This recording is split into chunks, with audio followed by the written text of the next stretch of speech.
Naruto Speed Unmatched Chapter 1. The Chase. "Get back here, demon!" shouted a man in his early 30s. "Yeah, demon, get back here and accept your punishment!" yelled a boy that looked to be barely out of the academy. "Stop the demon!" shouted a woman to a group of people just ahead of where she was running. "Catch him!"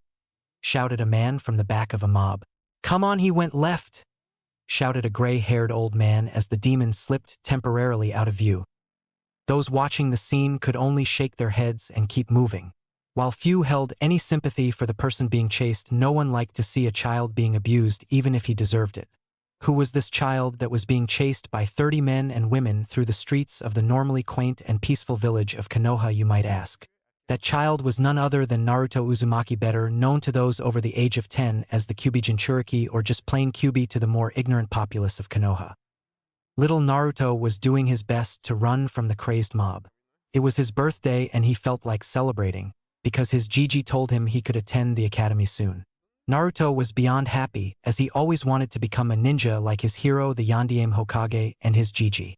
He came out to the festival thinking today was a good day, and despite warnings against going outside by the old man, Naruto spent most of the day going from stall to stall playing games at the expense of Gamachan, his frog wallet, and eating the most delicious food he had ever eaten. Most of the stalls he went to were of non-Konoha residents, as he knew from previous experience anyone from Konoha would simply refuse him service and chase him away if he said anything, but he did pay a visit to the Ichiraku stall, of course. Naruto hadn't won anything at the game stalls, but he simply enjoyed being able to play the games and be among the other citizens of Konoha. He even got to try some good food from foreign lands, not that any of it compared to the wonder that was ramen. It was still light out when the trouble started. Naruto had been going from stall to stall mingling with the crowd when he was suddenly pushed from behind and, unable to stop himself, stumbled and ultimately fell in an alley. It was as Naruto stood back up and brushed himself off that he got a sudden sense of danger and quickly moved to the side as a knife flew through the area he had recently occupied. Still sensing danger, Naruto turned to where he thought the knife had come from and was confronted by a mob of 20 or more civilians holding various weapons. Naruto quickly turned and ran. Being much faster than any of the civilians, it was easy to stay ahead of them. The problem came when a few ninja decided to join in the chase and help capture the boy. They wouldn't join in torturing Naruto, as the punishment to previous shinobi who did was quite severe when found out. They would simply help in his capture and let the civilians do the dirty work, as the council would be able to step in and pardon them, and there was little the old Hokage could do about it, unlike with the shinobi. So here Naruto was once again running for his life. He didn't understand why this happened to him, or why he couldn't play with children his own age, or why it was hard for him to purchase things for a fair price, if at all. But Naruto still loved his village and wanted to be a hero one day. Naruto hid underneath a cart of one of the visiting festival goers, listening as the sounds of the mob grew closer and closer, and were finally upon his location. His heart beat faster in fear as he tried to think of what to do next. But as quickly as they came, they went, and Naruto listened as the sounds of anger and pounding feet grew farther into the distance. It wasn't until he heard nothing that Naruto crawled out from underneath the cart and thanked Kami and any god that was listening to him for being safe. Naruto looked around and, realizing where he was, started his long trek home. He made it halfway down the block when he was pushed down. A sandaled foot came crashing down on his back. Naruto lifted his head and tried to look behind him at the man that had his foot on his back. "What are you doing?" Naruto asked. "Why, I'm capturing a fox, of course," the man said after a minute's pause. He then flared his chakra, signaling the other Chunin among the mob that had run ahead. He only stuck around because something in the back of his mind told him to. Naruto was struggling to get up from his position and escape. He knew he was no match for the man keeping him down, but he needed to find something, anything, and that's when he saw it. The Chunin had just finished signaling his partners when suddenly a sharp pain erupted from his leg. He was trained to ignore pain, but this came so unexpectedly, he could do little but jump away and off his prey. It wasn't until he removed the sharp stone that stuck an inch or so into his leg, cutting his thigh muscle in the process, that he looked around for the little brat that did it to him and found no one. He was quickly surrounded by his friends, who left the mob hearing their friend shout from around the corner. The two started searching for the little monster but returned just as the mob formed around their friend to report not finding the boy. Naruto saw the sharp-looking rock and wondered where it came from, but quickly pushed that thought aside. Taking the rock, he twisted around a little before gathering all his strength and stabbing the man he could now see was a ninja in the leg with the rock. As soon as the man's foot was off his back, Naruto quickly got on his feet and ran around the corner towards his home. It was as he was running with thoughts of going faster and faster, scared that one of the chunin in the mob would catch up to him, that things around him seemed to slow down.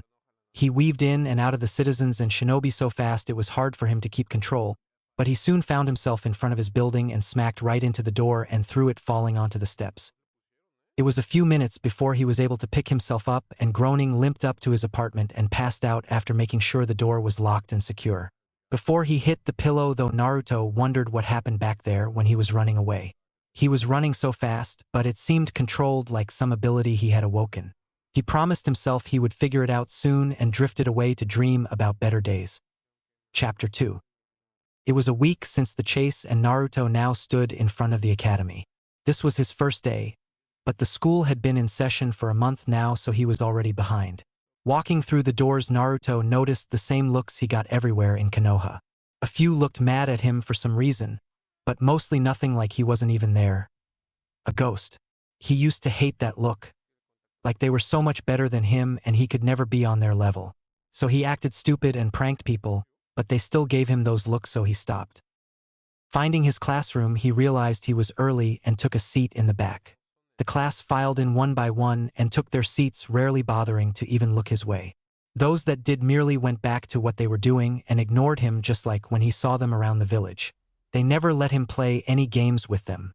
They beat him up a few times or chased him away, but mostly they gave him those vacant eyes that seemed to look right through him, judging him as insignificant and resuming their play. The teacher finally comes in right after two girls, one with pink hair and the other with blonde hair, came screaming into the room. He did something with his hands and then his head got all big and he yelled and everything grew quiet. Naruto wasn't sure if this happened every day or just today, but he wasn't looking forward to a repeat performance. The roll was called and eventually the teacher got to his name, but instead of calling him, he frowned and then called someone else's name. The instructor finished calling roll, then asked if he left anyone out. Naruto raised his hand, but the teacher put the report down and then went on to teach his lesson. Naruto called out, but the man didn't answer, so he got louder and still no one even turned their heads toward him, just went on with the lesson. Naruto decided to just sit and wait for lunch to confront the man. For long hours later, the teacher dismissed everyone while sitting at his desk. Naruto walked up to the man's desk. "Ugh. Hello, sensei," Naruto said, deciding to start off polite. The man looked up from his work, not recognizing the voice addressing him. He looked at Naruto, then went back to his work. Naruto wanted to yell and scream and shout, but decided to try again instead. Excuse me, sensei, but you forgot to call my name this morning when you were taking attendance," Naruto said politely. The man didn't even look at him, so Naruto walked out of the room and went to Ichiraku's. Reaching his home away from home, Naruto sat in his usual seat and waited. It didn't take long for Ayam to come out of the back and greet Naruto. "Hello, Naruto-kun. How has your first day gone so far?" Ayam asked the younger boy. Deciding to not involve Ayam, Naruto smiled bright and then said, "It was great. I'll be Hokage in no time, just you watch." "Believe it," Naruto shouted, giving Ayam a thumbs up. She giggled, then took his order and went in back where her father was to prepare the food. Naruto arrived back at the school after eating his ramen only to find the door locked. He looked around and found a clock with the correct time. He still had 5 minutes before lunch was over. Naruto didn't understand what was going on and knocked on the door.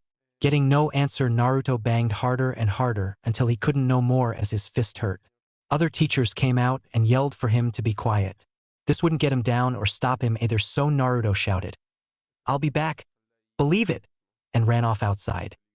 The next day, Naruto returned at the same time as yesterday, so he was early again. When everyone was settled and roll began to be called, Naruto expected what came next. His name not being called again. He went to the Hokage about what happened, but the old man just said he would have to endure it, that they would see him for him sooner or later. Naruto just scoffed, but when his name wasn't called this time, he didn't make a fuss about it. Instead, he sat and waited until it was over and listened to what was being taught. But instead of leaving for lunch, Naruto would pull out a lunch he made and eat in the classroom. He would even do exercises to pass the time or read a book. When classes began again, he would sit, watch, and listened, jotting down anything he found interesting or important. The good thing about this was he never got called out in class, even one day when he had been training until very late at night, so he fell asleep in class. He wasn't bothered. Shikamaru was so jealous that the blonde kid he was told to ignore got to sleep, but he didn't. That for the first time in his life he began to hate someone. He even tried to point Naruto out to the teacher as the blonde slept. But the man acted as if Naruto wasn't even there, frustrating Shika to the point he couldn't even sleep anymore. That was the way time passed for the next few years. Naruto would arrive early and sit through lectures, but not actively participate in anything, even the physical portions, which he mainly did on his own after school let out. Naruto wasn't idle though, due to everyone treating him as if he wasn't there. Naruto learned to observe and replicate what he saw better. He also became privy to things he shouldn't, like certain techniques that were done right in front of him, as the caster of said jutsus ignored him, not believing he would be able to pick up what they were doing from merely watching. So Naruto gained a nice repertoire of jutsu, even a few forbidden jutsu from what the old Hokage told him when he caught him practicing one of them in an empty training field.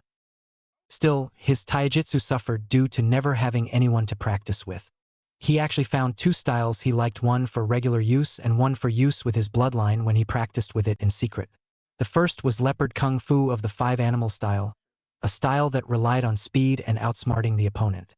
It utilized hit and run tactics, and Naruto figured if he could combine it with seals or explosive tags, it would make him a fearsome opponent, especially when used with his bloodline. Masters of the style were said to be able to block and attack at the same time, but it would be some time before he could pull that off. Besides, blocking wasn't essential in the style and oftentimes overlooked, as dodging blows altogether was preferred to taking any hits. The other style he chose was capoeira. It was fun to learn and he loved the constant movement the style required. It was a style based around deception and evasion, two things he was known for. This would be the style he used against a singular opponent or when stealth wasn't an option. Naruto wasn't actually sure how practical the style was for a ninja, but that didn't matter and he could always change it around later. Boxing, kickboxing, and grappling moves were also added to things he learned just to be more well-rounded and perhaps combine styles later on. Kenjutsu was also something Naruto dabbled in, having found an abandoned katana in a training field one day. It was slow going since he really had no clue what he was doing and mainly just swung it around utilizing both hands, not wanting to be restricted in case he eventually does learn a style. The only area Naruto neglected was genjutsu. It wasn't that he didn't find genjutsu interesting or anything, actually it was quite the opposite. It's just that it was extremely hard for him to do even the basic academy genjutsu, and with no one to help him and most of the information he got on the subject being extremely limited, it just wasn't worth it to really work on it. Still, he thought in the future he would try to learn some. Tomorrow the graduation exams would take place and he would move on to the next phase of his life. Chapter 3. Naruto was at his desk working on the first part of the genin exams. He had been surprised when he arrived early as usual and found a new teacher already in the classroom. The man didn't seem to take any notice of him, but for the first time since he began at the academy, his name was called during roll call. The other kids, minus Shikamaru, who thought for once the blonde bastard wasn't getting preferential treatment, stared at Naruto, not really remembering who he was. Shikamaru, though, hated the blonde boy as he envied him and his ability to do anything he wanted with nobody bothering him. Yet the bastard didn't even take advantage of that by lazing around and taking a good nap. No, instead the bastard would actually listen and take notes even though he didn't have to do any work, and when school would let out, Shikamaru would sometimes follow him and find the idiot doing exercises and training.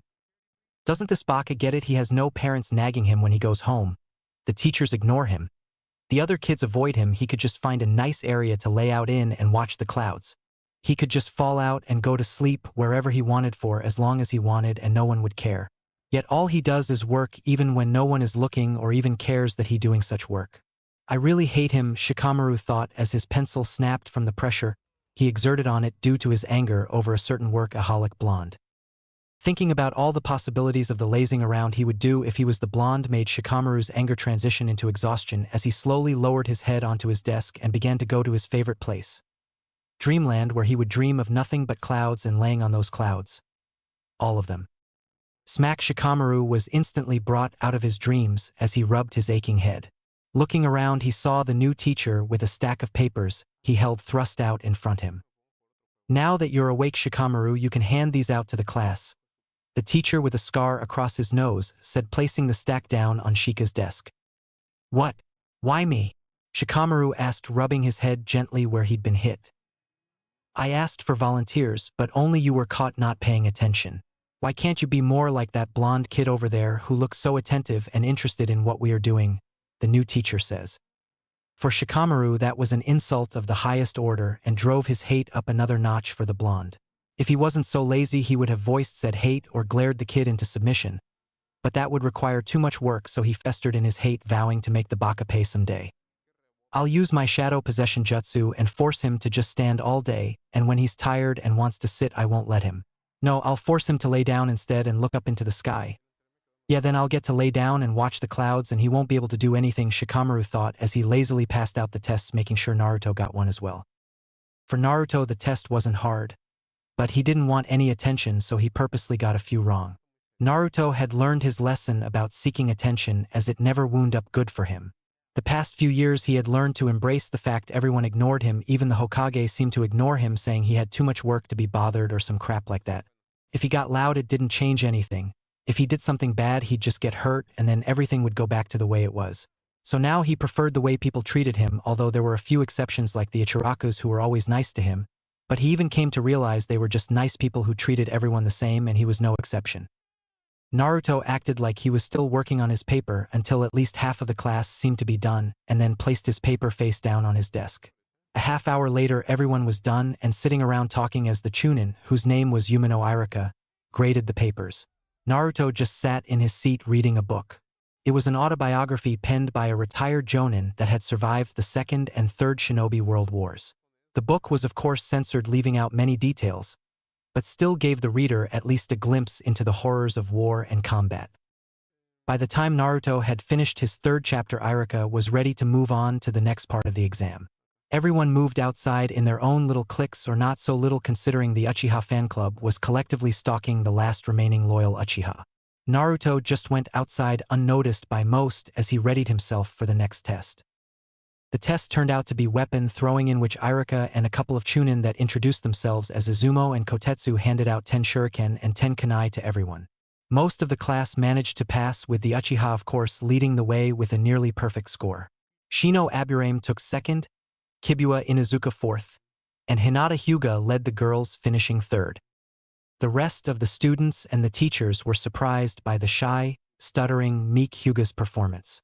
Naruto wasn't though, as he knew the true Hinata Hyuga, and not the weak, stuttering, submissive girl she showed to her clan and those outside of her clan. Hinata had taken to the deceiving part of the shinobi code like a fish to water from an early age. Her act was instilled in her by her mother before she died. Hana Hyuga knew her daughter would be in danger, as the clan's council wasn't happy with Hayashi's choice of bride being a woman from outside the clan, nor did they like the thought of a female clan head. Hinata's behavior was one that would ensure they would leave her alone and not treat her as a threat, while her kindness to the branch members would endear her to them, giving her a solid base of support in the clan, as the branch members made up at least 2/3 of the clan's populace.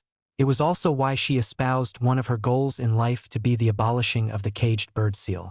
She meant it, but it also served to elevate her status among the branch members of the clan.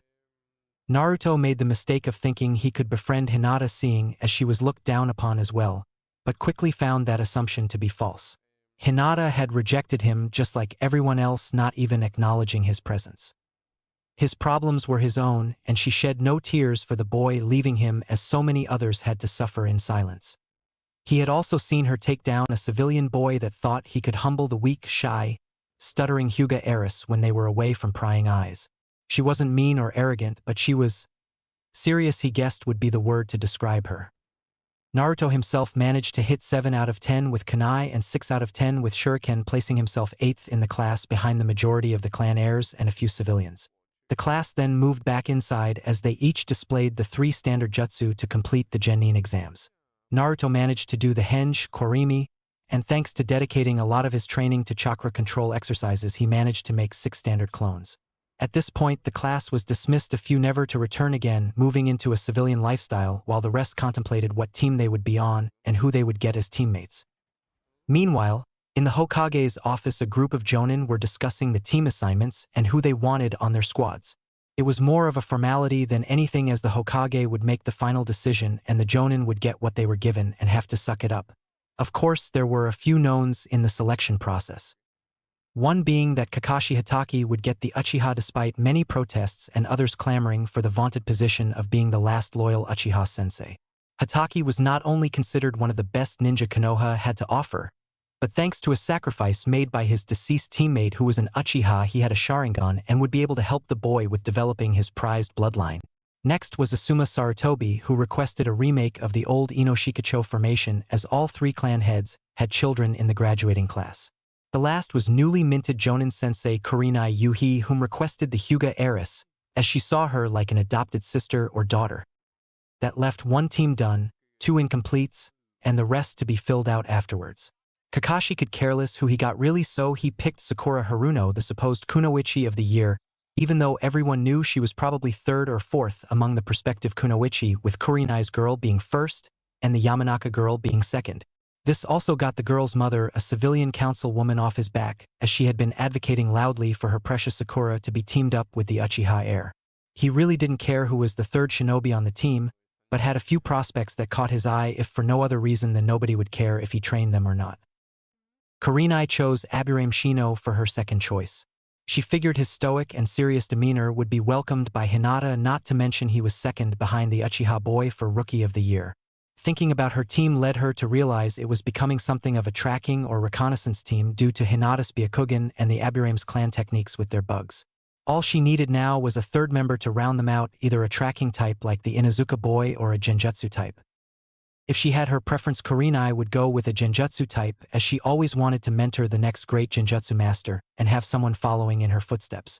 Hinata was her Amudo, but due to her clan's rather strict guidelines, she couldn't teach her any Genjutsu beyond the basic henge. The Aburame were also limited, but that was mostly due to the conditions of their partnership with the bugs that lived inside of them. If only things had worked out better with the Kurama heir, she'd have the perfect team. Wait, perhaps that's it, she thought. After a bit of arguing, begging, and some compromises on her part, a few she would never mention publicly, Kurenai got her perfect team. Now all she had to do was convince Yakumo to give her a second change and find a new way to fix her problem.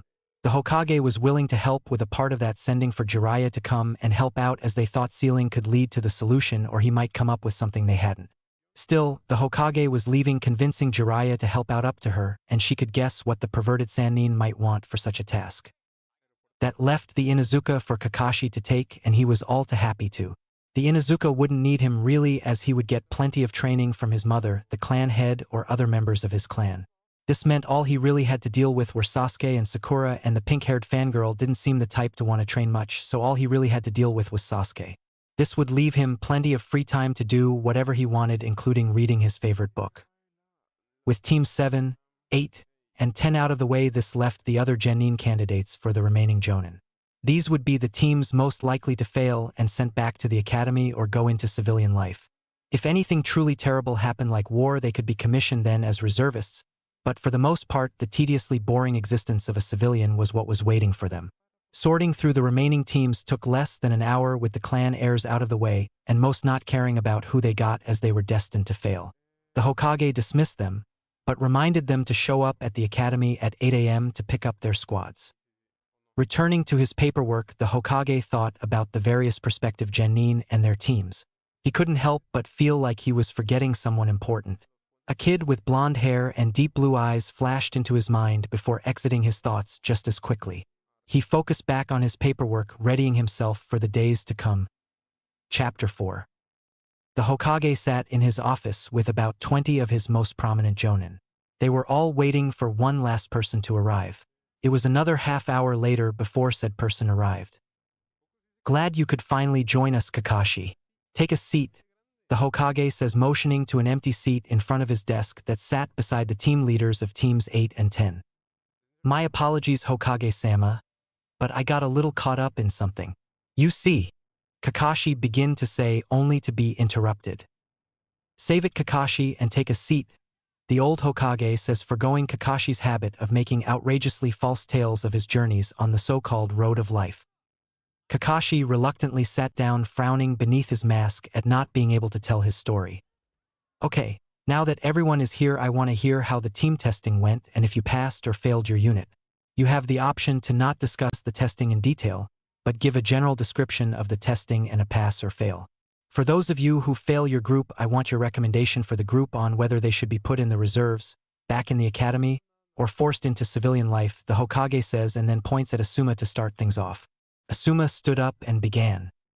I didn't really see the need to test my team Hokage-sama, so I passed them and spent the time getting to know them and finding out about their skills. Asuma says, then sits down. Those in the room could only groan at the man and his lass's fair attitude towards his team. However, this group was scheduled to be passed through no matter what, so with that they moved on to Kurenai.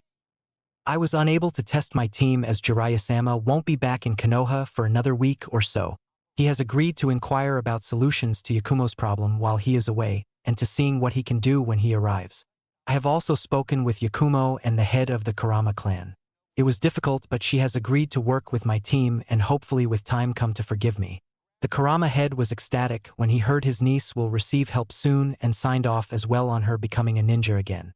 As for the rest of the team, I gave them a tracking test and both were willing to work together and managed to find me in the allotted time. I believe when they finally come together, Team 8 will be a great asset to the village, Kurenai says, then sits down. Hiruzen nodded at the report, but had to ask, what made my wayward pupil decided to help out Kurenai-chan? I would rather not say, Hokage-sama, Kurenai says as she tries to hide the deep red blush that stained her cheeks. The deal Kurenai struck required for her to pose in various states of undress as a model for Jiraiya's next novel. There would be no nudity involved, but some very skimpy lingerie that Jiraiya would be providing was a part of the deal. She gave a shudder when she remembered he also stipulated she was to give the lingerie back after the modeling session was over with. Kurenai didn't want to even think about what he would do with them. Still, if this meant Yakumo could be healed and her past mistake fixed, she would go through with it, as what happened with Yakumo was a regret that still weighed heavily upon her. The Hokage nodded, but had to turn as his cheeks gained a pink hue and blood threatened to leak from his nose at the thoughts he was having over what his pupil and author of the famous Ika Ika would ask for. He knew his student wouldn't go overboard with his request. Jiraiya, as bad as he is, wasn't a rapist and wouldn't force Kurenai to do anything she wouldn't feel comfortable doing. Turning to the last jonin seated before him, Hiruzen nodded for him to give his evaluation. They were, in a word, terrible, Hokage-sama. The Inuzuka kept trying to pick fights with Uchiha-san. The Haruno girl wouldn't do anything that didn't involve her precious Sasuke-kun, unless it was to try and physically bash the Inuzuka boy for insulting Sasuke. Sasuke himself was what I expected him to be, but I fear his teammates might hold him back. They failed my original test, but I gave them a second that they managed to pass, albeit barely, Kakashi says. The Hokage nods at the conclusion of the review. These teams were not what he was expecting, and they should probably all be failed and forced to spend another year in the academy. However, these were clan heirs and he couldn't afford not to pass them through, not to mention there had been a significant drop-off recently in new genin thanks to the civilian council's meddling. Only one team from the previous year was still active and the upcoming crop wasn't too promising. Turning to the rest of the assembled jonin, Hiruzen asked, "Okay, what about the rest of you? I only need a pass or fail response." Team 1 failed. I gave the standard team test. I recommend that they return to the academy, says a brown-haired jonin with green eyes. Team 2 failed. I also gave the standard team test. I recommend that they become civilians, says a dark-haired brown-eyed jonin. Team 3 failed. I gave my team a tracking test. I recommend that they also become civilians, says a jonin with dark blue hair and the whites of the Hyuga. Team 4 passed, says a man with dull black hair tied back in a ponytail and black eyes. At this, everyone turned to the man with an incredulous stare. It wasn't unprecedented, but in times of peace it was unusual for more than 3 teams to pass. There was even an agreement to disarm and keep everyone equal. Of course, there were ways around this, and some villages just outright ignored it, but generally 3 would officially pass and the others would be sent back to the academy, become civilians, or those that showed promise would be put in the reserves to form a team later. So it was a bit of a shock that there was another team thought worthy to pass. Please tell us who your genin are, the manner of testing, and how they managed to pass, Shirakumo-san, the Hokage says. If he didn't like the answer to the last 2 questions, he would fail the team, but they would be put into the reserves. My name is Shirakumo Hayama. My genin team consists of Minakura Tamaru, Fuki, and Uzumaki Naruto.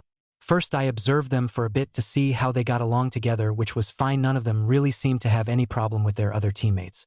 Then I tested their skills, which were good enough for graduating genin, but none of them really stood out over the other. Then I gave them a seek and destroy mission where they had to find a water clones I had hiding somewhere in the training ground and defeat it. They managed to accomplish the task just under the time limit, Hayama says. The Hokage nods in response, allowing the other jonin to give their expected reports of failure while he pondered on Team 4. I normally would have put them in the reserves, but Shirakumo-san actually tested them well, and from what he says they seem to have the requisite skills required.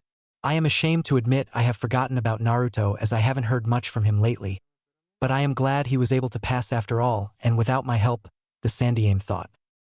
The rest of the meeting passed with no other surprises and everyone went home.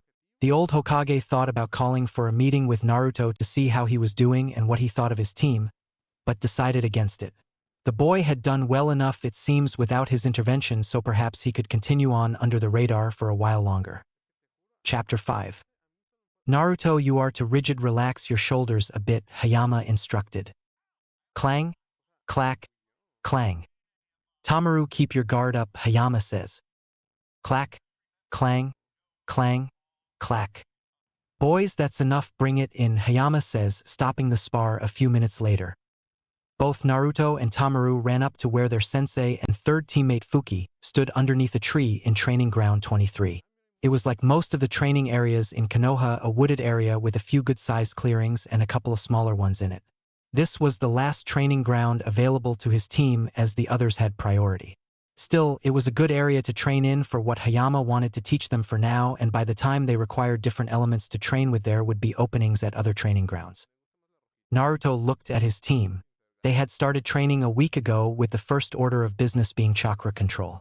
Naruto had pretty much exhausted what he could gain from the leaf floating exercise and had gotten to the point where he had at least 5 leaves on his head, arms, back of his hands, palms, torso, back, thighs, legs, and the top of his feet.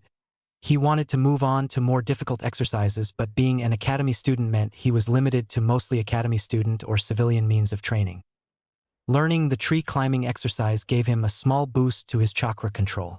Naruto already worked out how he could modify the exercise to see even more benefits. He immediately came to the conclusion combining the leaf floating exercise with tree climbing would pay the most dividends, but all that had to wait until he mastered tree climbing. After a few days, none of them had yet to get all the way up the tree. Fuki was the closest, being she had the smallest chakra reserves. Naruto, thanks to all his hours working with the academy-level exercise, had enough control that he was a third of the way up his tree just behind Fuki. Tamaru had yet to make it halfway but was improving every day. The next thing Hayama wanted them to work on was Kenjutsu. Hayama himself was a swordsman and wanted his own team of swordsmen/swordswomen, thus, he took his new team to a shop run by an old friend. Izo Harastuchi was a war orphan, both of his parents dying in the Second Shinobi World War. He was a retired chunin, a veteran of the Third Shinobi World Wars, and an all-around good guy. His store wasn't as good as, say, the Higurashi Weapons Emporium or a few other notable stores, but he made dependable weapons that were affordable. He bought each of them a katana, although Tamaru wanted a bigger zanpakuto despite not being of sufficient height to wield one. Naruto also had to admit he secretly wanted a bigger sword, but kept quiet since Shirakumo-sensei was paying out of his own pocket. This was something rare to Naruto, as normally no one gave him anything, so he treasured the sword his sensei bought, even if it was a rather cheaply made mass-production model. Sensei said he would help them pick out better swords and pay half for it if they were serious about continuing to learn Kenjutsu. So far all of them gave the hour reserved for Kenjutsu practice their all, even Fuki, whom didn't want to wield a sword initially. Naruto had learned a little about his teammates in their introductions given before their team test. Tamaru was an energetic kid of civilian background. He had an older sister that worked as a waitress, a little brother just starting out at the academy, a baby brother not even a year old. His father was a maintenance worker, his mother a bank teller, and his dream was to be Hokage. It was a grand dream one Naruto once held, and it allowed him to bond a little with his male teammate. Fuki was an orphan and had joined the academy with her friends Ami and Kasumi in hopes to escape civilian life. She was also a member of the Sasuke fan club, as Naruto remembered her and her friends bullying some of their weaker classmates. The girl didn't seem to have much in the way of skills, but she had been working hard to get better so far, so Naruto would withhold judgment of her for now. So far they got along well enough to get through whatever training sensei had planned for them for the day. I called you all over early, because I think you are ready for your first mission, Hayama says. Naruto and Tamaru grinned broadly since they had been eagerly anticipating their first mission. What do you think it will be, sensei? Do you think we'll travel to a distant land and rescue a princess from a bad guy looking to take over her kingdom? Tamaru starts. No way, Tamaru. It would probably be something like fighting off hordes of bandits trying to rob civilians on their way to the capital, Naruto says. No way we're going to be rescuing princesses and fighting bad guys who would destroy the world. We will be heroes, and then the Hokage will have to recognize my brilliance and make me his successor. Tamaru shouts. No way, they'd probably give missions like that to teams of jonin. It's got to be bandit elimination, or perhaps we have to capture a missing nin, Naruto says in rebuttal. Hayama and Fuki could only groan. Naruto's suggestions were more realistic, even if far-fetched for a newly minted genin squad, but Tamaru was prone to flights of fancy. The two would often bicker about what their first mission would be. He almost chuckled as he imagined their faces when they finally received their mission for the day. Okay, that's enough, guys, let's just go and get the mission already. If you two keep squabbling over what mission you think we'll get, the real missions will be all gone by the time we get there, Hayama says. He gets the desired result as both boys quiet down and follow their sensei and teammate out of the training grounds. 30 minutes later, Hayama had filled out the necessary paperwork and gotten their first mission. They headed back outside as Naruto and Tamaru were eagerly awaiting what their first mission would be. They walked to a park a few miles away from the Hokage Tower. Okay, guys. And gal, your first mission is to pick up the litter and place it in these bags, he says, handing each of them a stick and a green garbage bag. What kind of mission is that? Naruto asked, with Tamaru behind him shaking his head in agreement. It's the kind they give fresh out of the academy genin like yourselves, Hayama says. Oh, come on, sensei, can't we get something better than trash pickup? A civilian could do this, so why are we stuck with it? Tamaru whined, with Naruto this time shaking his head rapidly in agreement. That's enough, you two.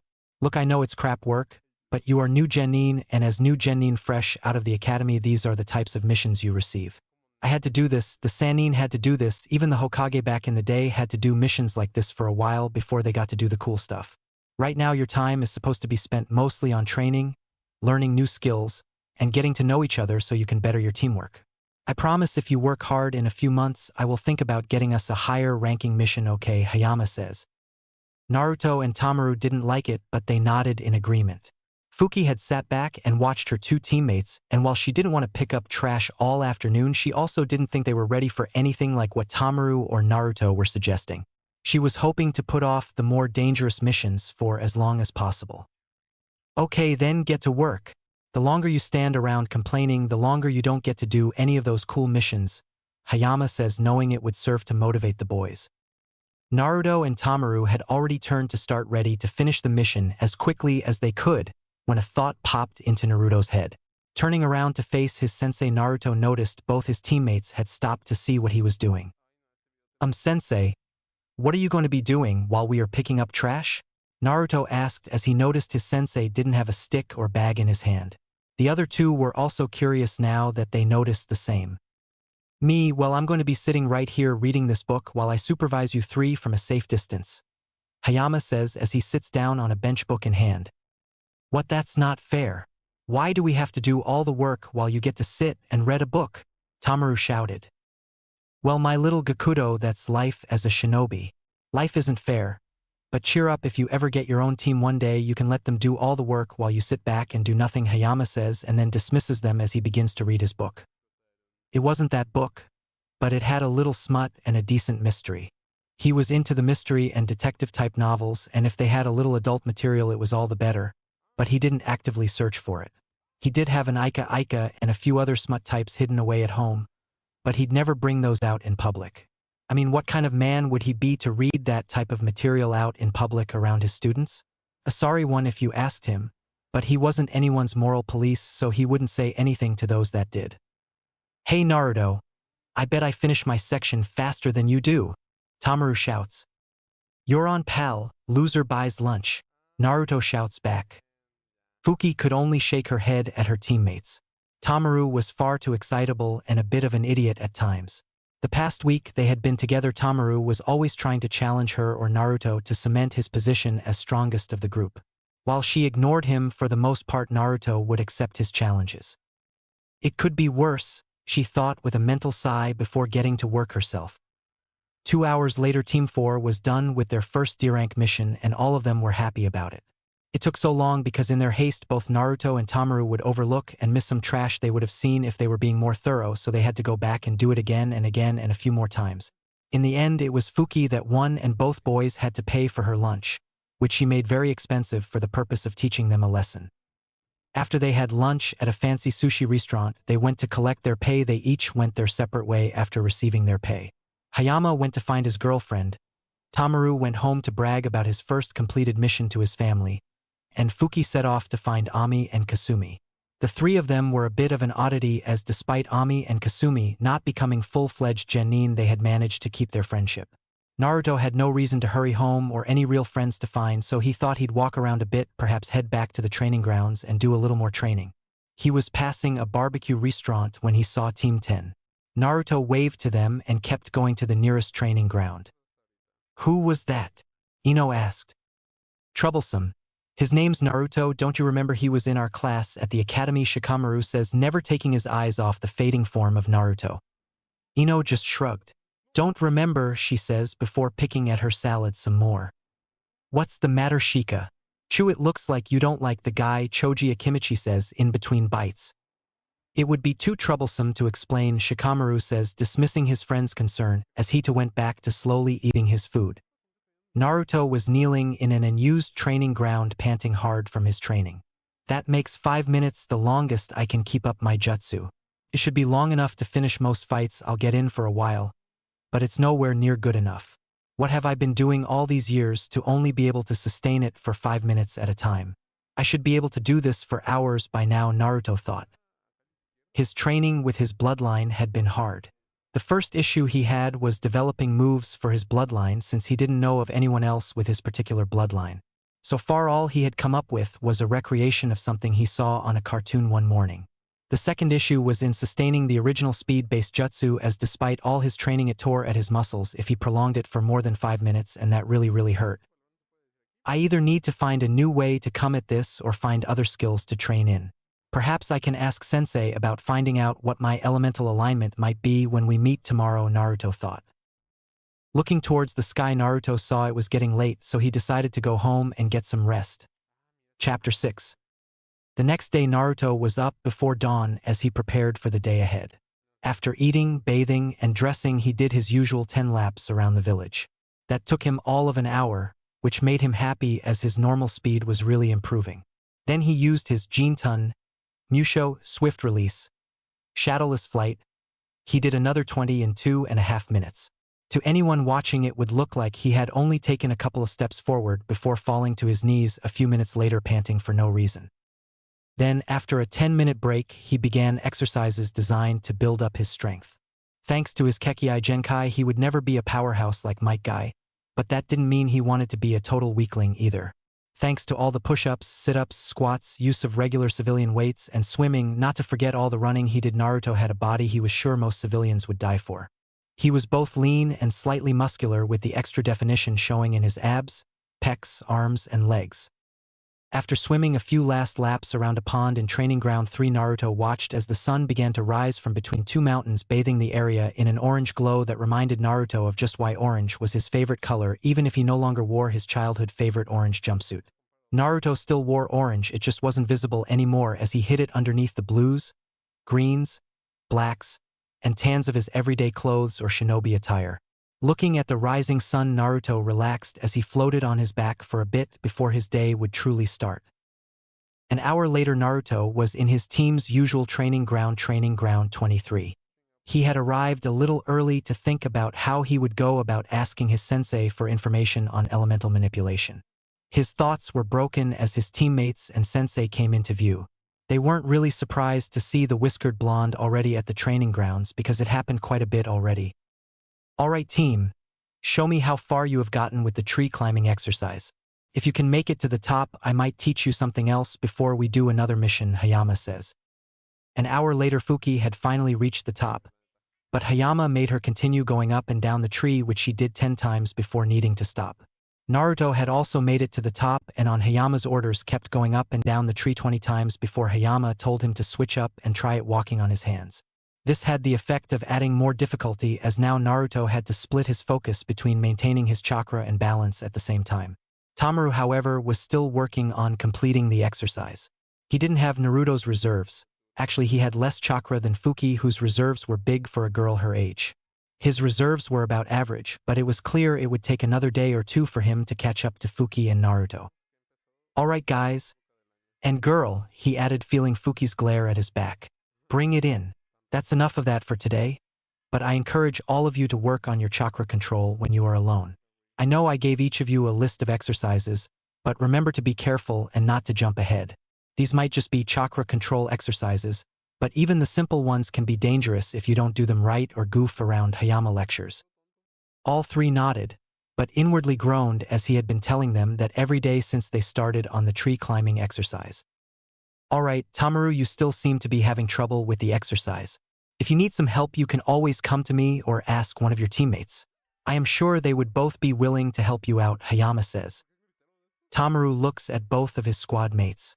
Fuki gave him a nod and Naruto gave him a thumbs up with a big grin spread across his face, which Tamaru returned. "Thank you, sensei, but I'll be alright. I just need a little more practice and I'll have it down cold, or I won't be the next Hokage," Tamaru responds confidently. Hayama had to chuckle at the boy. He certainly got a spirited group, and he had no doubts a talented group. It was something that bothered him when he had time to reflect on his group's growth since they began training. Fuki was well on her way to being a solid all-around kunoichi. She might never be the next Tsunade, but with time she had the makings of a solid Takujo, perhaps even a full Jonin if she put her mind to it. Tamaru could be a bit over the top, a dreamer, and had more energy than he knew what to do with at times, but he was a good kid and was willing to listen when you could get him to calm down. He admired how persistent the boy was. It didn't matter if he failed to get something or not, because he would keep working hard until he did. Tamaru might never become Hokage, but Hayama was sure the boy was on his way to being a good solid ninja. Naruto decided now was a good time to ask his question. "Hayama-sensei, could you teach me elemental manipulation?" Naruto asked. "That would be so cool. Can you, sensei?" Tamaru shouted, already over his failure to get tree walking. Hayama looked at his genin and noticed even Fuki look interested and learned how to manipulate her element. "That's something that's usually reserved for Chunin or those who have been in service for several years," Hayama says. He then notices the slightly downtrodden looks on their faces. "But there is nothing that says I can't teach you elemental manipulation." He was cut off from further speech by an excited Naruto. "Thank you so much, sensei. I promise I'll do my best and listen to everything you say," Naruto says excitedly. Hayama had to hold in his chuckle at Naruto's display of emotion. The boy was far from an emo, but without Tamaru around he was very reserved. The only group he had seen as reserved as Naruto had been so far were the Aburames, and he wouldn't admit it, but that clan secretly creeped him out. "Whoa, hold up there, Naruto. I am not going to teach you guys something as advanced as elemental manipulation yet. It's something that could take years, even a decade, before you get a complete grasp of it." "But you said..." "I said that there was no rule or law that said I could not teach you elemental manipulation. You are getting ahead of yourself here, Naruto. You have only been Genin for 8 days and you want to jump to something even Jonin find difficult to learn," Hayama says, admonishing not only Naruto but all of them. The looks on their faces told him they got it, but still wanted to learn. "That said, I will give each of you a challenge.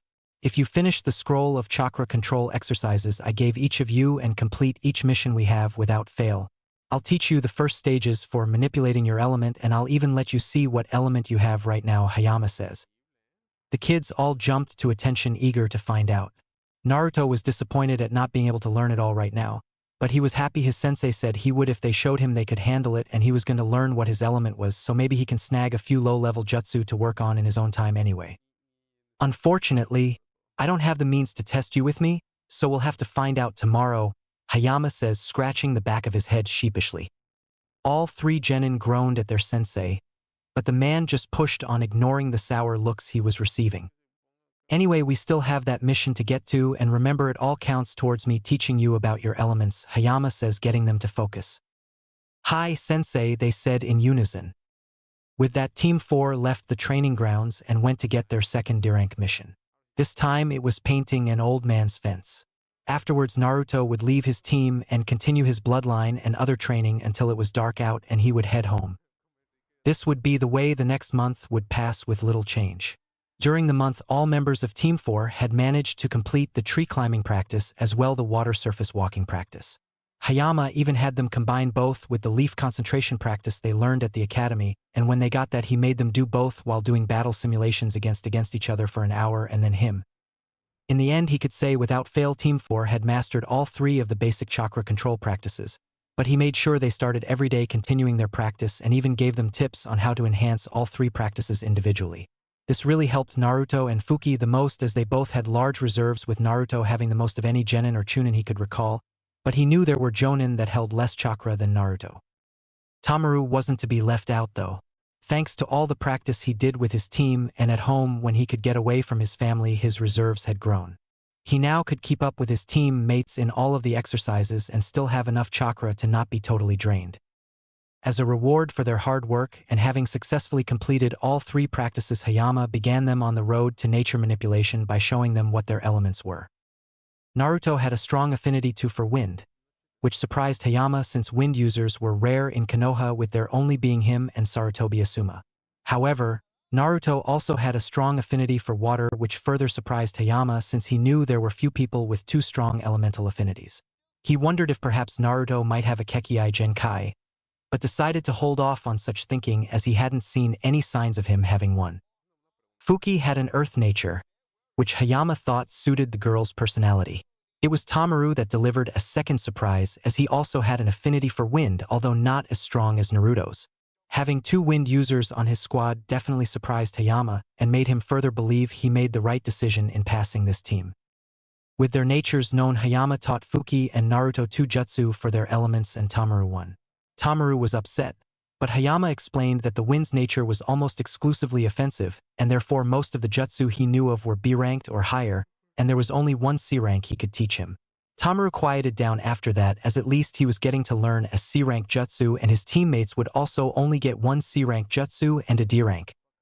Naruto, after listening to how rare wind element techniques were, decided to for now focus on his water nature and come back to wind later. So Hayama gave Naruto two Suetun jutsu, Kirigakure no jutsu, hiding in mist technique, and Mizubunshin no jutsu, water clone technique. He gave Fuki the Doton, Shinju Zanshu no jutsu, earth release, double suicide decapitation technique, and Doton, Dochu Igyo no jutsu, earth release, underground projection fish technique. Tamaru received Futon, Daitapa, wind release, great breakthrough, along with instructions on how to strengthen the technique. He also made each of them aware that when they became chunin they would have access to higher ranking techniques in the shinobi section of the library, but that he would teach them a C-rank technique if or when he thought they merited it. He actually planned to teach them one more after their first C-rank mission, but he didn't feel the need to tell them that, as he knew they would then beg to go on one sooner than he felt they were ready for. As it was, he felt they were close and would wait a few more weeks before asking for 1. Chapter 7, A Hunt. 2 weeks after Team 4 began working on elemental techniques, Hayama deemed them ready for their first C-rank mission. He wouldn't pick anything too difficult for his team, but rather something to ease them into the danger of being a shinobi. After completing their morning practices and exercises, Hayama took them to the academy building to get their mission. Walking into the administrative side, they went to the mission assignment desk to report in. They found the Hokage along with 5 chunin and Umino Irika, Team 4's former academy instructor, handing a mission to an older team of shinobi. When they were done, Team 4 stepped up. Team 4 reporting in for a C-rank mission. Hokage-sama, Hayama says. Ah, Shirakumo-san, so you believe they are ready for the first serious mission then? The Sandiame asks. Yes, Hokage-sama, I was thinking a hunting mission perhaps. It would allow my team to ease into taking more difficult missions mixed in with the occasional D-rank, Hayama responds. Okay, I think there is something here that would work for your team. Irika, if you would find the scroll for the Nara mission request. The Hokage directs the chunin. Irika nods and digs through the pile of scrolls and finds the one he was looking for. He hands it to the Hokage, who thanks the young man and then tosses the scroll to Hayama. I hope that mission will suffice. And he receives a nod. Goro-san, please mark down Team 4 as having received the Nara mission, the Hokage orders. The Chunin on his left opened a book with mission records and recorded the information. When it was done, he closed the book back up and nodded to the elderly leader. May your mission be successful, Team 4, the Hokage says, dismissing them. Thank you, Hokage-sama. All of Team 4 intones as they bowed and left. None noticed the gaze the old man held on one particular member of the group. As Team 4 were leaving, they bumped into another team of genin and their sensei also coming to collect a mission. Hey there, Asuma. I didn't think you knew how to get out of bed before noon, Hayama joked with Team 10's sensei. Ha ha ha. Real funny, Hayama. You know how it is with missions around here. The good ones are all gone by then unless you're lucky, and knowing my luck, we'd be stuck having to chase the daimyo's wife cat around all day, Asuma responds. I don't understand why Lady Shirjimi doesn't just buy a new cat that will put up with her loving ways, Hayama says. You don't have to tell me, man. I remember the daimyo asking her the same thing about that damn cat's predecessor, and well, he never asked again after the tongue lashing she gave him. The man is completely whipped by that woman. I don't really understand it myself, Asuma says after rubbing his beard a bit in thought. Talk like that some more and I'm sure you'll find out. Especially if you ever finally land Red Eyes and get her to give the old man another potential successor, Hayama responds with a grin. Yeah. You're just jealous because she would never give you the time of day, Hayama, Asuma retorts. I respect Yuhi-san as a fellow Konoha shinobi and comrade, but she's not my type, Hayama says quickly. Oh, that's right. You prefer the domestic type. Speaking of which, how is Keed-san? Asuma asked with a smirk as Hayama sputtered out a response. While the two jonin were talking, the genin decided to catch up a little as well. Hey Choji, Shika, and Ino, what are you guys doing here? Tamaru asked excitedly. Getting a mission, Shikamaru responded, although his eyes never left Naruto. What mission did you guys get? Ino asked, fishing for information. Sensei's allowing us to take our first C-rank mission because we're so awesome, Tamaru boasts. What, no way. Even Sasuke-kun hasn't gone on a C-rank yet, Ino shouted. I guess that shows just how awesome we are. Right guys, Tamaru says, looking at his two teammates. Fuki just shrugged him off while Naruto looked on non-committal about the whole thing. See, I knew you were lying, Tamaru. You'll never be better at anything than Sasuke-kun, Ino yelled at the boy. Guys, back me up here. Come on, please. Naruto, just tell her how Sensei said how strong we were getting the other day. Please, bro. Help me out here. Ino-chan is so beautiful and fun. If she knew how much better I am now, I'm sure I could get her to go out with me, Tamaru pleaded. Fine. Yes, Sensei said that Tamaru here has improved the most out of all of us and is well on his way to achieving his dream, Naruto says, shocking the gossip queen.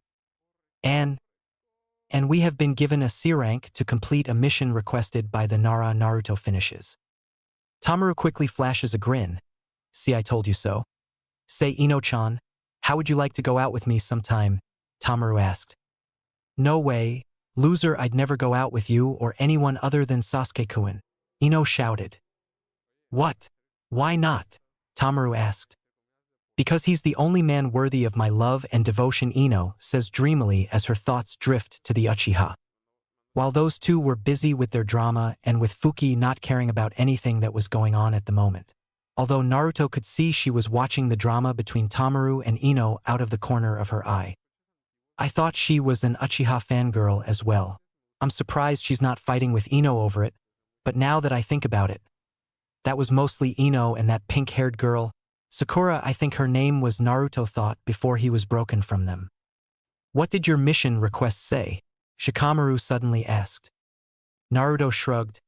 Haven't read it yet. I'm sure Sensei will tell us before or when we get there.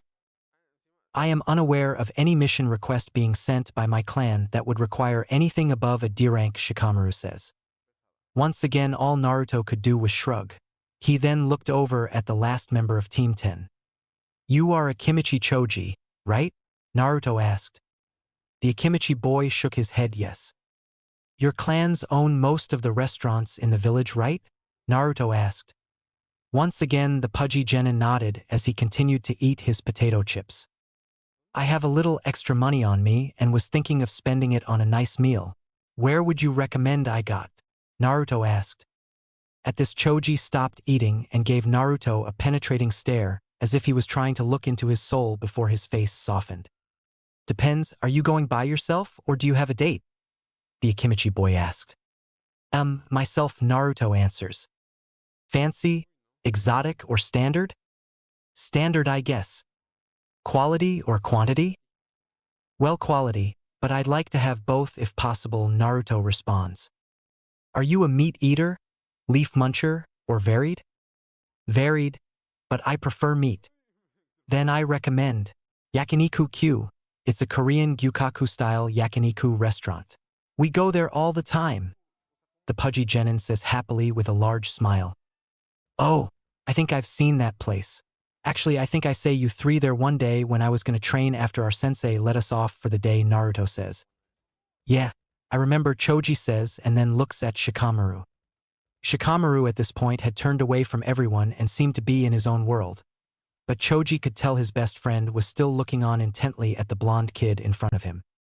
Say, you wouldn't want to hang out some day and try a few restaurants? It feels a little weird going to eat some place by yourself, you know? Naruto asked. Sure, anytime, Choji responds.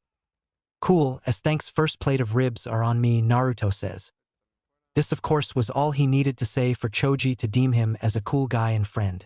Shikamaru could already feel his best friend leaving him for this overachiever. He couldn't let that happen, but he was saved by Team 4's sensei. Hey you three, let's go, we have a mission to complete.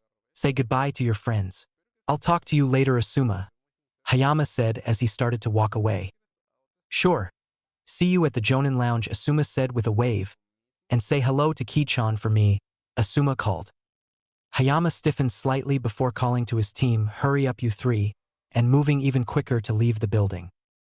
See you Sunday, Choji. By Yamanaka-san, Nara-san, Sarutobi-san, Naruto says before leaving. Come on Ino-chan, just one date. Please, Tamaru begged. No. Stop begging, it's pathetic, she said before stomping off, not acknowledging the rest of Team 4. Come on Tamaru. Blonde said no and we have a mission, Fuki tries. BB but. No buts, let's go.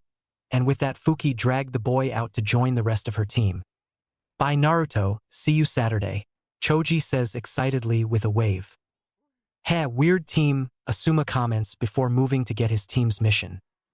Tamaru is such a pest. I don't know how Fuki puts up with him, Ino says loudly before following Asuma. I don't know.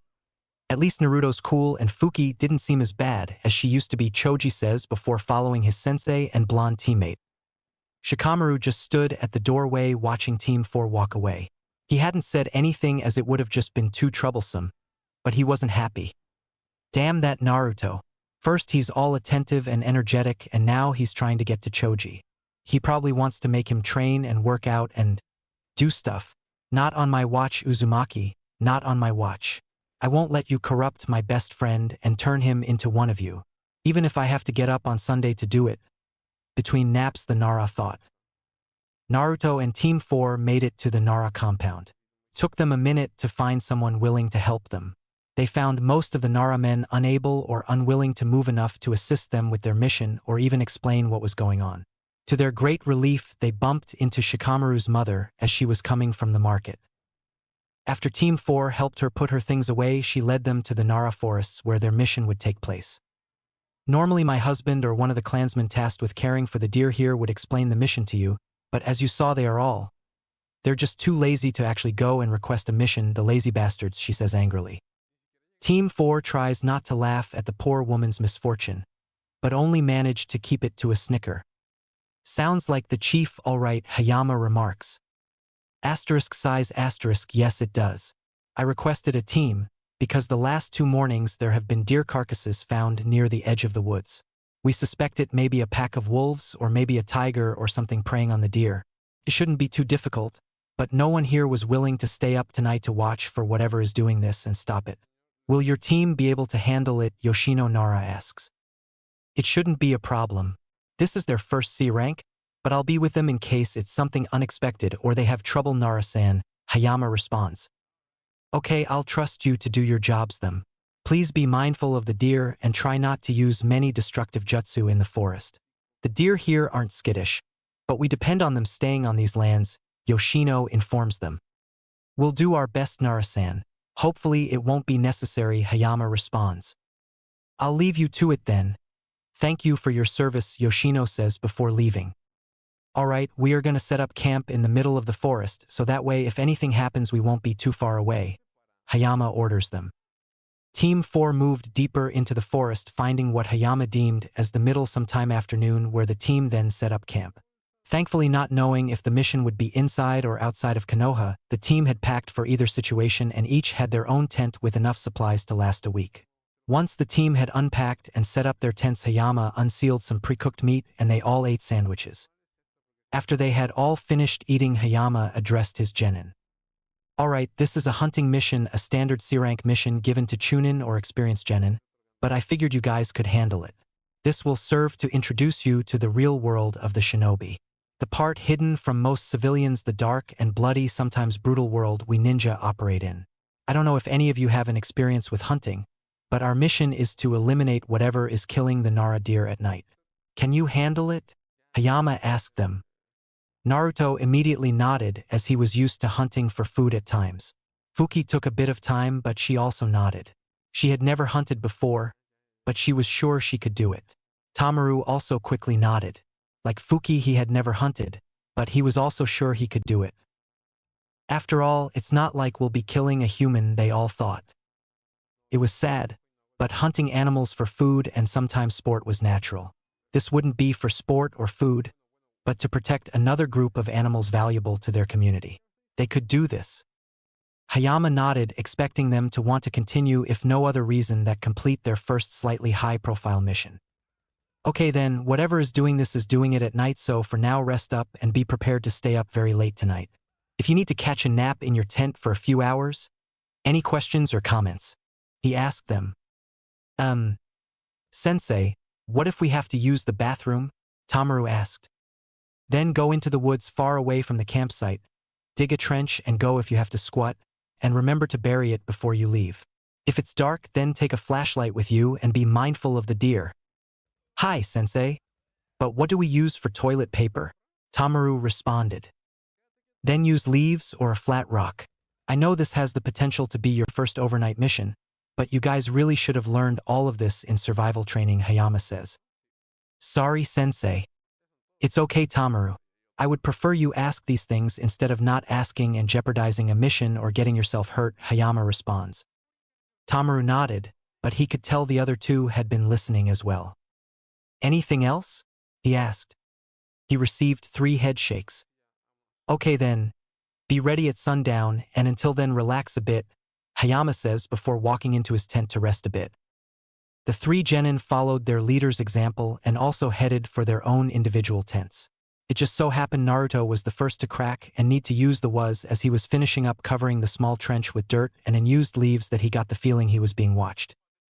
He stood and turned his body a full 360 degrees to try and find any movement in the brush. Unfortunately, there were too many trees and shrubbery, not to mention it was dusk now, so the available light was dimming. Naruto reached down into his kunai pouch secured to the waist of his pants as he stood turning slowly. He turned sharply to his left to find nothing but the rustle of a few leaves. He relaxed as the tension was slowly overwhelming him. But the feeling of being watched wasn't leaving him, and deciding he had enough, Naruto slowly made his way back towards the campsite. When he did, he met the eye of a deer that was standing in front of him. Oh, hey Mr. Deer. Was it you that was watching me? Naruto asked, feeling silly for getting so spooked. Of course, the deer didn't respond, making him feel even dumber. He went to put away the kunai when he saw a bit of panic in the deer's eyes and turned to find an impossibly large tiger bearing down on him. It gave off a loud, deafening roar, causing the deer to run and birds to rise into the sky, causing more noise as they squawked and screeched into the darkening sky.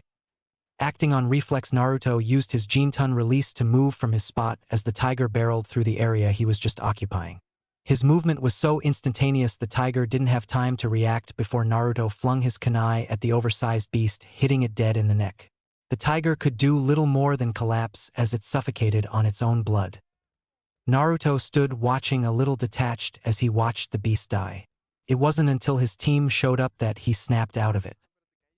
"Naruto, are you all right?" Hayama asked. Yeah. I'm alright, Sensei, Naruto slowly responded. "What happened here?" Hayama asked.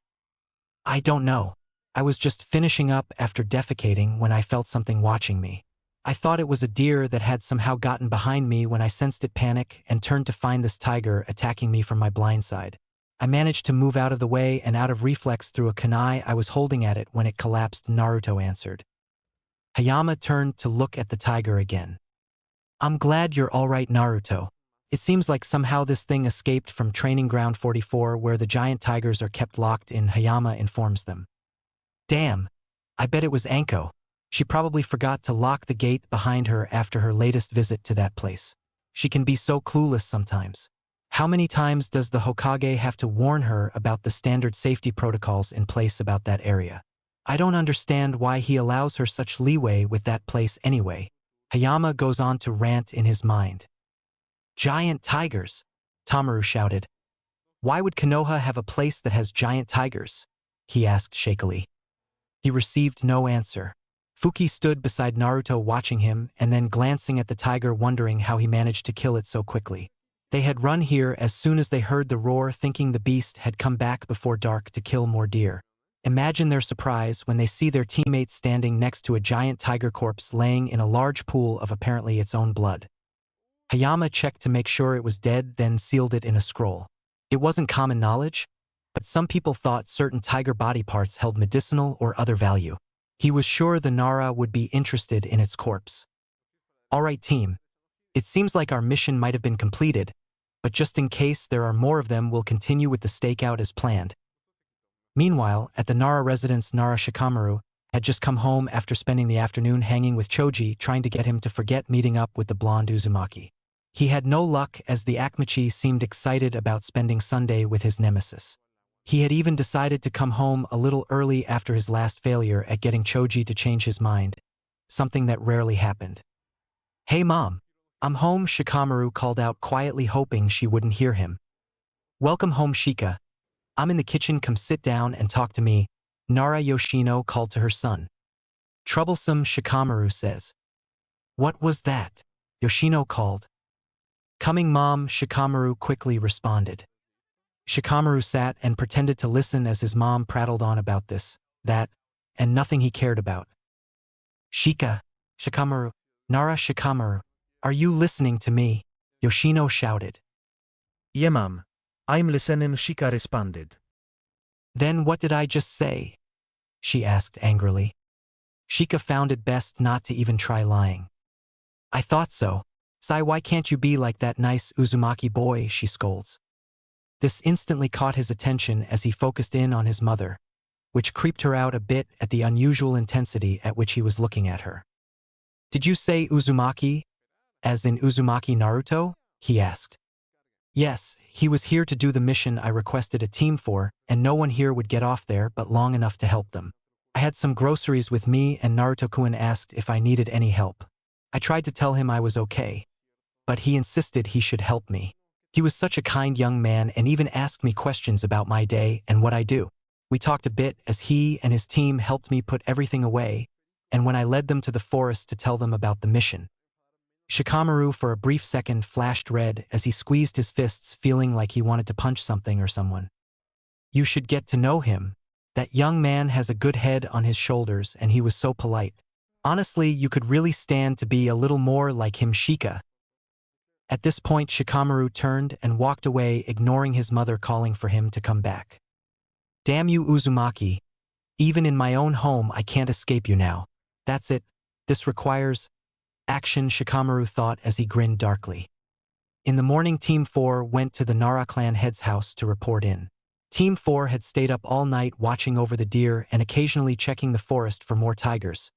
But when the sun came up, there was nothing extra to report. When they consulted the Nara about what happened, they were surprised to find they had suspected all along it was Tiger that somehow escaped Training Ground 44. The mission was stamped complete, and they went back to the assignment desk and turned in their report and received their pay. Hayama in the report gave Naruto extra credit for actually killing the beast along with the bonus they received from the Naruto whom were indeed interested in harvesting the carcass of the tiger. With that done, Team 4 went their separate ways with Hayama giving them the day off. As Naruto walked home to get some more rest before he would do more training later in the day, he thought back on the mission. He swore that even throughout the night he kept feeling as though something was periodically watching him. It was weird and unnerving, but it had stopped as soon as they left the Nara compound, so he shrugged it off as nothing important. Unknown to Naruto, he had indeed been watched or stalked all night and was still being stalked. The tiger had not been the actual predator preying on the Nara deer. The tiger that attacked him when it did had unintentionally given the predator that had been preying on the deer an alibi. It would avoid the deer for now as it didn't want to draw any attention to itself just yet. Besides, there were other easier creatures to hunt if it needed to. But now it was on the scent of another kind of prey. A very interesting creature from what it saw in the forest. If what he saw was real, then perhaps its own mission was finally over. It stood watching the boy walk home and planned on how to test its quarry soon, very soon. Chapter 8. It was Monday. Naruto did indeed meet up with Choji on Sunday as they talked about. Surprisingly, Shikamaru also decided to tag along. Naruto wasn't sure, but he was getting the distinct impression that the Nara heir didn't like him. Aside from Shikamaru, the Akamichi and Uzumaki got along famously. They hit up 3 different eateries: Yakiniku-Q, Ichiraku Ramen, and Emiguriyama. All in all, even with the sour Nara tag along, it was a nice afternoon. He and Choji had even made plans to hang out again in a few weeks if their teams weren't on missions. Speaking of missions, Team 4 was back to lame D-ranks. Of course, Naruto hadn't expected to completely ditch doing D-ranks. They were simple missions and the money didn't hurt. Still, he had hoped they would get another C rank after completing the first one in only one night. Hayama did promise they would take another C rank at the end of the week. Until then, it was back to focusing on his training and D-ranks. He had already completed the first step of water manipulation by drawing water from a leaf, but Hayama informed him that he should try to draw water from different objects before moving to the second step. Naruto was proud to say that so far he had gotten further in chakra manipulation than his 2 teammates, but they were making progress and would get it in time.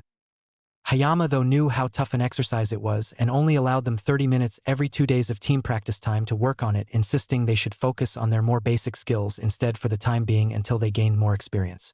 Naruto had mostly gotten so far because he made sure to do an hour every day, either in the morning when there was still morning dew on the ground or in the afternoon. It was now after team training and they had just completed their mission for the day. They pulled weeds and planted flowers. Naruto was admittedly surprised to find out that Fuki liked to garden. When he told her he also liked to garden a little, but wasn't very good at it, they began talking about their own little gardens despite Naruto not actually owning a garden and more of a few potted plants he watered. He actually told Fuki his dream was to someday own a large house with a huge backyard so that he can have his own garden and training space. They didn't get too far because Tamaru butted in, telling them about how he also wanted a big house to call his own, because he was tired of sharing his space with all his brothers and sisters. Hayama just smiled watching his team getting along and working together. He was admittedly worried when he picked his team about their dynamics. He knew Fuki used to be a bully and Tamaru was a bit of goof, not to mention loud. He didn't know what to make of Naruto initially and didn't think this team would pass his test, but he was glad they did. Hayama couldn't imagine a better team, and he was looking forward to the monthly meeting with the other Jonin where he would rub in how well his team was doing. Hours later, Naruto was alone and heading back to his team's training ground to do some afternoon training. He wanted to work some more on his elemental manipulation and kenjutsu along with his afternoon exercises. So the first thing he decided to do was his laps. Unknown to Naruto, watching him from a suitable distance was the creature that had killed the Nara deer. It had stalked him since that night, gathering information and finding out his capabilities. Now it was ready to make its move.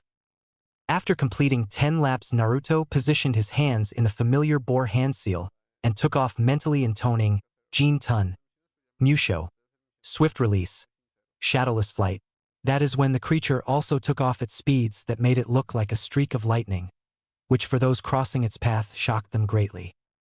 It brought up memories of the Yondiame to most witnessing the impromptu race, which they didn't know was a race, for they couldn't see Naruto at all, almost like he was invisible when he used the technique. The creature, despite moving at speeds close to the speed of light, wasn't and was giving quite the show, especially to passing shinobi, including a certain green spandex wearing taijutsu duo that tried to enter the race. They were quickly lost and then lapped almost instantly, making them remove their weights and release a few gates in an attempt to keep up with whatever was moving so fast.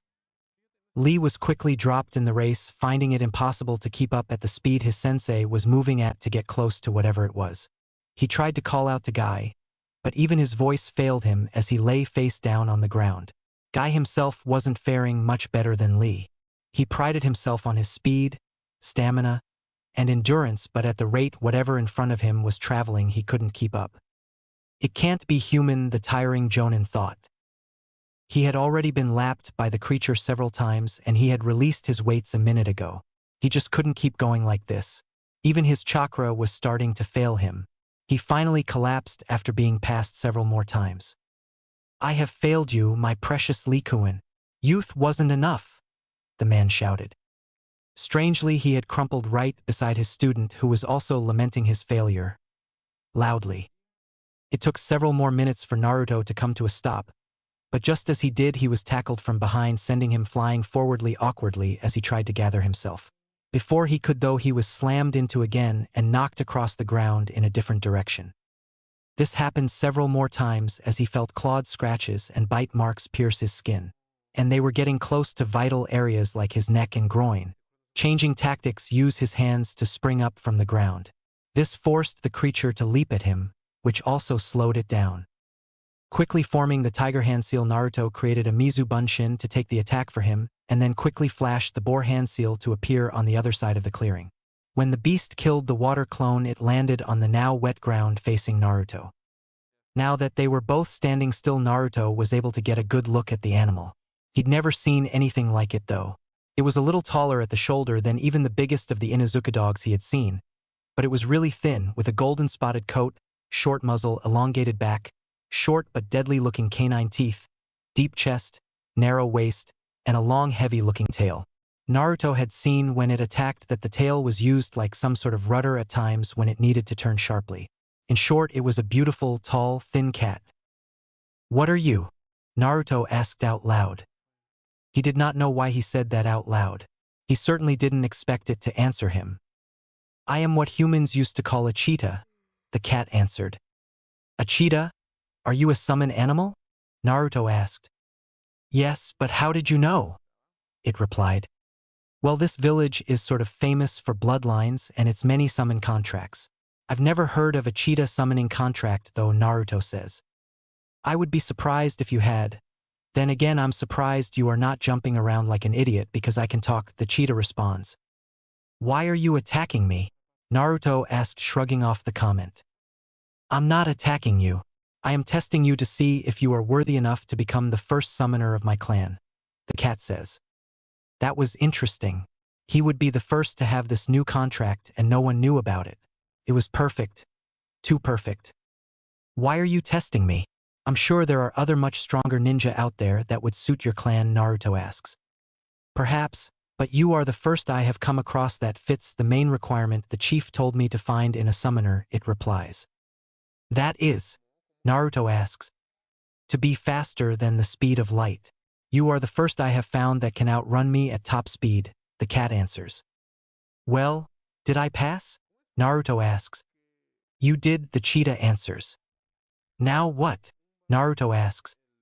In response, the creature relaxed its stance and started hacking like it was trying to cough up a fur ball or something. It was kind of disgusting.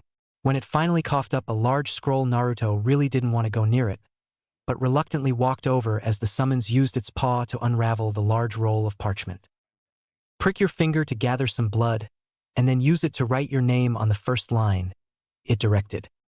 Naruto did as told, using a kunai to puncture 3 fingers on his right hand. "Now prick your hand and gather blood so you can form a handprint and then place it next to your signature," the cheetah says. Naruto does as the summons says.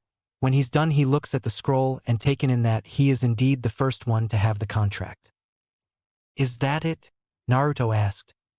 That's it. I'm glad I found you, Uzumaki-san. It took a long time before I found you, and I am ready to go back home. The cat remarks. Wait, how do I summon you guys? Naruto asks. To summon us, prick the hand you used to sign the contract again to create an offer of blood. Then do the hand seals board dog bird monkey ram to mold your chakra correctly, and finally place the hand you used to sign the contract on the area you wish to summon us. The amount of chakra you use will determine the power of the summon, the cheetah informs him. How do I summon you? Naruto asked. I can't tell you that, Uzumaki-san, as you are our first summoner, we will be learning as much as you do about the process. I suggest start off using a low amount of chakra and then gradually build up until you summon me. I warn you though that some of my kind can be skittish and might run away or attack before you can talk to them. It tells him. Thank you for explaining that to me, and the warning, Naruto replies. It's fine. Do you need anything else? The cheetah summons asks. No. But can you tell me your name before you leave? Naruto asks. The cheetah looks at Naruto questioningly for a few seconds and answers. My name is Saburo. I look forward to working with you in the future, Uzumaki-san. The summons says before disappearing. Naruto stood in the clearing for a few moments digesting what just happened to him when he broke out in broad smile. I have a summoning contract. I have a summoning contract, Naruto says to himself. This was big stuff. As far as he knew, only Jonin or experienced Chunin were able to summon. He had never heard of a genin summoner, although it was possible there were others. He felt like trying it out right away, but remembered he still had his elemental exercise to work on first, not to mention his chakra control exercises, weapon training, taijutsu training, and he wanted to practice the ninjutsu he knew as well before heading home to rest. Looking at his shirt and pants, he could also see he would need to replace or repair those as well. They were riddled with claw marks and teeth holes from where he was scratched and bit. He was just glad Saburo didn't have larger teeth. Deciding to work on his summoning technique later, he got back to work starting with his taijutsu training. If only he knew a jutsu that could create multiply copies of himself to cut down on the workload. 3 days later, Team 4 stood at their designated training ground ready for instruction. Hayama decided today would be a heavy training day, so no missions. So far they had reviewed the 3 basic chakra control exercises, including battle simulations on trees and water, for an hour. Then they worked more on their elemental manipulation. And after that they all practiced kenjutsu, something that had been neglected of late during team training, but it showed that the kids had worked on it in their own time after practice, as Hayama could see definite improvement. Lastly, he had them review their taijutsu and genjutsu before giving them a break. This time it was Tamaru's choice, and he had a massive sweet tooth, so they went to the dango shop. When they entered, the genin noted Hayama was acting suspiciously, like he didn't want to go in the shop. But upon entering he relaxed. Naruto had the nikadango, which was a type of meatball, and a bowl of enmitsu for dessert. Tamaru ordered the Goma-style dango with a side order of chichi dango. Fuki had the Hanami-style dango and a bowl of enmitsu, while Hayama had the shidango or green tea-flavored dango and a bowl of enmitsu. Now that they were rested and full, Hayama decided to teach them something new. What I am going to show you now is a technique called chakra flow. The chakra flow technique refers to both the flowing of chakra through an object, as well as any technique that increases the potency of a weapon by flowing chakra through it. There are some techniques that use chakra flow to enhance the body as well, but that is very advanced stuff that you shouldn't try until you master your element.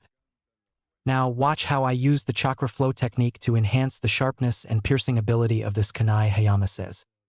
The 3 genin watch as Hayama takes out a kunai and pushes his chakra through it, converting it into wind nature. Each genin noted there was a noticeable hum coming from the technique as it enveloped the kunai. When Hayama-sensei threw the weapon, the genin were practically in awe, as it not only punched a huge hole through one tree but several. Whoa! You've got to teach me that, sensei! Tamaru shouted. Despite the volume of their teammate, Naruto and Fuki couldn't help but be equally excited. Now calm down. Tamaru, this technique is perfect for wind users, but Fuki and Naruto, each element reacts differently to the use of this technique. I know that for earth users like Fuki, the technique hardens weapons or the body. IWA in particular uses chakra flow to harden their bodies until they are as hard as steel, but the same can be done for weapons, making it an ultimate defensive technique. Unfortunately, Naruto, I don't know what effect this may have with water nature, as none has been noted before. However, you also have wind nature like me and Tamaru.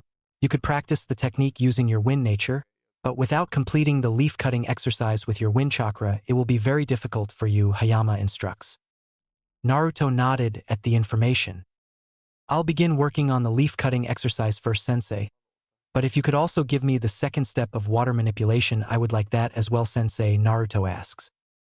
Alright, why don't you go over to that tree and gather some leaves to begin practicing with while I start Tamaru and Fuki on the chakra flow technique, Hayama orders. Naruto nods and heads off to begin practicing. It was half an hour later before Hayama caught up with him. When Hayama looked at Naruto's progress, he noted that he had already managed to produce notable cuts on the sides of the leaf. Good job, Naruto-kun. It looks like it won't take you long to get this down, either, Hayama praises. Thank you, sensei. For some reason this feels a lot easier than when I worked on the first stage of water manipulation, Naruto says. Hayama nodded at the information. It would seem Naruto had a more powerful connection to the wind than he initially thought. Do you want me to give you the second step to water manipulation, or do you want to continue working on leaf cutting? Hayama asks.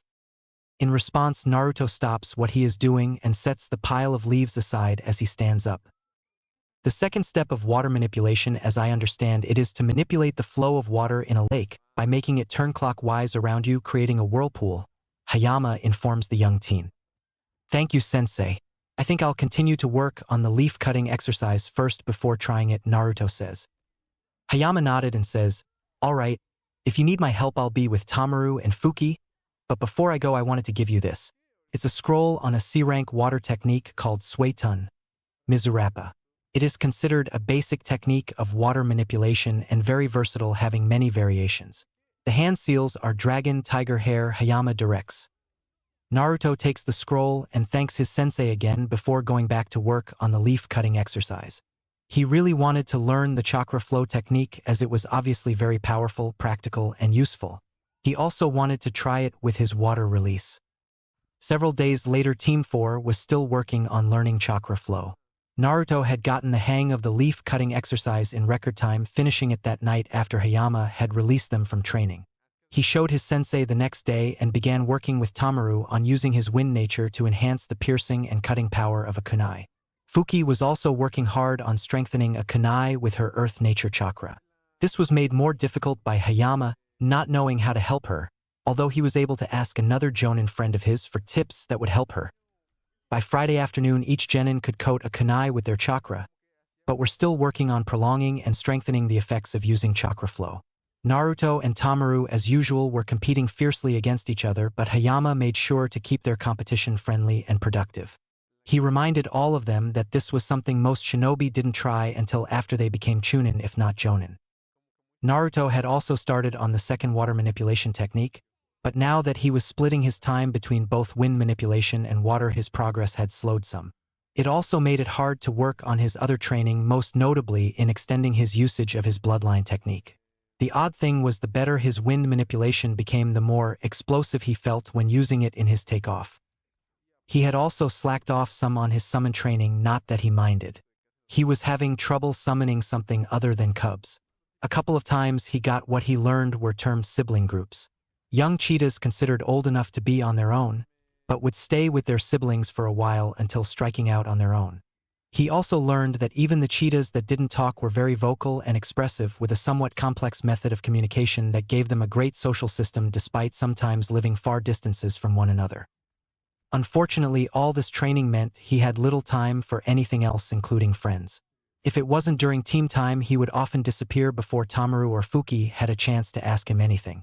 His behavior was a bit alarming to his sensei, but he saw how hard the blonde worked during team training, so he figured he was probably doing some on his own time. Hayama decided he would look into though if it continued too much longer. He didn't want the kid to burn out like so many talented kids before him. Burnout was an especially troublesome issue for ninjas. That could wait, because now Team 4 was standing in front of the Hokage ready to receive their second C-rank mission. Shiro Kuma-san, I hear you are requesting another C-rank for your team, the Hokage asks. Yes, Hokage-sama. Thanks to Naruto, the last one ended before it could really begin, and I don't feel they got enough experience. I was hoping we could receive another one close to the village, Hayama replies. Hmm. Irika, do we have a C-rank mission available that is near the village? He asked. No, Hokage-sama. Most of the C ranks have already been distributed to the more experienced genin teams. There are 3 available. One is a protection mission to Wave, another is a bandit elimination near Tanzakagai, and the last, actually this is near by just half a mile or so outside the village. A family is being terrorized by a large bear and they are requesting a team to kill it, Irika says. We'll take the last one, Hayama says. Very well, here's the mission request scroll. Good luck on your mission, Team 4, the Hokage says. Team 4 bows to the elderly leader and then leaves, passing by a drunk old man who really reeked of booze even to Fuki and Tamaru, whose noses were the least sensitive. Team 4 quickly took their leave, glad to get away from the drunk, and pitted the team that got saddled with that old man. 2 days later, Team 4 was once again returning from a successful and quick mission. Hayama basically stood and watched as his genin made short work of the rogue bear. Funny thing was, it turned out to be a summons and they chose Fuki, whom incapacitated the bear with an earth chakra infused punch to its head, to be their new summoner. Hayama couldn't be prouder of his team with how fast they were progressing. Actually, it was starting to become a little ridiculous. He now had a genin summoner, something that hadn't happened since the Sannin. He heard the Chunin exam was being held in Konoha this year. He was strongly considering nominating his team, but he really wanted them to wait a full year before reaching for a promotion. Meanwhile, the genin were talking among themselves. More accurately, Tamaru was pestering Fuki about how come the bears chose her. Of course, Fuki didn't answer him and merely smirked at his frustration. She proudly displayed the summoning tattoo on her bicep that she received from the bear that was the holder of the contract.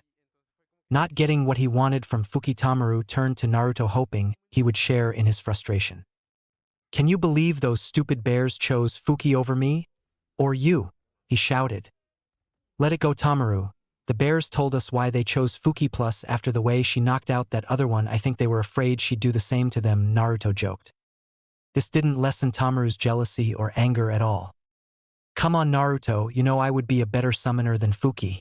I can just imagine summoning one of this big brutes to rip apart some bad guy while I rescue the princess and save the country.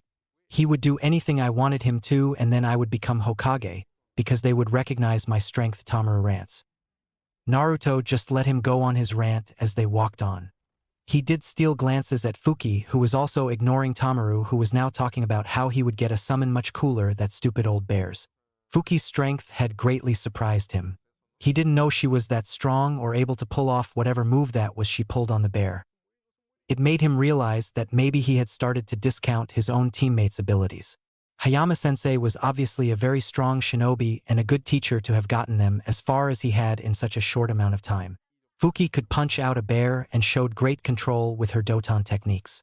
Even Tamaru, despite being somewhat childish, displayed a startling amount of cunning and battlefield tactics, plus a quick mind in the battle against the raging bear. Naruto really felt lucky to be a part of this team. It was starting to feel like family. Hey Fuki, Naruto said, catching the girl's attention. Maybe you shouldn't tell anyone you have a summon contract yet, Naruto says. Fuki and Tamaru looked at him quizzically, as did Hayama, as he was curious about why a genin would consider hiding such a potentially powerful technique instead of bragging their asses off. Why? Fuki asked. Naruto's response wasn't verbal. Instead, he stopped, gathered chakra into his right hand, used the proper hand seals, and then slammed his hand on the ground in front of him. Kuchios no Jutsu, Naruto called out. In front of Naruto sat a cheetah cub a few months old. Naruto had purposely summoned him because he liked his coloring, which was white and black with amber eyes. He also liked that the cub had a serious personality despite still being young. Naruto-sama, why have you summoned me? Questioned the cub. Sorry, Fuyu. I was showing my team that I could summon you guys? Naruto explains. Do you have any meat? Fuyu asked. No.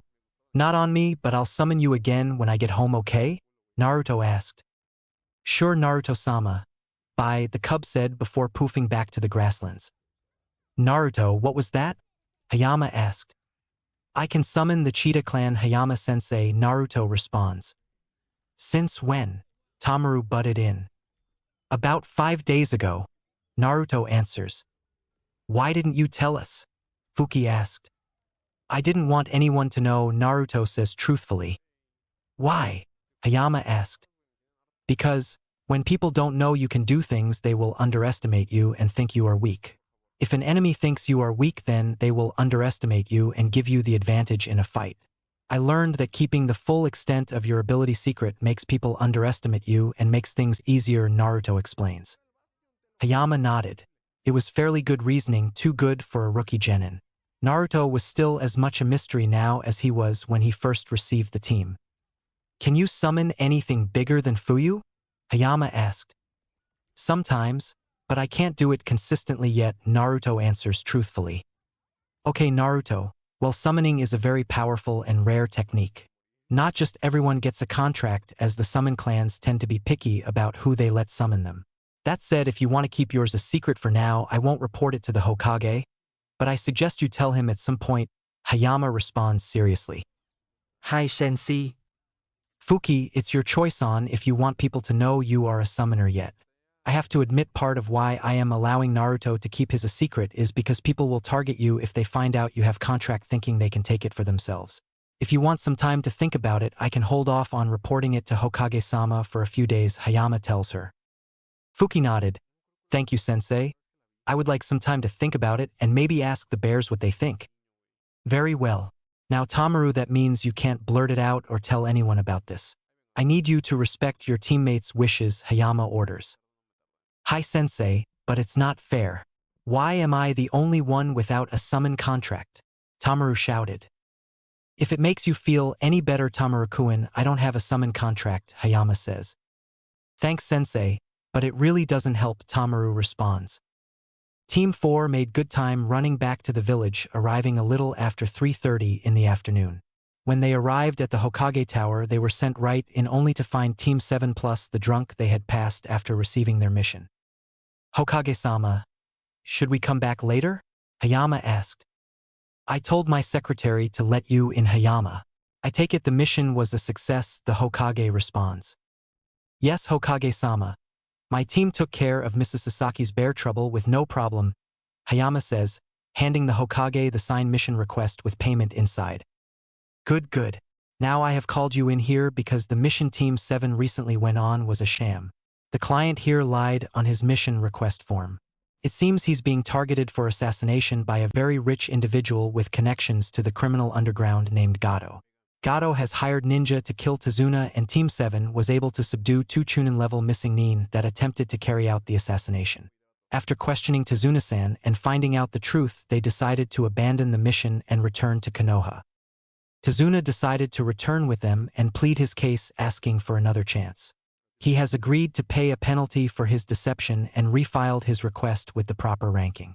Payment is to be deferred until such time as he or his village are able to, with a grace period of 1 year. Your team is being told this because I would like for Team 4 to go with Team 7 and finish this mission. Do you accept this mission? The Hokage asks. Hayama knew his team could handle this mission, and if things went bad, he and Kakashi were not made jonin for novelty. Kakashi was perhaps the strongest ninja currently in the village when he was serious, and it sounded as if his team wasn't bad either. Just to be sure, though, he looked at each member of his squad to see their reaction and was pleased to see they looked eager and ready to go despite just coming back from a mission. Team 4 accepts the mission assignment, Hokage-sama, Hayama replies. Very well. Then, due to your team's recent return from a mission, I am sure Tazuna-san won't object if you all begin bright and early tomorrow after you have better prepared yourselves, the Hokage says. Tazuna wisely shook his head and said thank you to the Hokage. Then I will allow Hataki-san and Shirakumo-san to discuss the details among themselves. You are dismissed. Kakashi, Hayama, stay for a moment, would you, the Hokage directs. The genin of Team 4 and 7 left the office with the client, whom Team 4 could tell had sobered up some since they first saw him. When the genin and Tazuna left, the Hokage turned to the 2 jonin. The Hokage snapped his finger and 3 ANBU members dropped down to the ground. A boar, bird, and cat-masked ANBU all dropped down in front of the Hokage. Kakashi, Hayama, I will be sending these 3 to shadow your teams during this mission. I am sure that by now Gato has learned of the failure to kill Tazuna-san. He will most likely up his attempts to kill him, and thus the danger of this mission is unknown.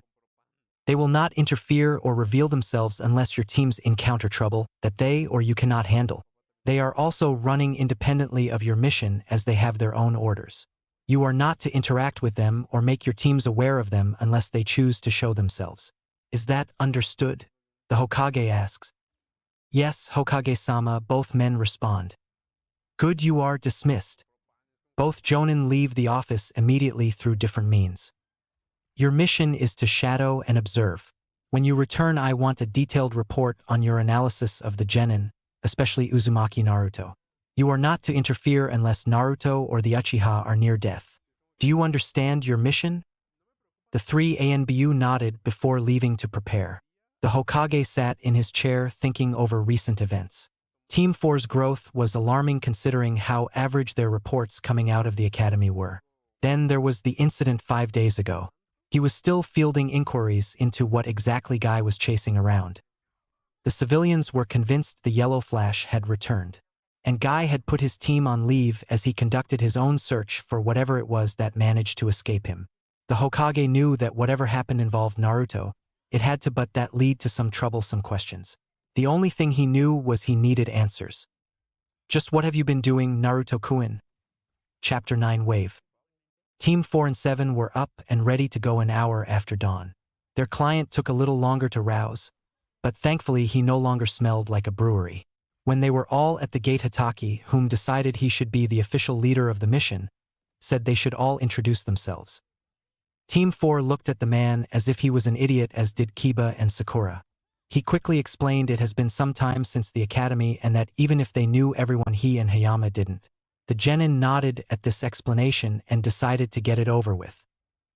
Alright, I'll go first. My name is Uzumaki Naruto, age 12, and I don't have a focus yet, but I guess my strength lies in my speed and stealth ability. Naruto starts off. Good. But what about your likes, dislikes, goals, or dream for the future? Hatake asks. Why would that matter to the mission? Naruto asks. The rest of Team 4, Hayama, and Tazuna were interested in the answer to this as well.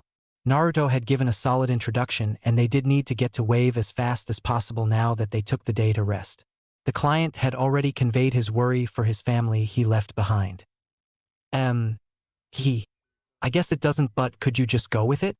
Hatake asked.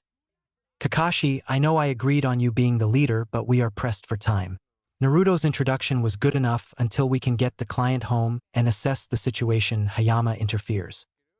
Fine, how about you go next, Sakura? Kakashi offers. Okay, I'm Haruno Sakura, age 12, and I guess my strength is my mind, Sakura said questioningly. Team 4 raised their eyebrows a bit at the seemingly awkward ending to her introduction. It was like the girl hadn't trained enough to know what she was good at, but they kept going. My name is Inuzuka Kiba, age 12. This is my partner Akamaru.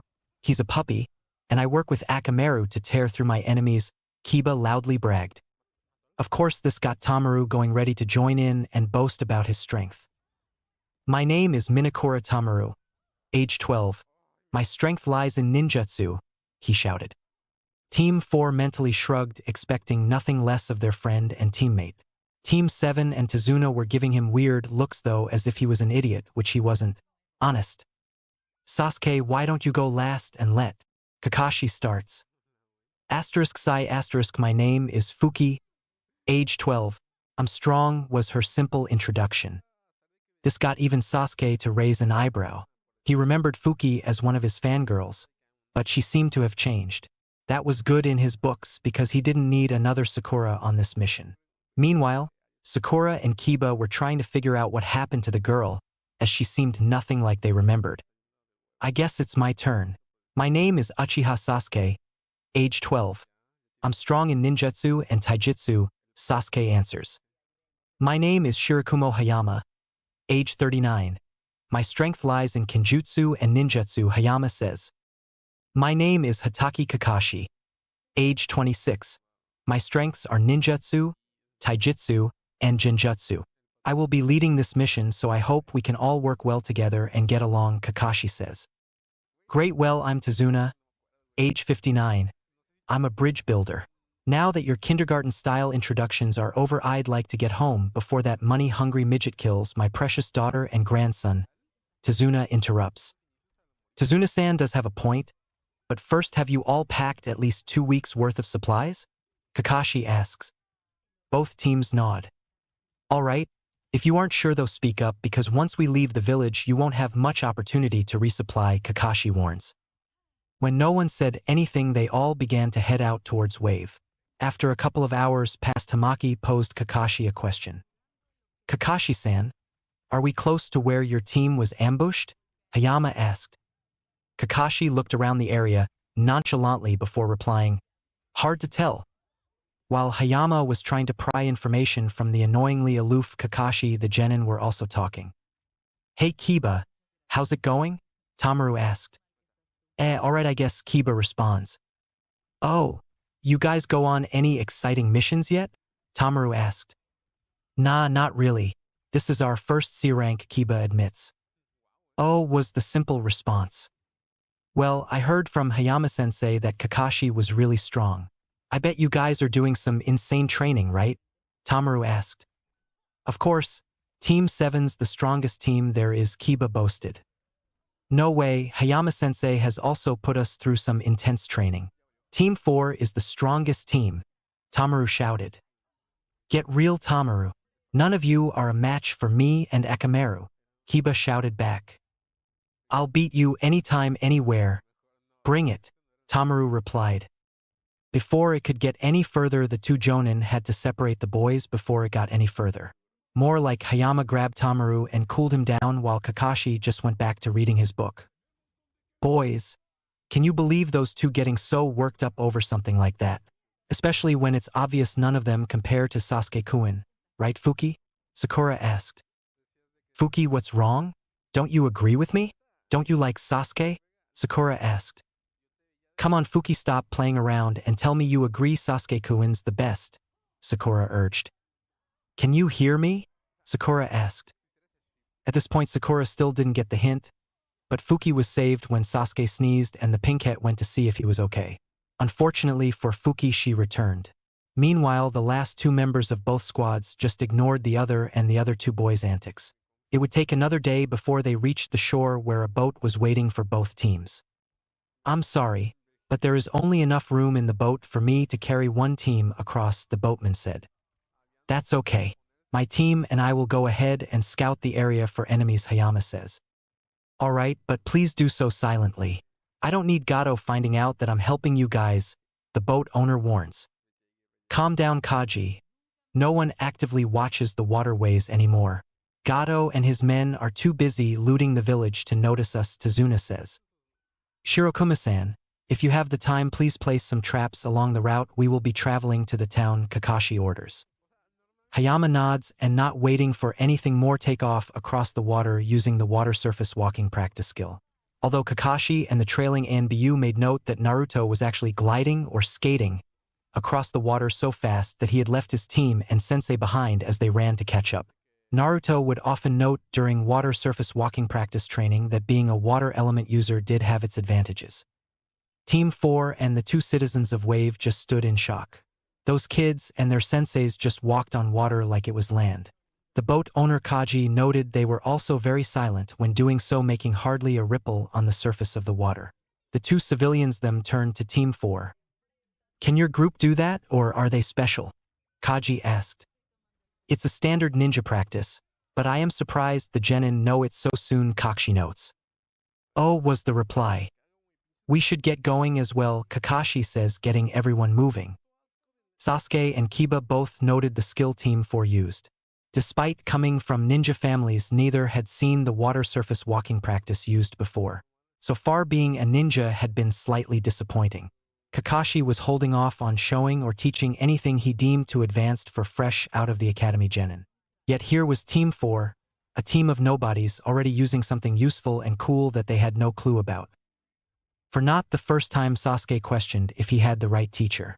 Unknown to him, Kiba was also questioning their sensei, but not just because of what he saw Team 4 do. His questioning had more to do with what his mother and sister told him of their genin days. Sparring with Sasuke every other day was getting boring, and the only other thing they were practicing was teamwork and the basics, or what Kakashi considered the basics. He hadn't said anything to his mother or sister about it yet, but if things didn't change he would after this mission. For Sakura everything was great, and she had no problems except for getting a seat in the boat next to Sasuke, which she did. But she did take note of what Team 4 did as well, hoping to learn it later on.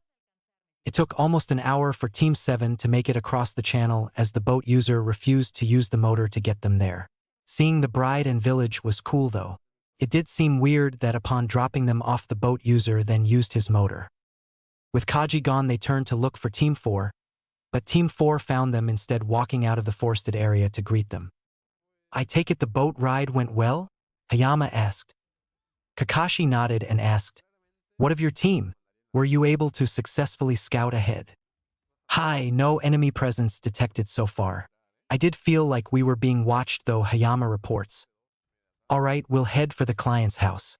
Let's move out in a diamond formation with Naruto and Sasuke in front," Kakashi orders. They quickly got into formation and walked the path to the village. They didn't get far before Naruto flashed out of sight, and the next thing they knew a teen in a Kiri Hunternin's mask bounded onto the road and dashed off into the trees on the opposite side. Naruto was only a step behind, showing his speed as both teens were quickly lost in the foliage fighting at a fast pace. "Sensei!" Tamaru shouted. "Hold formation, Tamaru. Naruto can handle it. If he needs help he'll come back," Hayama orders. "Are you sure, Hayama? I can send Kiba or Sasuke after him," Kakashi questioned. Before he could respond, both teams were forced to duck as a giant cleaver-shaped object tore through the area and embedded itself in a tree. Both teams were back on their feet, quickly surrounding Tazuna, who was also now on his feet. Kakashi and Hayama recognized the guy standing on the embedded weapon. "Oh my, you are Momochi Zabuza, missing Nin from the village of the Hidden Mist?" Kakashi says. Kakashi knew this would be a tough fight if he didn't use his hidden gift. "I'm guessing you are Kakashi the Sharingan user. I'm sorry, but I'll need you to hand over the geezer," Zabuza states. "Is that guy serious? Can't he see he's outnumbered 7-1? Tamaru asks out loud. "Tamaru, this guy is out of your leagues. He's a former member of the Seven Swordsmen of Kiri. They were said to be even stronger than their ANBU before most of them were killed or went rogue, becoming missing Nin," Hayama states quickly. "I see you have heard of me then," Zabuza states. Kakashi moves his head protector to its intended resting place on his forehead, revealing the red eye of an active and mature Sharingan. Sasuke stared hard at his sensei, wondering how he had something that was only supposed to be utilized by select members of his clan, the Uchiha. He knew it wasn't time for asking question, but he filed it away for later when he would. "I'm honored that I can see the Sharingan that I've heard about. When I was in the hidden village of the Mist's assassination squad, your information was listed in the bingo book I carried asking for your capture. It also noted this: the man who copied more than 1,000 techniques, Kakashi the copy ninja," Zabuza says. Kakashi says nothing as he and Zabuza try to stare each other down. "What? Kakashi-sensei was that great of a ninja?" Sakura questioned. Sasuke continued with his earlier thoughts, though No also wondered if perhaps Kakashi was an Uchiha somehow that survived the massacre. Kiba just wondered if the man was so strong why he hadn't shown them anything yet. "Let's cut the chit-chat here. I have to kill that geezer right away," Zabuza says, preparing to fight. When he says this, the genin instantly surround Tazuna to cover any potential areas of attack except for an area behind the old drunk. They were mostly covering the front and sides since they were sure any attack would come from the front, as there was no way this ninja could get behind them with Kakashi and Hayama present. "Hayama, stay with the kids and protect the client. I'll handle Zabuza," Kakashi states confidently. Hayama nods and stands in a ready position a little ahead of the genin. "It seems I'll have to defeat you first, Kakashi," Zabuza says. Zabuza quickly shuns from his place on the branch, his sword now sheathed on his back, and is now seen on the water. The genin lost sight of him and appeared confused until Sakura noted his new position to the rest, not that they really needed her to, since he was now directly in front of them. Hayama and Kakashi noted the buildup of chakra by Zabuza, with Kakashi noting it was water chakra as mist began to cloud their visibility. Just before it did, Zabuza calmly called out the name of the jutsu he was using. "Kirigakure no Jutsu," hiding in mist technique. He seemingly vanishes as the fog covers everything, hiding him from sight, even from Kakashi's active Sharingan. All Kakashi could see was the vast amount of water chakra circulating the area.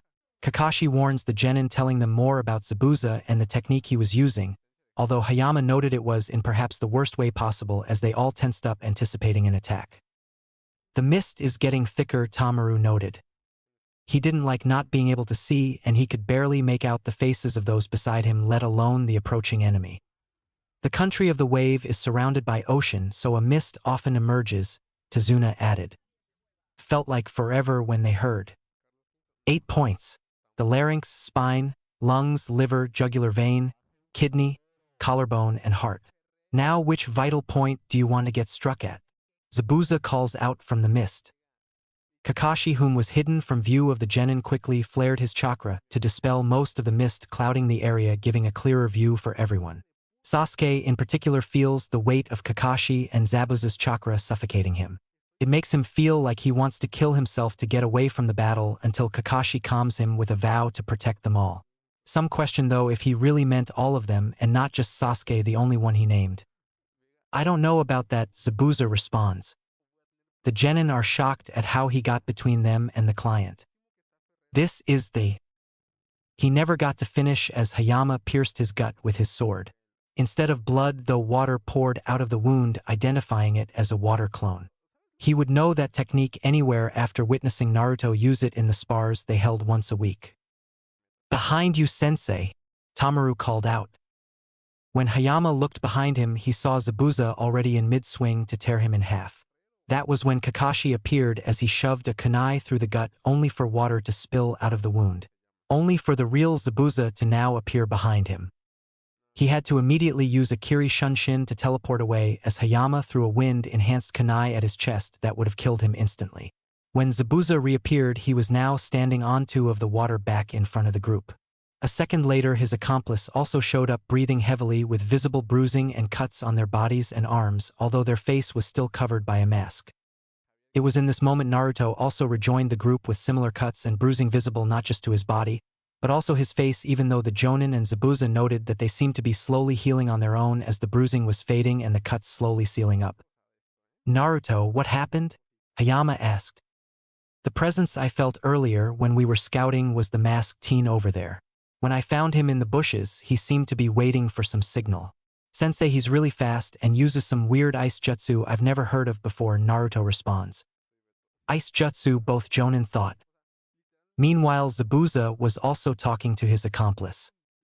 Haku, what happened? And why is that blonde brat still alive? Zabuza demanded. I'm sorry, Zabuza-sama. He caught me by surprise and he was too fast. I couldn't use most of my jutsu as he never gave me a chance.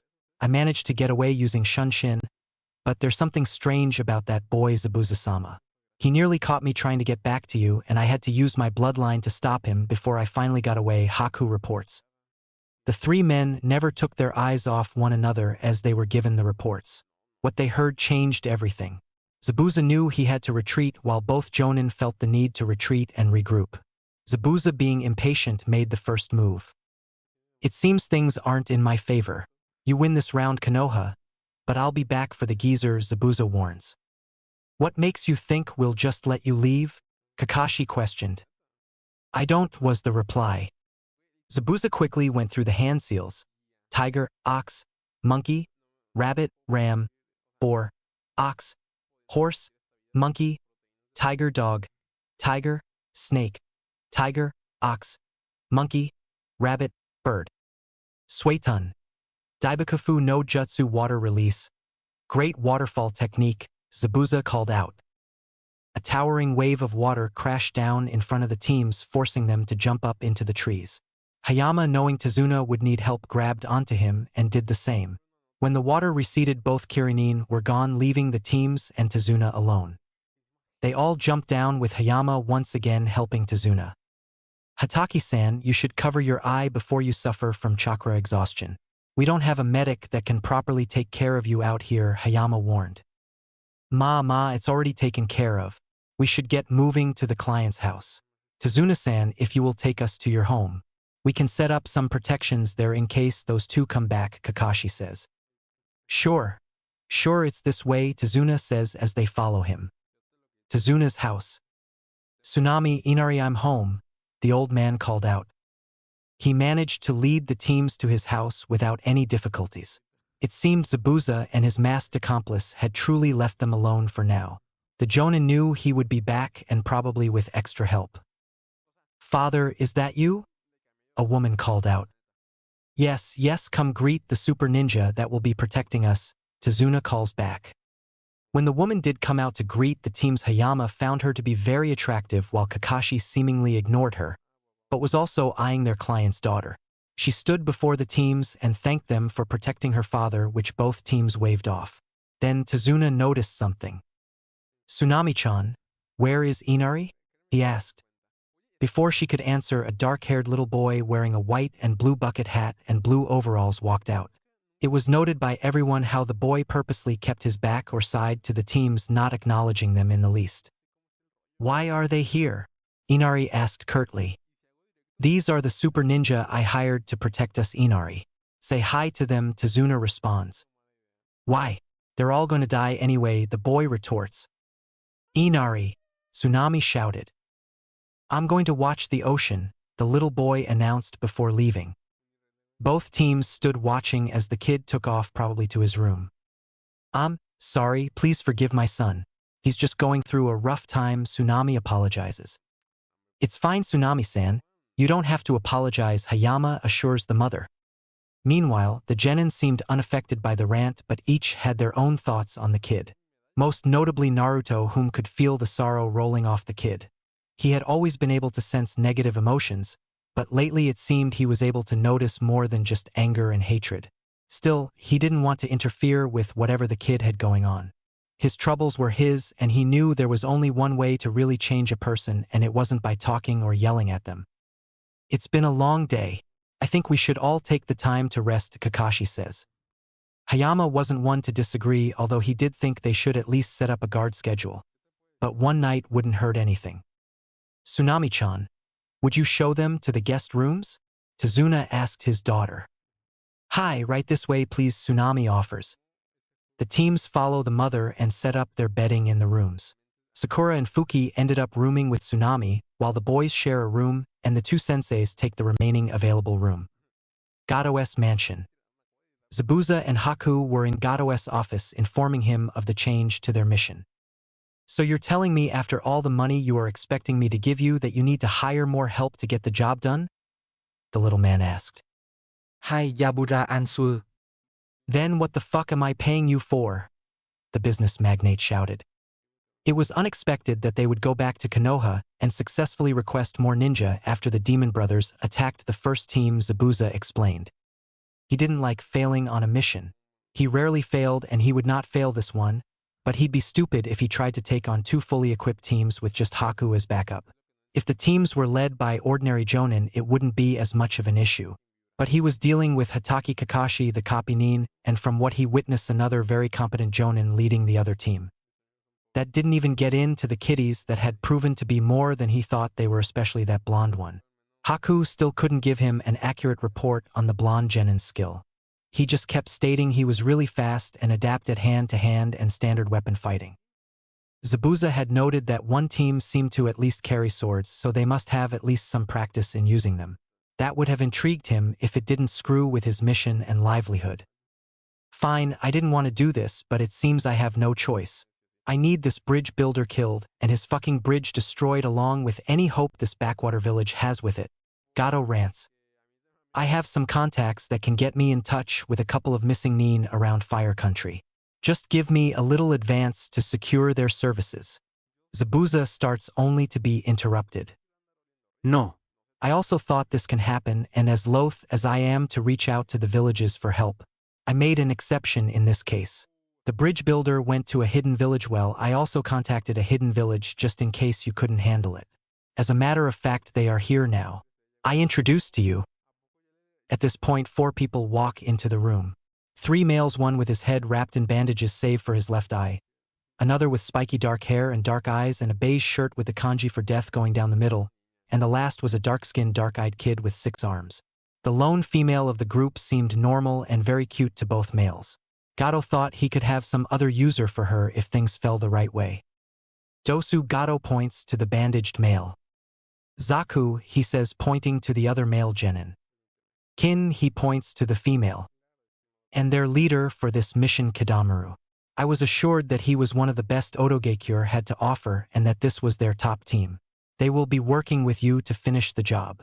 And since I had to pay a village for an official squad and the money spent is already gone unable to be recovered, their pay will be taken out of what I owe you plus half of any bounty those ninja have on their heads, Gato informs the now angered Zabuza. That's not the deal we struck, Zabuza shouted. This is the deal we have now. Things change, Zabuza-chan. You can either accept it or get out, but don't think I won't be making a call to some of your old friends and let them know what you've been up to recently and of course where you are staying, the little weasel threatens. You're playing a dangerous game, Gato. Don't forget who I am. I could kill all 4 of these shit stains without breaking a sweat. I've heard of Otogekure. They are a newly made village and a particularly blood-thirsty one. I thought about joining up myself, but then I heard about what happens to most of the ninja that serve under their leader. I like my body just the way it is. I don't need some freak operating on me to give me power unlike these weaklings. I wouldn't think of double-crossing them either, Gato, because I heard their leader is particularly vicious and vindictive to those that do. I'm sure he would love to operate on you and your minions. And if you think about double-crossing me or not giving me what you owe me, then I'll make what he'll do to you feel like a day in the park. Understood, Zabuza warned. He leveled some killing intent on the midget, causing him to wet his pants before leaving with Haku after a brief stare down with the Oto team. When he finally left, Gato spoke to the Otonin about what he expected of them. You know your mission. I hope you're better at it than that oaf. I also hope you are prepared to carry out the second part of your mission, because after what he just pulled, I don't want Zabuza or his friend making it off that bridge in one piece, he ordered. Understood. We'll make our move by the end of the week, the leader assured. Fine. But don't fail me or else I'll ruin the reputation of your village, and you'll never get another client again, Gato threatened. The Oto team then took their leave, having enough of the fat little man. When they left, the shipping tycoon turned to his 2 subordinates and nodded at them. They had their own jobs to prepare for. If those Otonin thought he was just going to pay them without any means to recoup all the money he spent and then some, they were chumps, and chumps were meant to be taken advantage of. There were 2 reasons behind why he contracted ninja for the new village that just popped up. The first was he heard of their reputation and dealings. They were possibly more crooked and evil than he ever could be. There was nothing this village wouldn't do, including experiment on and torturing their own people. The second reason was what made them ideal for what he needed. They were a new village with no friends. Even the people that hired them were wary of the new village, and their leader rumored to be a legendary missing nin with little regard for his subordinates. He was sure the man wouldn't care if he lost a few ninja, and more to the point, he was sure Konoha would pay for some of the information he had gathered on the man. If worse came to worse, he had a bargaining chip to get him out of trouble should the Oto team and Zabuza fail him.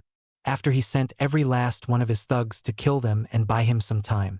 Their life wasn't important anyway, and no one would miss them. He was the one that mattered, and he had too much plan to die in this backwater shithole that no one had ever heard of before he arrived. After all, he had money and power, enough to buy his own country. That was all that mattered in this world, money and power. Chapter 10: New Faces. Both teams had awakened early to get started on the day. Tazuna wanted to get to the bridge in a few hours, but the Jonin figured they could get their teams started and then leave them to fend for themselves while they guarded the bridge builder. Now they were in a small clearing staring at some trees. We're going to begin training you cute little genin so that you survive the upcoming battle with Zabuza and his apprentice. They may have extra help along, and you may need to handle them on your own, Kakashi states. Sweet. You're finally going to train us and give us some cool technique, Kiba shouted. Calm down, Kiba. I will not be showing you any jutsu quite yet. We have no idea when Zabuza might show up, so any training you do will have to be something you can learn fast and without burning through all of your chakra, Kakashi states. This had the effect of dampening all the genin spirits, knowing they wouldn't be learning anything cool. Then what are we going to learn, sensei? Sakura asked. I'm glad you asked, Sakura-chan. I will be teaching you how to climb trees, Kakashi states. This also got the effect he was looking for as the genin gave him questioning stares, none more so than Team 4. But we already know how to climb trees, Tamaru responds. I don't mean the way you genin normally climb trees. I mean like this. Kakashi proceeds to walk up the tree in front of him without the use of hands to demonstrate what he meant. That's exactly what I meant. We already know this exercise. Hayama-sensei showed us this the first week we became a team, shouted at the man. Oh, was all Kakashi could say. The genin of Team 7 that had been looking at their sensei with awe were now back to giving him sour looks as they didn't like that another team was getting training they weren't. Mainly Sasuke because he needed that level of training. Kakashi hadn't shown him anything even if he did work more with him than his other two teammates on the basics. He didn't need that, he needed what Team 4 seemed to be getting. This led to all of the genins of Team 7 wondering what the other teams were learning and if they had been left behind and just didn't know it. Hataki-san, I think your team should work on this while I give my team another exercise to work on, Hayama says. Kakashi just shrugged and started to read his book, which made Hayama curious. How long could it take to read a single book? He has the Sharingan, he could memorize the whole thing in a minute and then relive the scenes in his mind from what I know of that cursed dojutsu's power. He's been reading that thing since we left the village and I've only seen him turn a few pages? Hayama questioned. Team 4, follow me, Hayama calls out. Naruto, Tamaru, and Fuki followed as Team 7 watched them leave the clearing. Sasuke wanted to follow them to see what they were doing, but Kakashi threw a kunai in his path and told his team to start climbing while marking their progress with the kunai. Sasuke frowned at this but decided to do the training. He could always make Team 4 tell him what they did later. Meanwhile, Team 4 stood in another clearing a short distance away from Team 7, but the trees and bushes concealed them from the other genin. Hayama had them sit in a circle Indian style before he described the exercise to them. What I will be showing you 3 is a new chakra control practice. You all have surpassed my expectations on how well you did with the first 3 control practices. Now I am going to teach you how to control your chakra through meditation, Hayama starts. Meditation? Tamaru questioned. Meditation is a practice in which an individual trains the mind and/or induces a mode of consciousness to realize some benefit, Hayama lectures. Mode of consciousness? Naruto asks. I'm not really up on the technical aspects of it, Naruto, but I think I remember it being circumstances that changed the relationship between the mind and the world, producing what are known as altered states of consciousness or mind, Hayama answers. Naruto nods at this, but Tamaru now has another question. How will that help us learn to control our chakra? He asked. Good question. There are many different kinds of meditation and many different techniques and goals or objectives. Some use meditation simply as a way to relax. Some use it to develop their compassion, patience, love among other things, and more advanced far-reaching goals like sustained single-pointed concentration, single-pointed analysis, or an indestructible sense of well-being in any situation. What we will be using it for is to build up your chakra, Hayama answers. How do we do that, sensei? Fuki asked. I do not, as I said before, know the actual techniques and mechanisms behind traditional meditation. There are books in the library you can check out when we get home if you are really interested in the subject. For our purposes, though, I want you all to sit with your legs crossed, Hayama instructs. Hayama also sat as they did and crossed his legs as they followed. Now place your hands palms down on your knees so that your entire body is connected and rooted to the earth, Hayama further instructs them. The kids followed in his movements. Now the tricky part of meditation is that it requires you to sit still and open your mind. To help in this, some focus on an object, others chant, and many other ways. I can't give you an object to focus, so we're going to have to use visualization. I imagine this will be harder for you, Tamaru, as you won't be able to talk and it is unknown how long it will take before you can accomplish this step. It takes longer for some than others, but if you find yourself getting frustrated, just calm down. Take a few deep breaths and keep trying. When each of you are ready, close your eyes. Take deep, relaxing breaths. Picture your chakra. Think about the times you have used your chakra and recall that sensation. When you feel your chakra, picture it moving throughout your body. First move it to the base of your spine, then slowly move it through your legs, your feet, and then each of your toes. When you can feel your chakra cover the entirety of your lower body, then try sustaining that feeling, and then move it up through your body. Feel the chakra as it moves up your chest, through your arms, your hands, your individual fingers, then back up through your neck, your chin, your mouth, your nose, your eyes, your ears, your eyebrows, your temple, brain, and even your hair. Once you have accomplished that, sustain that feeling, and then move the chakra back down through your body and then up again and back down, up and down, just keep it moving up and down your body. I'll monitor you as you do this and let you know when it's time to stop, Hayama tells them. As he stands up, he notes that all of them, even Tamaru, had already seemed to move into a light trance. He moves towards a tree and leans against it as he waits. Your team finished already, Kakashi? Hayama asked out loud, but low enough to not disturb his team. When Kakashi made his way through the trees and foliage to stand next to the tree beside him, Hayama noted he was no longer reading his book.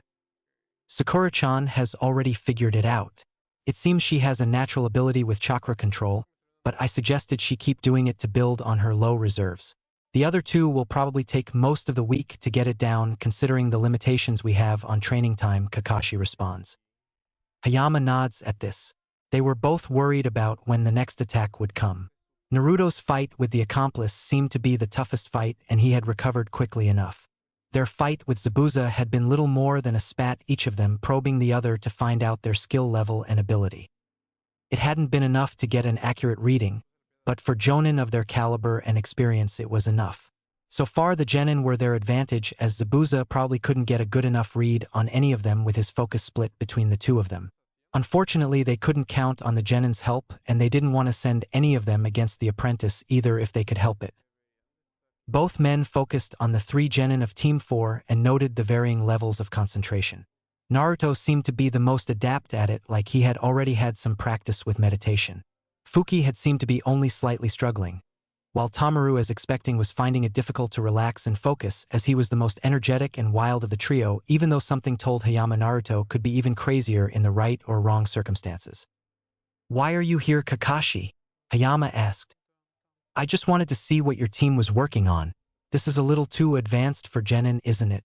Kakashi returned. "I only push them as far as they are capable of going. Like all genin, they were very raw when I received them, but they've worked hard and pushed themselves to learn at a rate I haven't seen since the last war. I tried once to hold them back and stall their progress a little, but they didn't let me," Hayama answers. "Didn't let you?" Kakashi questioned. "Nope, I told them if each of them completed a scroll full of the standard genin chakra control to my satisfaction, that only then would I teach them more," Hayama says. Kakashi didn't respond, just waited for the older man to finish. When he learned of their teams being paired up for this mission, he had sought out some friends to give him a little information on Team 4's jonin. The man was someone he could respect. Someone he was willing to bet his sensei would have respected, as well as he seemed to share in their belief of the team above mission and village above all mentality. Hayama was a man of sacrifice and duty. It took them less than a month before they had them all down, and a couple of weeks later they could even do them in combination. A truly remarkable team, and I feel lucky to be their sensei, Hayama finishes. Kakashi didn't agree with the man teaching genin such advanced material, but he could feel the pride the man had in his team. It reminded him once more of his sensei. He only wished he could feel the same about his team. "Can you handle guarding Tazuna in an hour?" Kakashi asked. "Sure, I'll leave a clone behind to watch the kids until you take over," Hayama answers. "Sounds good. I guess I should go do a little training myself. Admittedly, Zabuza got the drop on me. Without your assistance, I am not sure I could have chased him off like that," Kakashi says. It's to be expected. Those swordsmen as a group were nearly unbeatable before they fell apart. Even the weakest of them were a match for your average jonin. Zabuza himself was somewhere in the middle, and he's been running around trying to avoid their hunter Nin for some time. If he was still a swordsman, I don't think either of us would have survived the confrontation as we are currently, Hayama responds. Kakashi nods. He didn't like it, but it was true. He had started slacking off on his training since he left ANBU, and admittedly, even at his best, he was still no match for his sensei or father. With a nod, Kakashi melted back into the surroundings, leaving to find his own area to train. His kids would be fine. They didn't need him to hold their hands doing such a simple exercise. Hayama watched the kids for an hour before creating a clone to watch over the kids while he guarded the client. When he came back a few hours before sunset, he found the kids pretty much as he left them. It seems they still hadn't accessed their chakra.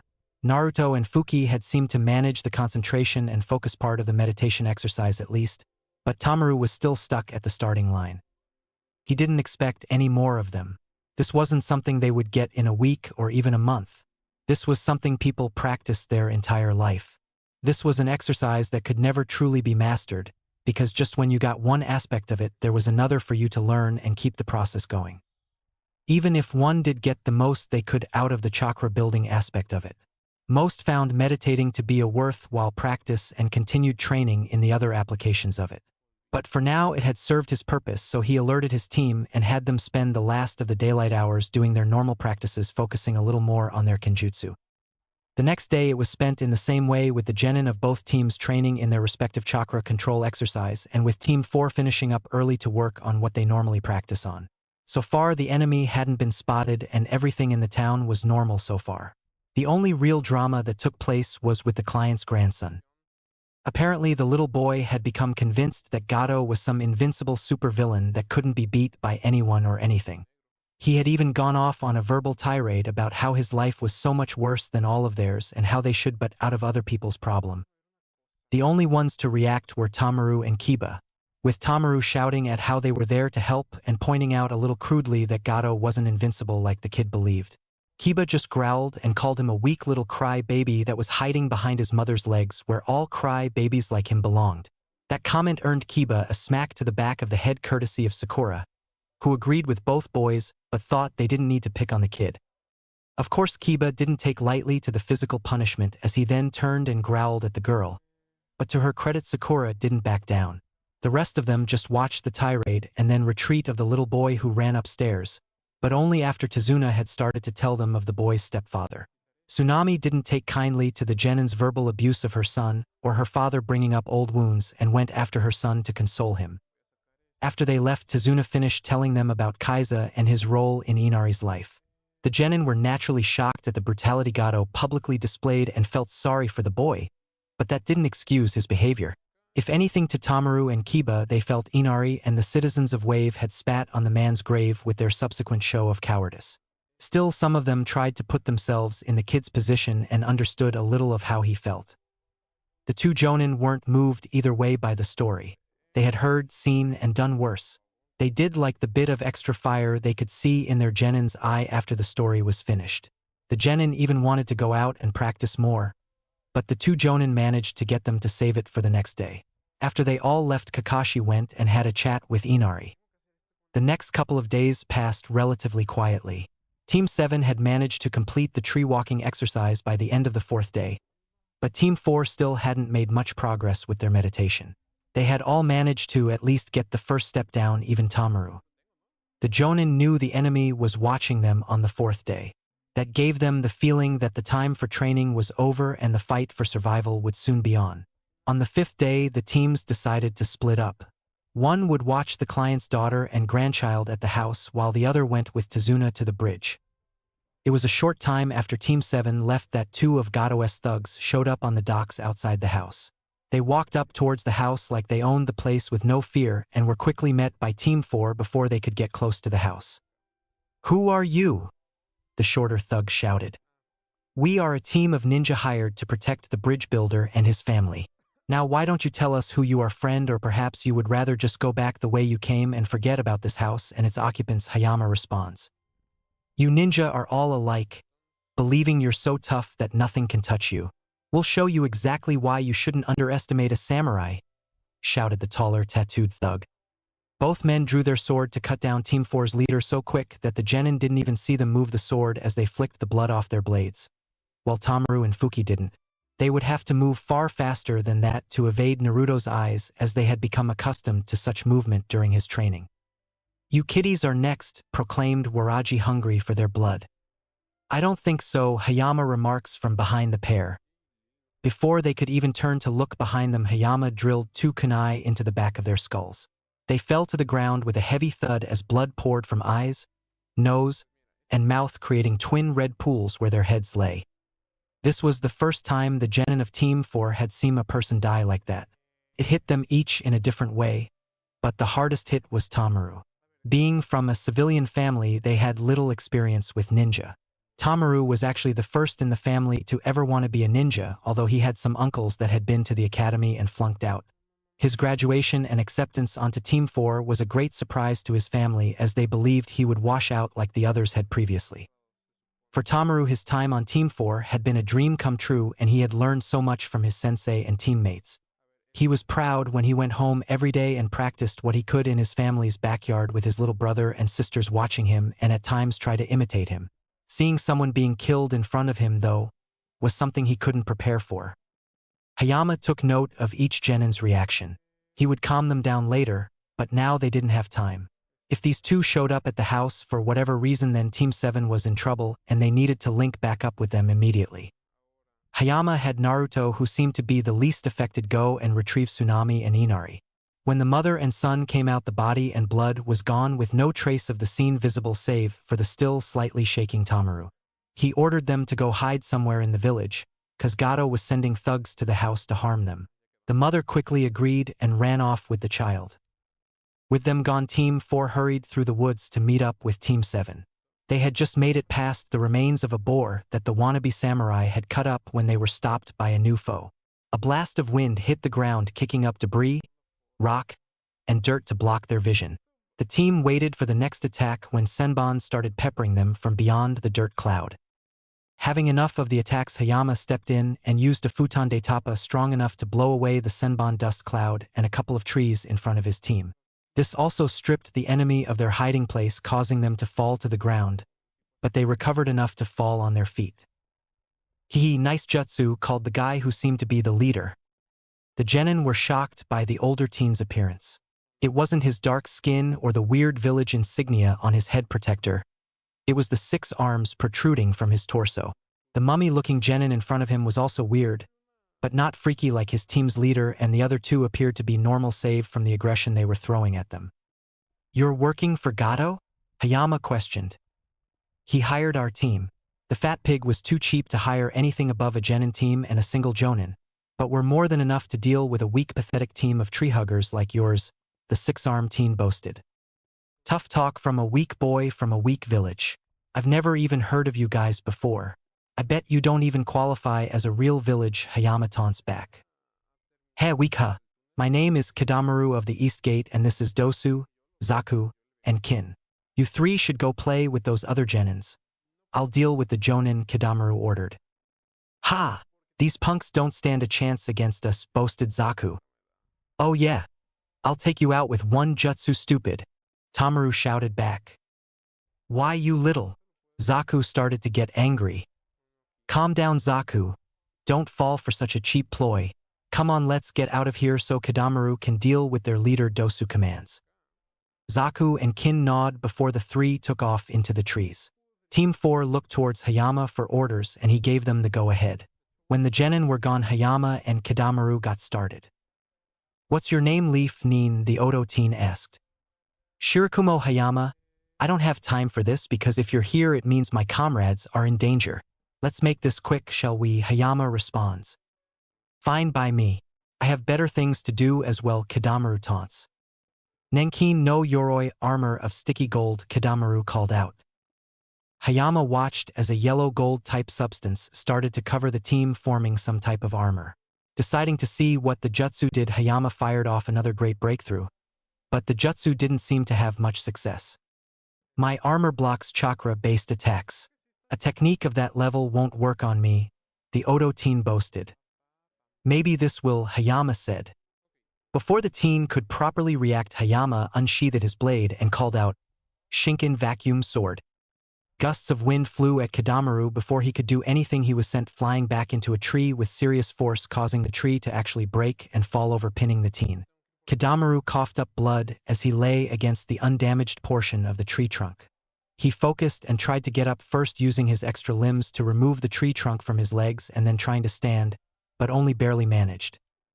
When he looked for the Konohinin, the only thing he found was the tip of a sword breaking through the armor, still covering his chest and piercing his lungs. Kidamaru was down, but not out, as he used his blood to call on his summon Kaedegumo. The summons was quickly dispatched as Hayama used another vacuum sword attack to buffet it against another tree with enough force to dispel it, and since he was so far away, the threads that erupted from the spider never reached him. "You should give up, kid. Take your team and go back home." You don't need to die today for a guy that's probably trying to find some way to recoup what he spent on you, Hayama offers. Screw you, old man. Odo ninjas never quit on a job, Kidamaru retorted. Before anything else could be said, Kidamaru found himself crushed under the weight of several trees. Hayama had used his vacuum sword technique to cut down the trees surrounding them. He was sure the teen was out of the fight and decided to catch up with his team. Stay put, kid. With any luck, your team will be back soon to help dig you out of there, Hayama says before leaving. The muffled shouts of rage Kidamaru threw at him never reached his ears. Kidamaru would have used his curse seal and easily gotten out from under his wooden prison. But Orochimaru had warned him directly against using the curse seal. Orochimaru needed Konoha to forget about him for the upcoming invasion to work, and he couldn't have a curse seal warrior revealing himself in the vicinity of any Konohanin, or his plans might be derailed. Even the slightest misstep could ruin everything he had been working for. Kidamaru knew what would happen to him if it was reported he had used the seal to fight against a Konoha team. He didn't wish that fate on anyone, so he just kept trying to use his extra limbs to get himself free little by little. With any luck, he could catch up before Dosu and his teammates were defeated and complete the mission. While the team leaders had been fighting, Team 4 had been playing a game of ambush with the Sound Genin. Every time they got close to the jerks, the Odo team would assault them with some disorienting attack and then run. It was getting really old, really fast. That little bell trick the girl, Kin, used was really annoying and effective, but it was that Zaku Kid's wind jutsu that was really proving troublesome to deal with. Both Naruto and Tamaru did think having a jutsu like that would be cool, and with both able to use wind chakra, they thought on how to recreate it. There were 4 types of wind ninjutsu, or so Hayama had told the both of them. There were blunt, widespread attacks mainly meant for defense or to throw the opponent off balance. They could do damage, but not a lot. These were mostly meant either as distractions or to create an opening for the user. They were also handy if one was outnumbered due to how widespread they could be.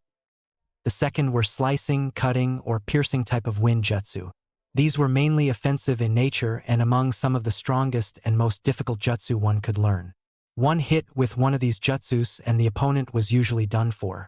The only problem came in that it was hard to focus the wind nature chakra enough to get it slice or pierce an opponent, and there weren't many known to have been made. The third type were like the first type but more focused on a single area or enemy. They used wind pressure to do damage and could cause a great deal of internal injuries instead of the concussive type of injuries the more widespread ones dealt.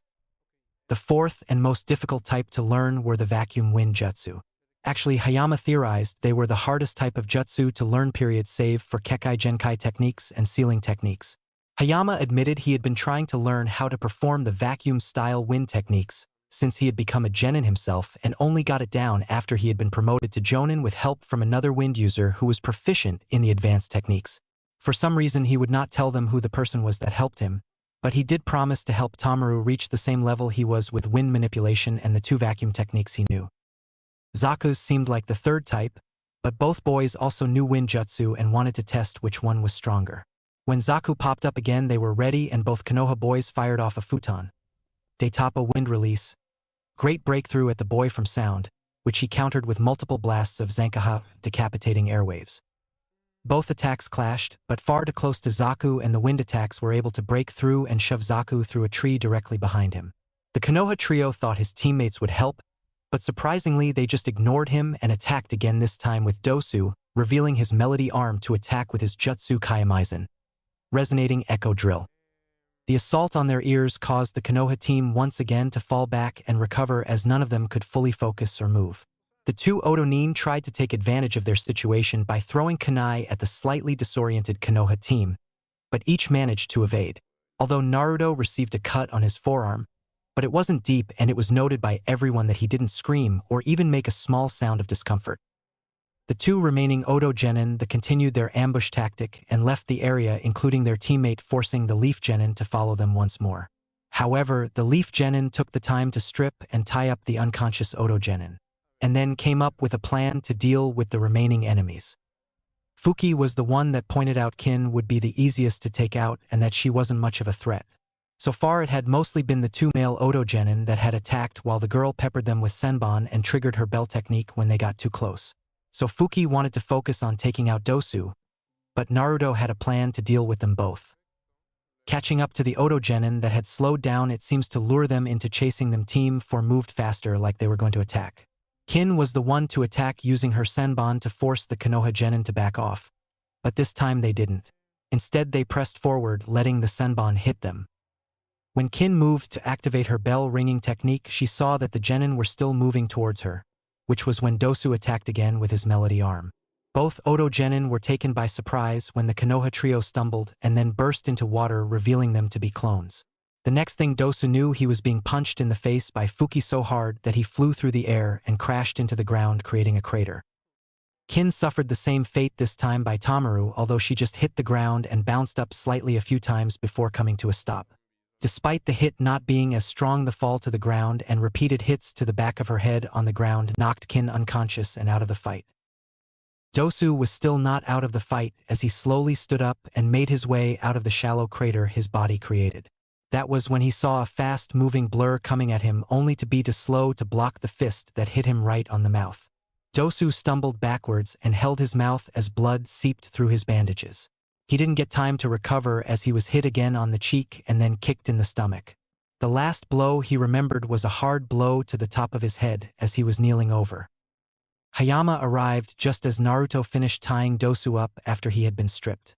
Kin was also stripped and tied up by Fuki as she didn't trust Tamaru or Naruto to do it without getting handsy. Not that she really thought either of her teammates would do something like that, but they were boys and she felt it was her duty as a female and kunoichi to protect her fellow female and kunoichi even if she was the enemy. And unlike her teammates, she let Kin keep her shirt on, although she made sure to check underneath the shirt and through the small bra to make sure she wasn't hiding any weapons there that would normally be overlooked. Hayama congratulated his team on defeating the enemy genin, although he did question why they went so far as to strip the enemy of their clothes before tying them up. The genin just blushed and made a few excuses, hiding that it was mostly out of revenge for the Oto genin pulling those ambush tactics, pissing them off. Hayama let it go since they need to hurry and get to the bridge. He was hoping they still had time and that the Oto team hadn't delayed them too much. When they arrived at the bridge, however, both Sasuke and Kiba were laying on the bridge dead, inside a dome of mirrors, although Hayama noted a lack of blood that was on or surrounding the bodies, although the Uchiha kid looked messed up. The Haruno girl was the last one standing, but barely, despite not seeming to have been attacked, as she was standing beside Tazuna. Thankfully, the bridge builder was still unharmed, although he seemed a bit shaken. When Hayama searched for Kakashi, he found him barely holding off Zabuza. He knew Kakashi could handle it, but a little help wouldn't hurt, and hopefully the masked ninja was worn out from facing the two male genin of Team 7. So he had Tamaru, who was itching to join the fight, and Naruto go fight Zabuza's accomplice, while Fuki was ordered to help Sakura protect Tazuna while he went to assist Kakashi. Hayama sunshined past the dome of ice mirrors and the masked ninja that tried to stop him but was forced back as Naruto threw several kunai at him. The boys quickly moved to surround the ice dome and the enemy ninja. Looking inside the dome of ice, Naruto could tell they put up a good fight if the cracks, dents, and chips in some of the mirrors were anything to go by. There was also slight signs of melting, like they had been hit by a couple of fire jutsu. Tamaru was focused squarely on the enemy but had trouble telling if it was a kunoichi or not, but figured it didn't matter. He needed to help Kiba and Sasuke, even though he never liked Sasuke or Kiba that much. They were Leaf Ninja, and as a future Hokage he would also look out for his comrades. "Who are you and why are you interfering?" the masked enemy asked. "We are here to protect Tazuna-san and help protect this bridge that will free this country from Gado's control. As for who we are, this is Naruto, and I am Tamaru, the next Hokage," Tamaru shouted, introducing them. Naruto sighed a bit, but nodded. If he was truthful, he enjoyed Tamaru's way of doing things and sometimes wished he was more like him. Sometimes. "I ask that you step aside, Tamaru-san, and allow me to complete my mission. If you do, I promise no more harm will come to your friends or teammates," the masked nin offers. "Never. We won't allow Gado to ruin any more lives," Tamaru responds. "I think you should rethink the situation here." What's your name?" Naruto asks. "My name is Haku," the masked enemy responds. "Wow, I kinda didn't think you would actually answer me. Anyway, Haku, you should see you are outnumbered. Even if you defeat the two of us, there is still our teammate plus Haruno-san guarding our client as well. Plus your leader isn't faring too well against Hataki-san and Hayama-sensei," Naruto states. Haku looked further down the bridge and what the boy said was true. Zabuza was starting to lose against the combined might of the two Jonin. Haku had no illusions that Zabuza could beat both of the Jonin. The hope had been that the team Gato hired would be able to take care of the extra team or give them enough time to deal with whatever team got to the bridge and kill the old bridge builder. It seems the Odo team were not worth the money Gato spent to hire them, not that she thought Zabuza would be surprised. I'm sorry, but my master wants the bridge builder dead, and for him I will not fail my mission even if I must kill you to do so. Please forgive me, but I must do this for my precious person, Haku tells them. Tamaru, I'll retrieve Inazuka-san and Uchiha-san. Can you cover me? Naruto asked. I got your back, bro. Believe in me, Tamaru shouted. Naruto nodded, having got used to Tamaru yelling his catchphrase or motto. He then waited for the right moment before dashing into the dome to retrieve the two bodies. As soon as he did, the mirrors shone brightly, blinding him and Tamaru, stopping Tamaru from helping. Naruto was knocked onto his back. Your kids are done for, just like those other brats, Zabuza taunts. I see, a bloodline technique that boosts the user's speed, Hayama deduces. Haku is the last holder of the Hayatan bloodline. Your brats don't stand a chance. Not after the training I have given her. Not when she uses that technique. She is unbeatable, and those useless brats of yours don't stand a chance against her, Zabuza brags. Naruto stood up as he looked at Haku and the mirrors intently. He made another move forward only to have Haku pelt him with senbon needles.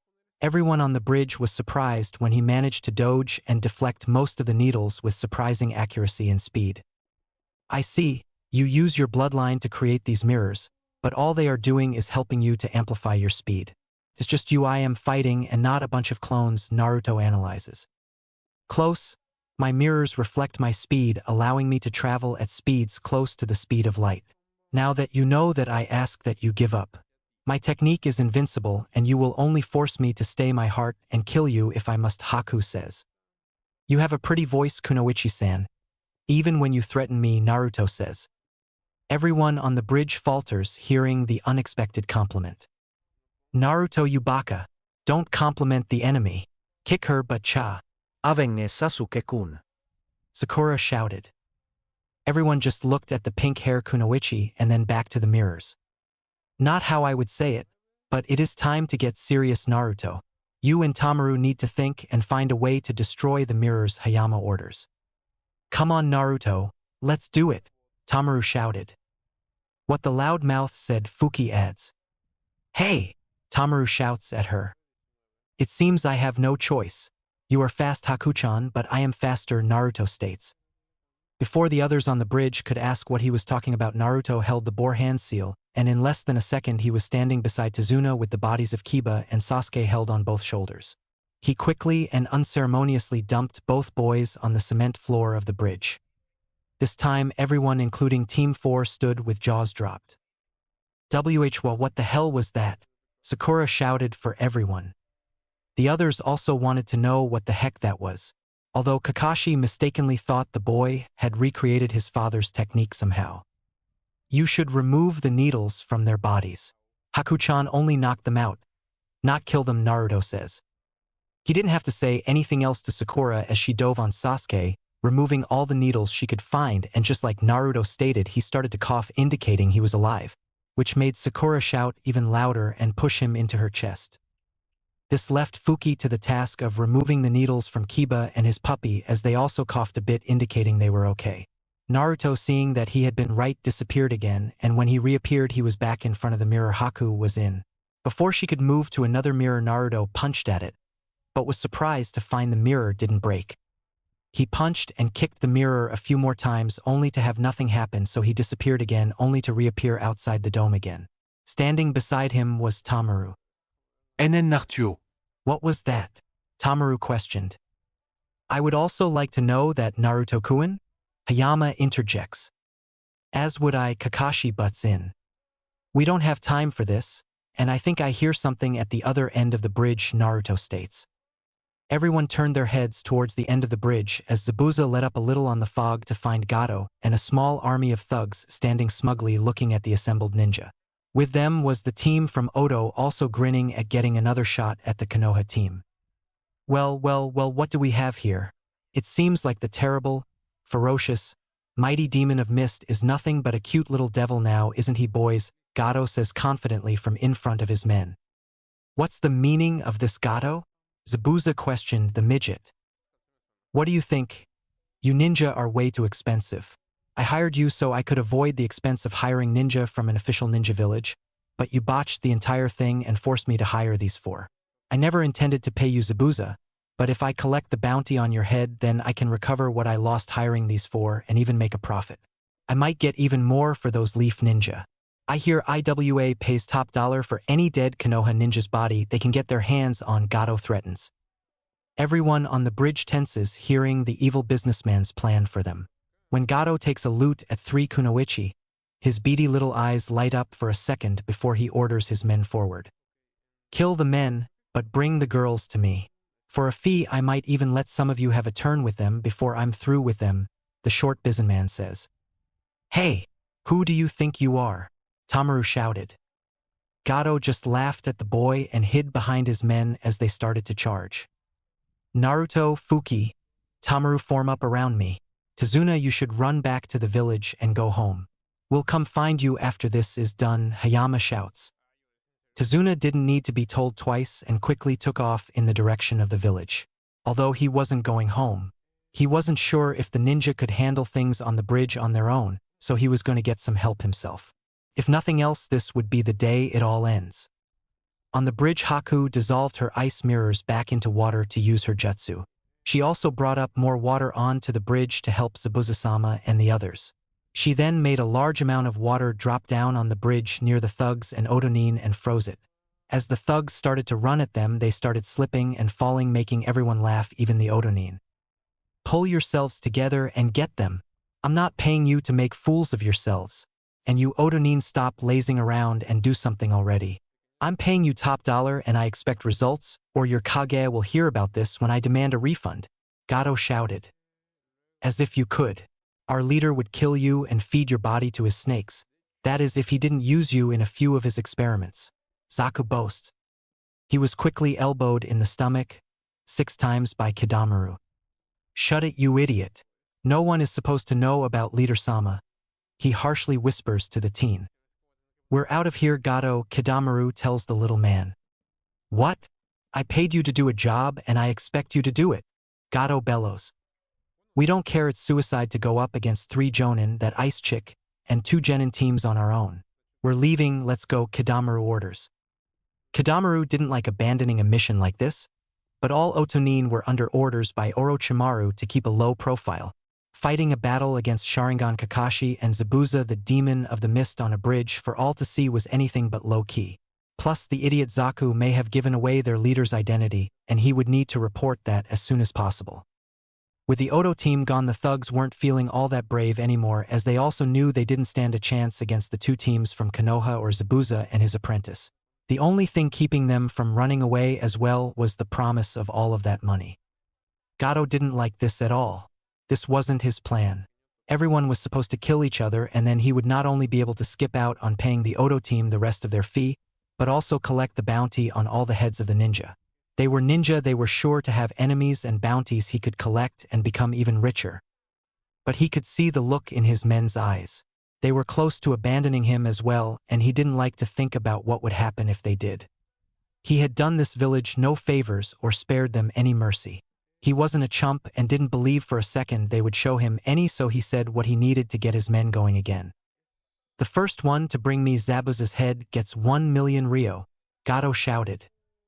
He wasn't surprised when the men immediately grew savage looks and ran across the ice to take the ex-mist Shinoboy's head. He figured if he gave them one opponent to fixate on, they wouldn't be as scared, and maybe the Konoha ninja would let them take Zabuza out before he could then turn his men against them. He was forgetting one thing though. Zabuza was beaten, bloodied, and hurt, but he wasn't out and he had full use of all his limbs. Plus, Haku, while tired, was still ready to go and back him up. And the businessman obviously didn't know Konoha ninja at all if he thought they were going to sit by idly while his men slaughtered the 2. Charge! Gato yelled. Naruto, Tamaru, used the technique I taught you to take some of them out, Hayama ordered. Naruto knew what his sensei was getting at, and Tamaru did when he saw Naruto charging up a kunai with wind chakra using chakra flow. When they were both ready, they flung them, hoping it would work, as Hayama charged his sword and used a full-powered Shinken. Haku joined in as she threw a volley of ice needles at the charging thugs, but only aimed to knock them out or cripple them instead of kill. Naruto and Tamaru's attacks hit one thug and then pierced through him to hit 3 more each before they stopped embedded into the stomach of the last thug they hit, whom also fell over, while Hayama's attack sliced up a good deal of the thugs. Kakashi used the Kagebunshin shadow clone technique to send his own small army against them. Since they could use chakra, the KBs navigated the ice just fine, sticking to the icy surface as they ran faster than the thugs could and began to take them down, just like Haku, aiming to incapacitate and not kill.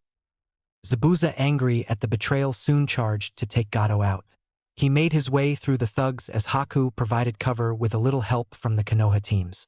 It was all over in less than 10 minutes, which was 10 minutes before Tazuna showed up with help. When he looked over his bridge, he noticed a little damage and the blood. But there were no bodies, as unknown to him, they had been pushed into the water. What happened? Where is Gato and his thugs? Tazuna inquired. Zabuza was able to kill him, and then he and his partner took off. We were just about to head off and find you when you showed, Kakashi tells him. Tazuna and the men he brought with him immediately broke into cheers. The men then raced around the village telling everyone the good news. It wasn't long before a party started with everyone in town celebrating. Teams 4 and 7 were worn out from fighting and stayed at Tazuna's, forgoing the party, where Tsunami fixed them a meal fit for heroes with a little assistance from thankful villagers. During the next few days, it literally felt like Wave was springing to life as the village was slowly recovering. The bridge would be done in a few days, and then the Konoha teams would leave. The only one who wasn't happy or excited seemed to be Tsunami's son before Kakashi talked to him some more. Naruto also wasn't all that happy, as both teams tried at different times to grill him about what happened on the bridge. He didn't care about Team 7 much, although their sensei was acting like the blonde should remember him or know him somehow. Naruto just reminded them he wasn't a part of their team and didn't have to answer to any of them, something which Sakura didn't like, as she tried and failed to hit him. For his own team, Naruto promised he would tell them when they back home and alone. After that, nothing much happened, except Team 4 continued their training until Zabuza's accomplice showed up without her mask or disguise. Zabuza-sama wanted me to give this to the citizens of Wave, she said as she handed Kakashi a scroll. Kakashi took the scroll and unsealed its contents. Inside of it were a bunch of deeds and millions of Ryo. The Konoha teams looked at the ice-wielding teen in surprise. This is Zabuza-sama's way of apologizing for his part in helping Gato oppress the citizens of Wave. This is some of what was left in the safe Gato had hidden in his home, Haku informed them. Some? Does that mean there was more and Zabuza is taking it for himself? Kakashi questioned. Haku nodded but said, I am sorry, but Zabuza-sama hopes to use the money we have taken to liberate our own home village. I am sorry, but we need it and hope you will forgive us, Haku says with a bow. It's all right, young lady. I understand, and I hope your master is able to accomplish his goal now, Tazuna says diplomatically. Thank you. We will forever be in your debts. I will be going now, as Zabuza-sama is ready to leave, Haku tells them. Hey, wait! Naruto shouts. Haku turns in surprise to see the blonde teen in front of her. I just wanted to say I had fun fighting you. I hope to see you again sometime, Naruto says. I hope so too, Naruto-kun, Haku responds. She then quickly reached forward and gave him a quick kiss on the cheek before quickly leaving in a sunshine. Naruto smiled goofily at the direction she left in. Well, until Tamaru and the rest started giving him a hard time. The next day, both teams were at the finished bridge walking across it on their way home. The citizens of Wave came out and cheered for the teams that freed them from the tyrant Gato. All of them waved back as they walked on. Naruto smiled when he thought back on the mission. This was the farthest he had ever been from Konoha, and once Gato was dealt with, Wave had been a nice place. He planned to visit sometime in the future to see what had become of the village. The others were also thinking of their time during this mission, although both Jonin looked intently at Naruto and then each other before looking forward. Hayama knew he would have to talk with the other Jonin and Hokage-sama as well once they got back to the village. He just hoped Naruto would tell him the truth so that he could satisfy any suspicions and keep Naruto safe. As the teams walked on they couldn't know it, but danger was in their future. Chapter 11. Teams 4 and 7 walked through the gates of Konoha. Most of the genin were anxious to get home for different reasons. Tamaru wanted to tell his family all about how he single-handedly bested an entire team of enemy ninja. Fuki and Sakura wanted to take nice long baths and finally relax after such a stressful mission. Sasuke had awakened his Sharingan during the battle against Haku and was eager to get home and scour the family library for jutsu and tips on strengthening his dojutsu. Naruto was the only one not excited about being back in Konoha. He knew Hayama was expecting answers, as was Team 7's Jonin-sensei for some reason beyond him at the moment. He was sure the two were going to tell the Hokage about what happened. He was just glad everyone was still mostly confused on what he did, so they couldn't tell the Hokage he had a bloodline. That only left Naruto with the problem of if he wanted to tell the man or not. Naruto was not sure what his obligations were on this. Was he supposed to have told the Hokage he had a bloodline? He didn't lie about having one or not. Would he be in trouble? What could the old man do to him exactly for not reporting that he had a Kekkei Genkai? It wasn't like there was some sign-up sheet with a box that said check yes, if you had a Kekkei Genkai. Why do I even care?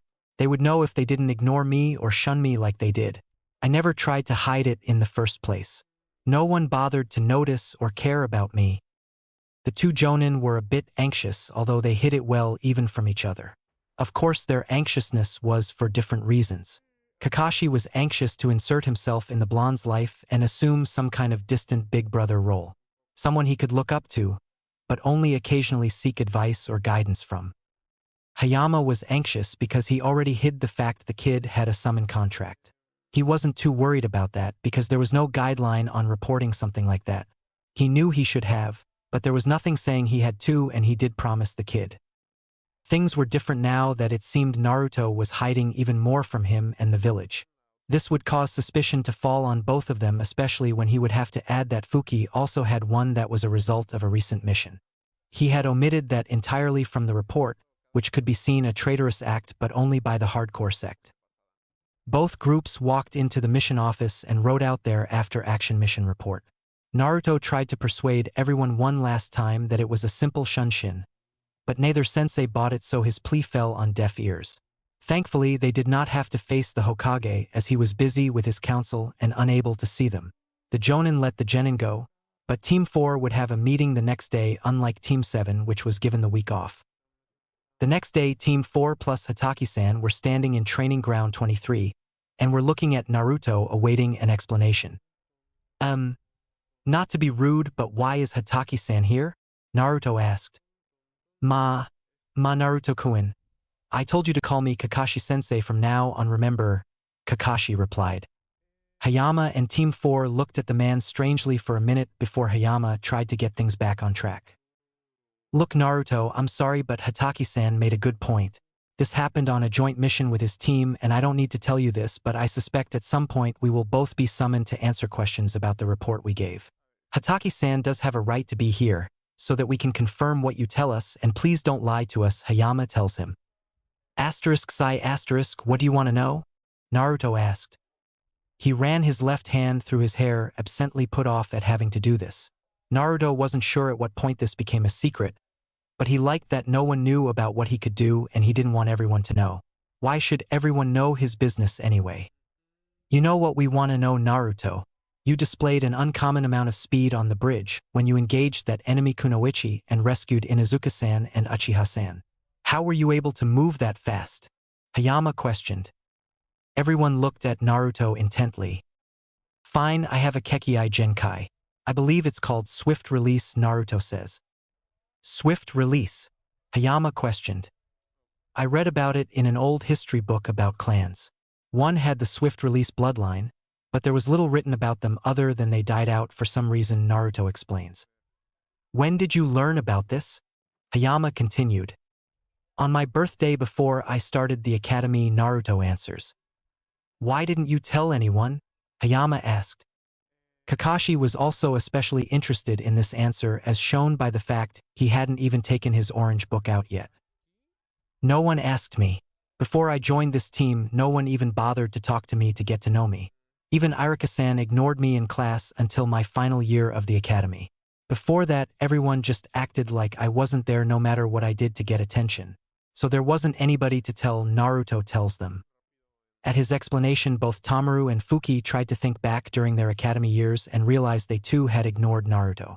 Tamaru because his parents warned him against interacting with the blonde kid, although they never said anything bad about him or gave a reason why. Fuki because like most of the females at the academy she was into Sasuke and being a part of the in-crowd. The others ignored Naruto so she ignored him too. They both held their heads down upon realizing that. Kakashi also somewhat lamented his choice to ignore his sensei's kid. But the Sandaime said they should leave him be and let him grow on his own without interference. Hayama didn't know how to feel about it. He knew of Naruto or at least the demon container, but never ran into the kid to his knowledge. Konoha was a big place. Alright, I guess that explains most of the problem. Is there anything else you are hiding? Hayama asked. I trained before and after team training on Training Ground 3, Naruto answers. Anything else? He asked again. You know about the summons, so... No, Naruto answers. Summons? What summons? Kakashi asked. Hayama slapped his face in frustration. He was really hoping Naruto would avoid mentioning that in mixed company, but it seems like that wasn't possible anymore. Naruto also blushed slightly in embarrassment when he realized Hayama hadn't wanted him to reveal that particular secret. Naruto is a summoner for the Cheetah clan, Hayama answers for Naruto. Cheetah clan? Kakashi questioned. I am their first summoner, Naruto says, answering the unasked question. You are full of surprises, aren't you, Naruto-kun? Kakashi says offhandedly. I got what I need. I'll leave your team alone to finish your meeting now. I hope we can talk some more again, Naruto-kun, Kakashi says before leaving.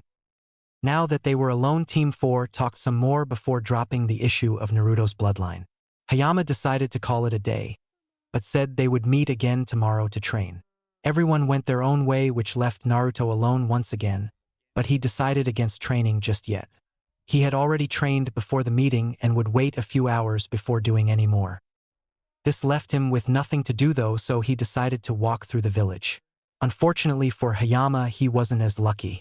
As soon as the team meeting ended, an ANBU informed him that the Hokage wanted to speak with him. Hayama knew Kakashi was probably receiving the same message if he already hadn't. With a nod to the ANBU that quickly left, Hayama used a sunshine to reach the Hokage mansion. He then walked up the stairs until he reached the level the Hokage's office was on, and then announced his arrival to the Hokage's secretary. He really had hoped he could get a few minutes just to gather his thoughts, but apparently the Hokage was waiting on him and he was sent on into the room. If he didn't know already, he now had no doubt what this meeting would be about. Take a seat, Shirakumo-san, the Hokage directs.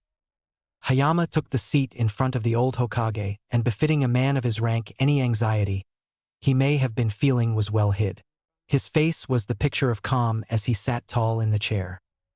I called you here, Shirakumo-san, to explain a few inconsistencies in the reports that I received about your last mission with Team 7. The Hokage says, not beating around the bush. Hayama nodded at the statement, still not giving anything away. I'd like you to tell me in your own words about what happened on this mission, and please do not leave out any detail, the Hokage says. While Hayama was being grilled, Naruto was walking through the streets of Konoha.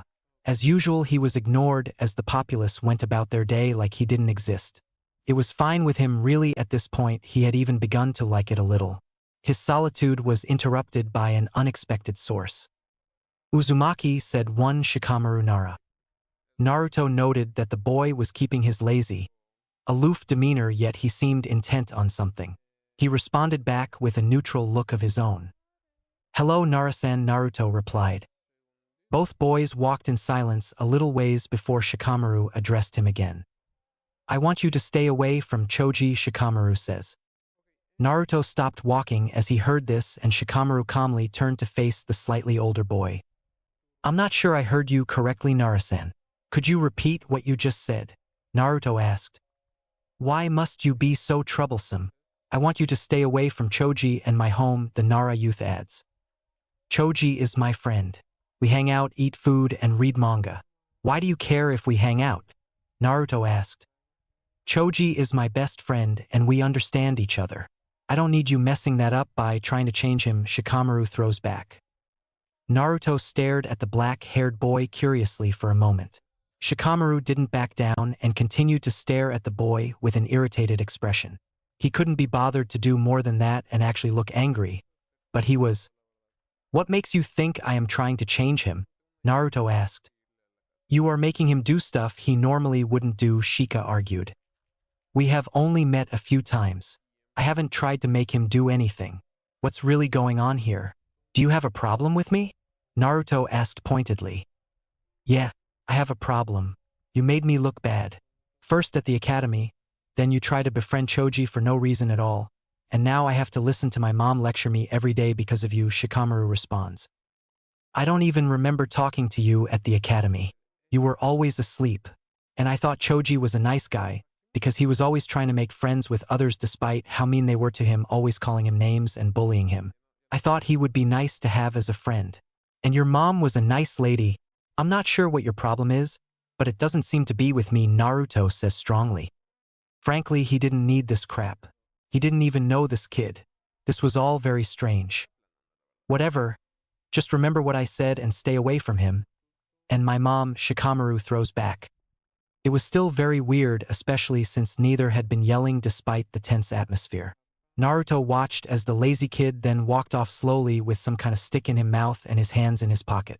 This was all very annoying. He just walked the other way, not even caring to see Shikamaru turn to look back at him and make one last threat before angrily noting he was all alone on the deserted street. Back with Hayama and the Hokage, he had just finished giving the full report. So let me get this straight. Naruto has been hiding a Kekkei Genkai and a summons contract which he revealed to you, but you failed to report. Am I correct, Jonin? The Sandaime questioned. Yes, Hokage-sama, Hayama responds firmly. The look on Hayama's face betrayed no emotion as he kept his eyes on the old Kage. Tell me why I shouldn't strip you of your command, demote you back to Chunin, and place you on permanent guard duty. I'm sure Higane-san and Kamizuki-san won't mind the added company. The barrier team is always looking for new applicants, the old man threatens. Even Ibiki would pale at such a threat, and Hayama was no different. I beg your forgiveness, Hokage-sama. Naruto asked me to keep what he told me about his summons in confidence, and I didn't want to break his trust. He assured me he would eventually let it be known he had gained a contract, and I didn't find out about the Kekkei Genkai until he revealed it on the bridge. He confirmed it just before the ANBU found me, Hayama explains. The old man sat in his chair and puffed on his pipe as he studied the man in front of him. He had no reason to believe Shirokamo-san was telling him a lie. If anything, it just confirmed his suspicion that Naruto was hiding things from him and what the team he had trailing them reported earlier. For a normal shinobi, that would be understandable and expected. Naruto was not a normal shinobi by any standards. He couldn't allow the boy to continue to keep these kind of secrets, but there was nothing he could actually do about it. He seems to trust Shirakumo-san and his team, at least with some of his secrets. Still, this could be dangerous if this continues. Naruto should feel like he could trust me, the old man thought. He never once took his withering stare off of Hayama, delighting in making the experienced ninja uncomfortable. Sometimes in being Hokage, it was the little things that made the job bearable. I'll overlook this for now, Shirakumo-san, but from now on I expect accurate and detailed reports from you and your team. Allow Naruto-kun for now to keep his secrets, but if he confides in you further, I want to know about anything he tells you. Understand the Hokage orders. Hi, Hokage-sama, Hayama says with a deep bow. You can join us now, Kakashi, the Hokage says. And as he said, Hatake came out from behind the curtains of his office window, seemingly reading his book once more. And put away the book, or you will be joining Kotetsu and Izumo, the Hokage adds. Kakashi put the book back in his pocket faster than even the Hokage could follow after the threat was levied. Good. Now I will inform the both of you that the Chunin exams are in Konoha this year and will commence at the beginning of the month. I have already informed Asuma and Kurenai of the upcoming event. I was willing to allow the rookie teams to make their own decisions, but in light of recent revelations, I want all of the genin to participate, the Hokage tells them. This of course alarmed both Hayame and Kakashi. Kakashi didn't even bother to try to look aloof at the news. Excuse me, Hokage-sama. But the nominations and participation of the genin teams is supposed to be voluntary, is it not? Hayama questioned. The Hokage looked at both shinobi again before taking about puff of his pipe. He then turned to look out his window. That is correct, and I will not force the genin to participate, even Naruto. But you will nominate your teams when I ask for them and inform your teams.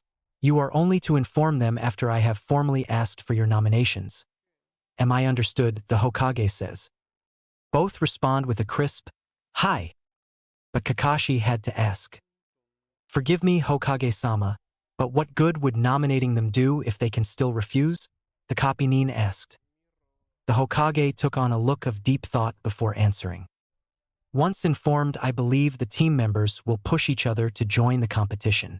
Young Sasuke, for example, no doubt still feels pressure to measure up to Itachi, and Sakura-chan won't want to disappoint him, and Kiba's too brash not to respond to the challenge as well, forcing Sasuke's hand. If he proves to be reluctant, the Sandieme analyzes. Yamanka will take care of Team 10, ensuring that they will enter. Team 8 is actually the most troubling to figure out.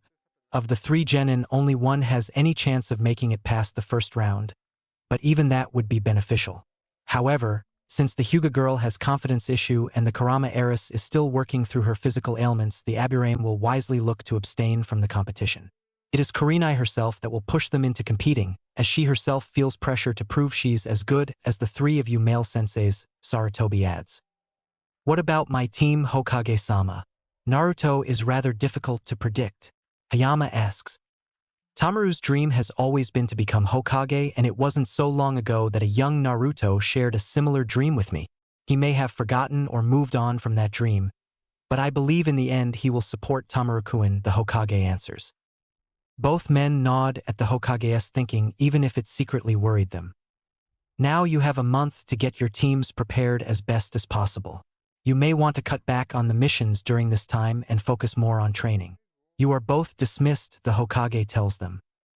Both jonin immediately vanish, leaving the old man to his thoughts. Things were becoming more difficult. The situation with Naruto was at an all-time low. The old man knew he had neglected his duty to the boy, and now he wasn't sure if there was enough time to reconnect and guide the boy along the proper path. Perhaps it's time Jiraiya-kun meets his godson, Sarutobi thought. 2 weeks later. Team 4 spent the next 2 weeks since the mission to wave training. Hayama took to increasing their training by exposing them to new aspects of being a shinobi while still working on refining what they already knew. He had also continued their work with meditation, which was still slow going, unfortunately. One of the things he introduced them to was poisons. For that he asked for help from a Tokubetsu jonin named Mitarashi Anko. Together the 2 jonin taught the genin about the application of poison, different types of poison, how to recognize poison, how to defend against poison, and lastly how to treat yourself if poisoned on a mission or away from medical help. It was the longest and scariest week of the genin's life. The genin were glad to see the woman and her many snakes go away Friday. Hayama even apologized for putting them through such an experience by letting them have the whole weekend off. Still, they had learned a lot from the woman during the week and would remember the lessons. Although it did poke at a sore spot for Tamaru, who felt like he was reminded every day. He didn't have a summon as Anko liberally used hers, and the day before had Naruto and Fuki call on their summons to have a 3-way spar. Anko held back on summoning one of her larger snakes even to level the playing field since Naruto and Fuki were still new to summoning. Hayama also informed the Hokage about Fuki, which further shocked the old man at the growing similarities between his genin team and Hayama's. The other areas that would be touched on were medical ninjutsu, Bokujutsu, Shurikenjutsu, and introduced them briefly to Fuinjutsu. Hayama's plan was to have other jonin that were more familiar with these areas to help him teach the genin and perhaps expand on what he knew as well. He hoped they could get in 3 solid weeks of training between a few missions, changing the focus and teacher so that his kids would be prepared for anything they would come across during the exams. Now it was Monday and Team 4 stood in the Hokage's office as he gave each member an appraising look, taking a bit longer with Naruto than the others, although he hit it well. Team 4 reporting for a mission, Hokage-sama, Hayama says. All right, we have a mission to babysit Lady Sasaki's 3 children and a mission to walk the Inuzuka dogs. Which one will you take? The old man offered. Actually, Hokage-sama, I was thinking a C-rank mission would be more beneficial to my team, Hayama interjects. This caused the three genin to look at their sensei with surprise since they were sure they were back to dirty diaper duty once more, but were pleased at the change. The Sandai meanwhile puffed on his pipe in thought for a minute before giving consent. I think I have something appropriate for your team, the Hokage says.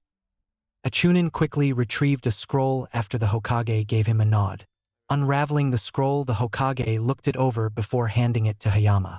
And then Hayama looked it over before nodding his acceptance. Team 4, your mission will be to investigate and perform a background check on a woman by the name of Kin Kichida. The individual that requested this mission has requested that the report be as detailed as possible and given to them in 3 days. Will you accept the mission? The Hokage says. Yes, Hokage-sama, Hayama says after conferring with his team. This type of mission was perfect in Hayama's mind as he felt his team needed a break after dealing with Anko. He really regretted asking her for help, especially since in order to secure her help the woman demanded he treat her to dango for a month. Hayama managed to whittle that down to 3 dinners, but if last night was an example of what he could expect, then he was going to be broke after the 2nd dinner and in debt up to his eyeballs after the 3rd unless he could arrange to get his team sent on a couple of B-rank missions. The mission would also serve to expose them to another aspect of being a ninja. It wasn't all fights and rescuing people. There was a mental component to being a ninja that was often overlooked or undervalued. Hayama wanted his team to get that message before it was too late. All right, you have your mission. You are dismissed, the Hokage says. Hayama and the team bowed in respect to the old leader before filing out of the room. The team walked back to the training grounds where they then began to discuss the mission. All right, team, this mission will be different than any we have done before. This one will require you to use your minds, stealth, and tracking ability.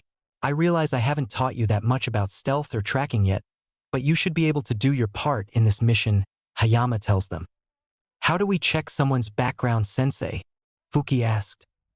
Part of it is looking up their recorded information.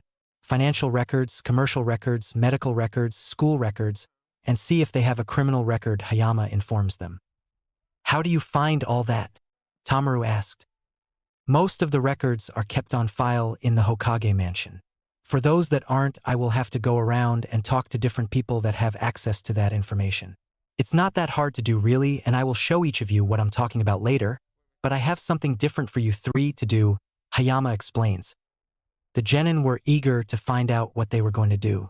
Tamaru and Naruto were just glad they didn't have to look up some boring files. That really sounded lame and suspiciously like schoolwork. Fuki also shared their thoughts, but she also wondered if they had a file on her and what it contained. What will we be doing, sensei? Naruto asked. You 3 are going to follow the client without letting her see you, Hayama announces. Oh, the 3 genin say collectively. Also, if you find her away from her home, I want 2 of you to sneak away and break in with 1 acting as a lookout. You will need to wear your communication devices and stay in contact with each other at all times. I want at least 1 of you following the target closely at all times.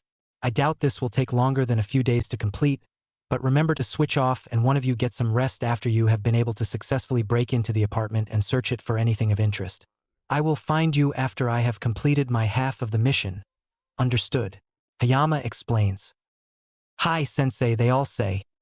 Then take the rest of the day off. We'll start bright and early tomorrow morning. Here is the target's information and photo ID. Any questions? Hayama asks. What if we have to take a bathroom break? Tamaru asks. Then go to the bathroom, but let your teammates know before you do so, Hayama responds. Anything else? He asks. This time all 3 shook their heads. All right then, you are dismissed, but remember to set up a meeting point so the 3 of you can set up your surveillance properly. If anything happens, contact me on my radio by tuning to this frequency, Hayama says. He hands them a slip of paper and then lets them go home. He wasn't too worried. The worst that could happen is the target would find out about the investigation, but it was pretty standard stuff, so it wouldn't be a big deal unless something was really going on. Next day. Team 4 was hiding outside of the woman's apartment. It was still morning and they hadn't detected any signs of movement, which must have meant the target was still asleep. The genin took positions around the property and waited for their target. They didn't have to wait long. At 7:15 she walked out of her apartment, locked the door, and headed to work. That morning the team decided that Tamaru would be the one to follow her initially while Naruto and Fuki broke into her apartment and looked around.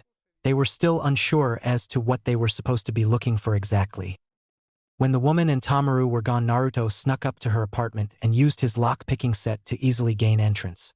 Since the woman had no shinobi background or any family living with her, it was easy for him to gain entrance, with Fuki quickly following as they closed the door behind them.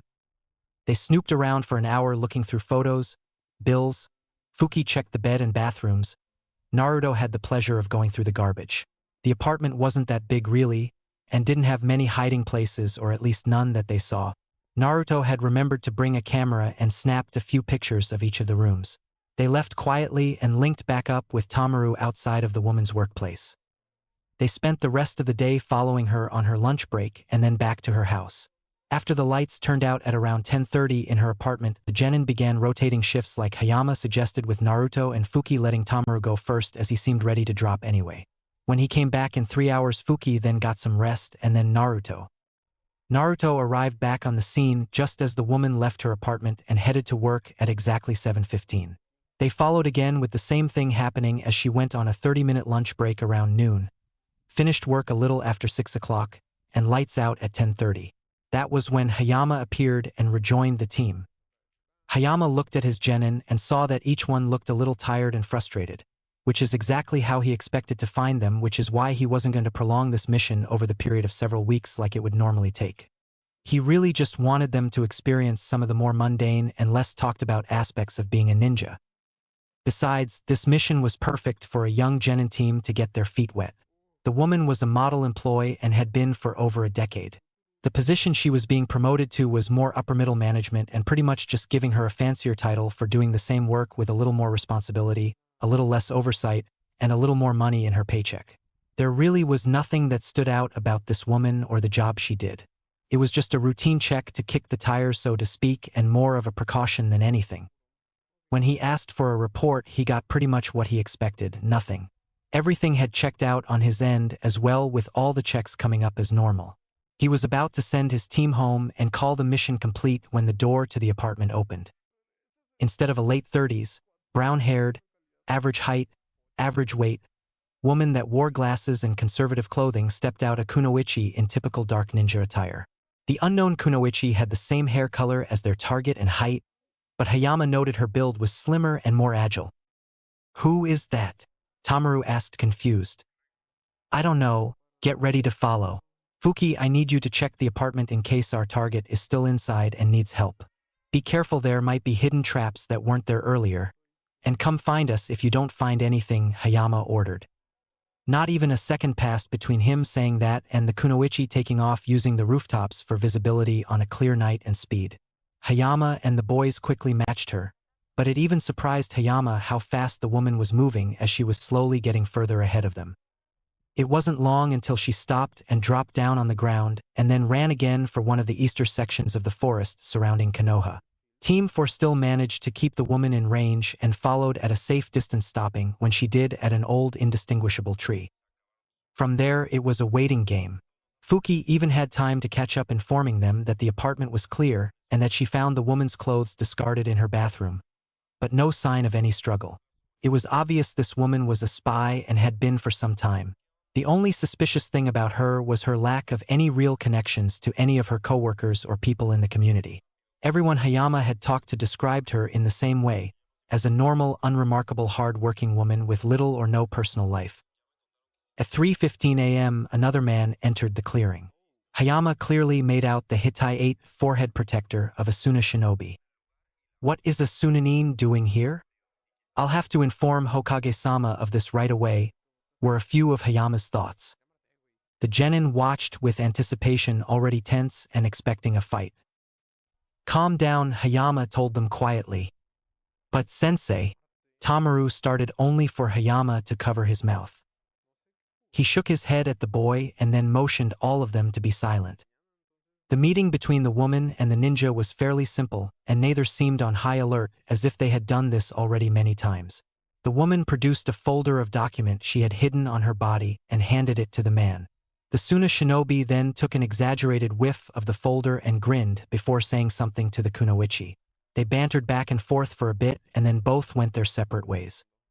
Hayama left the genin to follow the woman back to the apartment. He was sure she wouldn't make any further moves, which proved correct. Once the woman was back in her apartment, the genin, tense from the unexpected action, quickly found themselves exhausted but held out until Hayama arrived just before dawn. Team, our mission is over. Go home and get some rest, and then report to the Hokage Tower at 2 o'clock to be debriefed and hand in your mission report, Hayama tells them. But sensei, she's a spy. Why aren't we? Before Tamaru could go further, Hayama muffled him once more. Tamaru, this is no longer any of your concern. I know what you saw, but it's being handled by the Hokage now. You all did a good job on this mission, but now you have to let it go and move on. We still have more training to do before our next mission, Hayama says sternly. Why? Naruto asked. He, like Tamaru, also wanted to continue on this mission. That woman had seemed so boring and dull, and then bam, she was all super spy moving in and out of the village, and only they had noticed. He wanted to expose her and find out who she was working for, just like Tamaru. Fuki also felt the same as the boys, knowing how big a breach this could be to village security. Look, you're all ninja now. Sometimes you get to be the heroes, and then other times you have to let someone else save the day or help them do so. Our mission was only to follow this woman and do a simple investigation.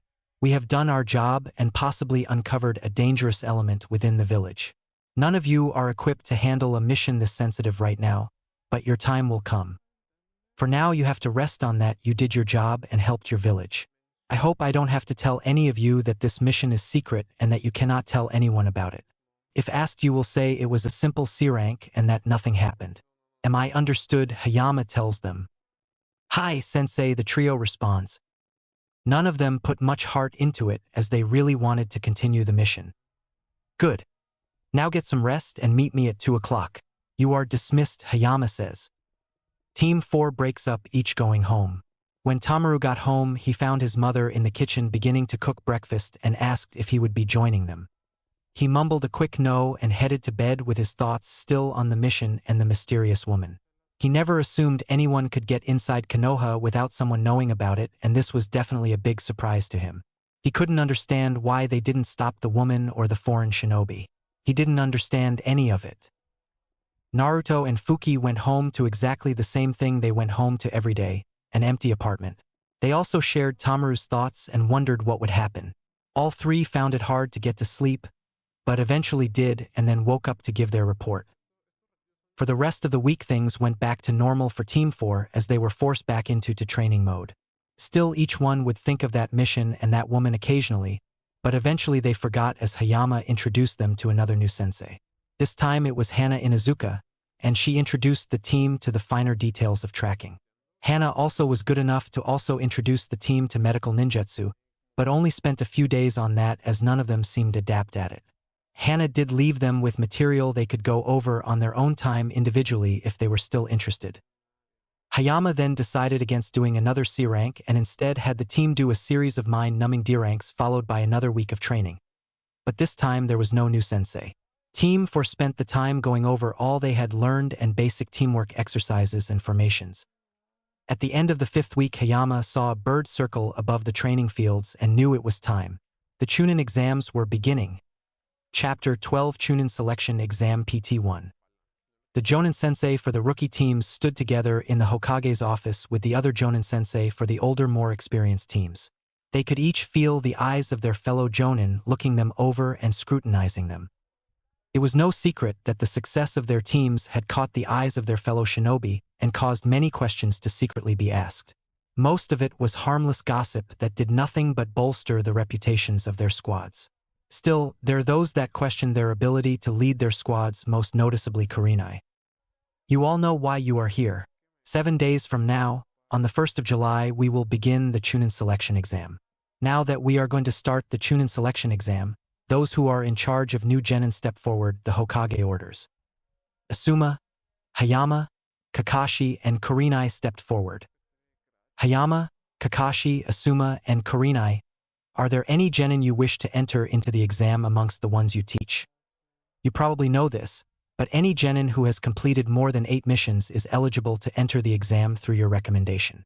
Normally those who have done twice that amount are more suited, Sarutobi tells them. They are too young. There's no point in asking, thought Irika, standing behind the four senseis. Let's start with Kakashi, the Hokage directs. Kakashi stepped forward, taking center stage. From the squad that I lead, Team 7, Uchiha Sasuke, Inuzuka Kiba, Haruno Sakura. I recommend these three to the Chunin selection exam under my name, Hatake Kakashi, Kakashi says. Irika was shocked by this. Hayama stepped forward as Kakashi stepped back. From the squad that I lead, Team 4, Uzumaki Naruto, Minakura Tamaru, and Fuki. I recommend these three to the Chunin selection exam under my name, Shirakumo Hayama, Hayama says. Hayama stepped back as Asuma stepped forward. From the squad that I lead, Team 10, Ikimichi Choji, Nara Shikamaru, Yamanaka Ino. I recommend these three to the Chunin selection exam under my name. The room suddenly focused on the fourth and last sensei. Kurenai admittedly had forgotten about the Chunin exams. Her team wasn't ready and probably wouldn't be for another year. It wasn't that her team didn't get along or didn't show the talent necessary to be considered for a promotion, but Yakumo's condition had improved greatly after Jiraiya helped her deal with the Ito. The demon was destroyed and Yakumo didn't have to deal with it anymore.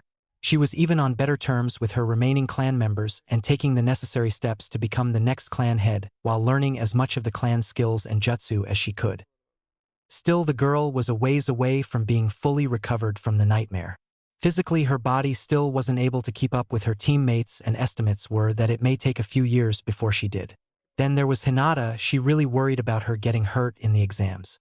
The most worrisome situation being if she ever had to go against her cousin, which was highly possible.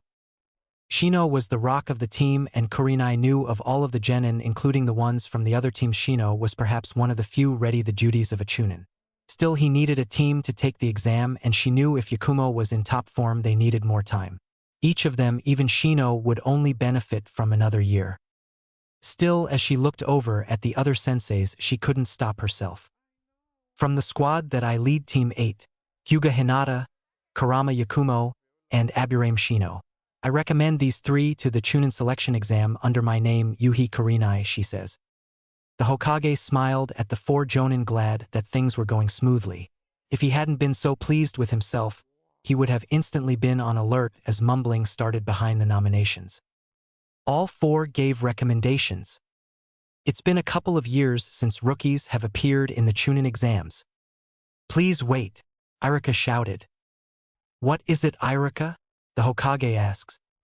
The old man hid the frown as he knew what the man was about to do. Please let me speak, Hokage-sama, the academy teacher says. Irika never waited for the signal to go ahead as he plowed on. Excuse me for interfering, but the 12 that had their names called were students of mine at the academy. Every one of them is talented, but it's too early. They need more experience before they enter the exam, he argues. Kurenai and Hayama hid the fact they agreed with the man stopping themselves from nodded. For Kurenai, it just made her regret the nomination. It was Kakashi that stepped forward to challenge the academy teacher. I became a chunin when I was 6 years younger than them, Kakashi counters. They are different from you. Are you trying to ruin them? Irika shouted back. My group always complained during important missions. Putting them into a dangerous situation may be interesting. Ruining them might also be interesting, Kakashi coolly responds. What did you say? Irika says threateningly. That was a joke, Irika-sensei. I understand what you are saying. You must be upset as well. But, Kakashi says, stopping the man in his tracks. Kakashi, stop, Kurenai says, trying to defuse the situation. Don't interfere. They are no longer your students. They are our subordinates now, Kakashi tells the man. Everyone in the room, including the other 3 senseis, just watched it play out.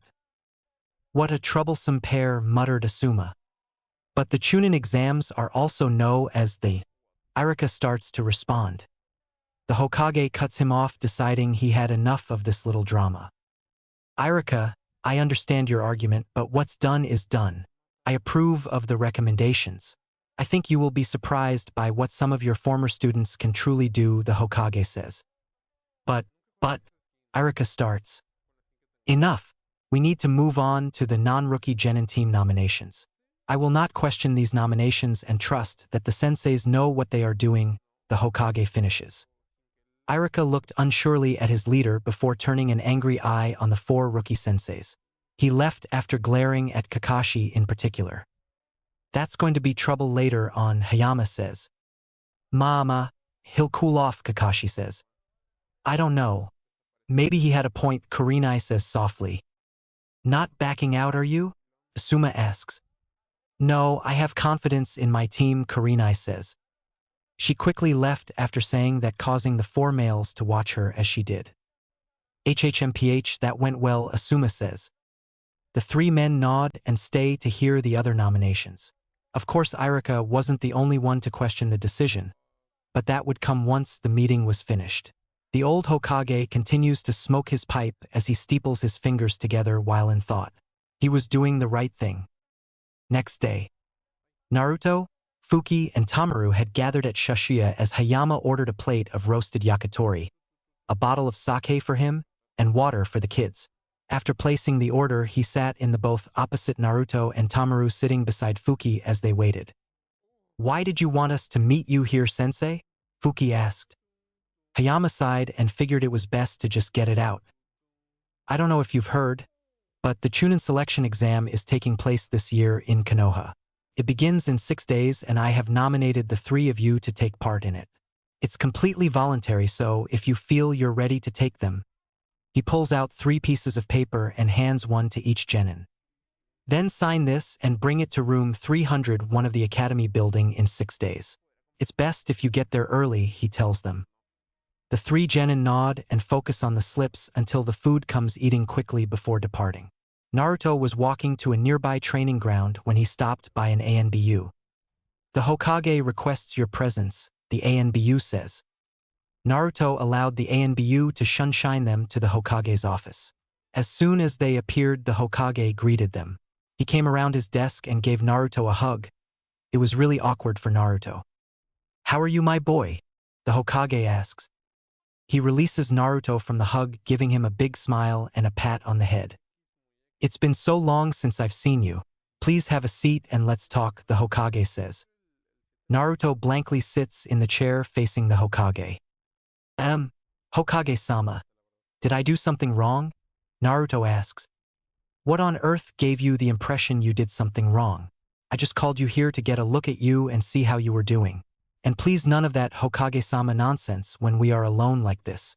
Call me Gigi like you used to when you were a kid, the old man says. Wouldn't that be inappropriate? Naruto asks, confused. Nonsense, why, I remember when you first called me Gigi.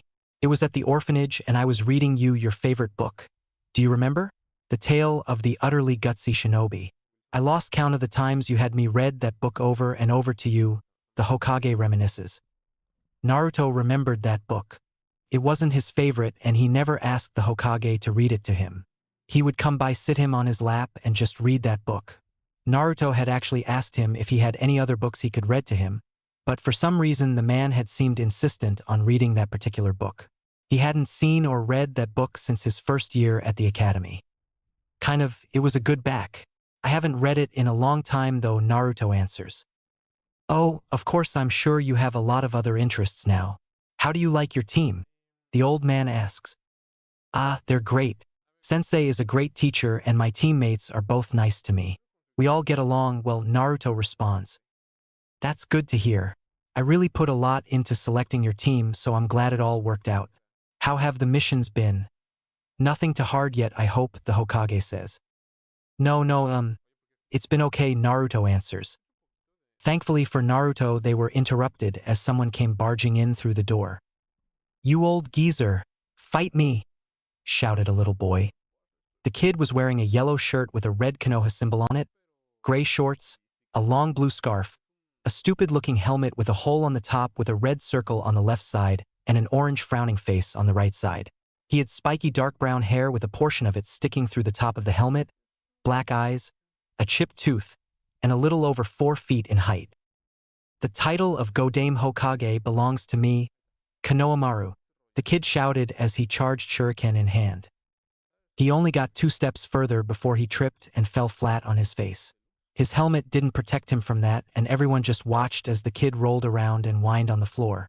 That's when another man raced in wearing sunglasses and a black bandana connected to his forehead protector. Naruto watched as the kid slowly got up, and the obvious embarrassment the Hokage was displaying was very visible.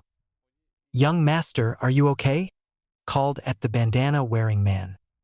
"Is this a tro?" the kid calls out. "There are no traps," the bandana man says. Naruto would have laughed if it was funny, but it was really just sad. He already knew who this kid was, and while Naruto was glad for the distraction, he really wanted to leave. Unfortunately, the kid, looking for an excuse, turned in his direction, as did the bandana man. "That kid is the QB brat. Is that punk I really hate," Ebisu thought maliciously. Of course, Naruto knew who this man was as well. He was his second-year teacher at the academy. Even if he ignored him like the rest, Naruto could every once in a while feel hate-filled glares come from his direction when he thought he wasn't looking. Naruto was happy when he was promoted halfway through his second year, and he didn't have to deal with him after that. Needless to say, he was one of the people Naruto disliked most. But the brat was taking his attention as he walked up into his face, pointing at him. "I got it. You did something, didn't you?" the kid accused. Naruto just looked at the Hokage for help, but saw none was coming, so he stood up and bowed to the old man. "Hokage-sama, it seems this will have to wait for another day. If you will excuse me, I have some training to do before the exams start," Naruto says politely. "I understand, we'll talk some other time.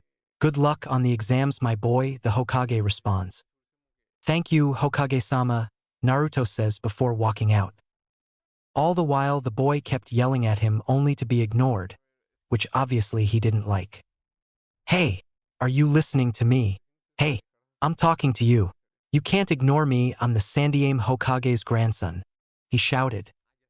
Naruto just continued on out the door, and Konohamaru went to follow, but Ebisu blocked his way.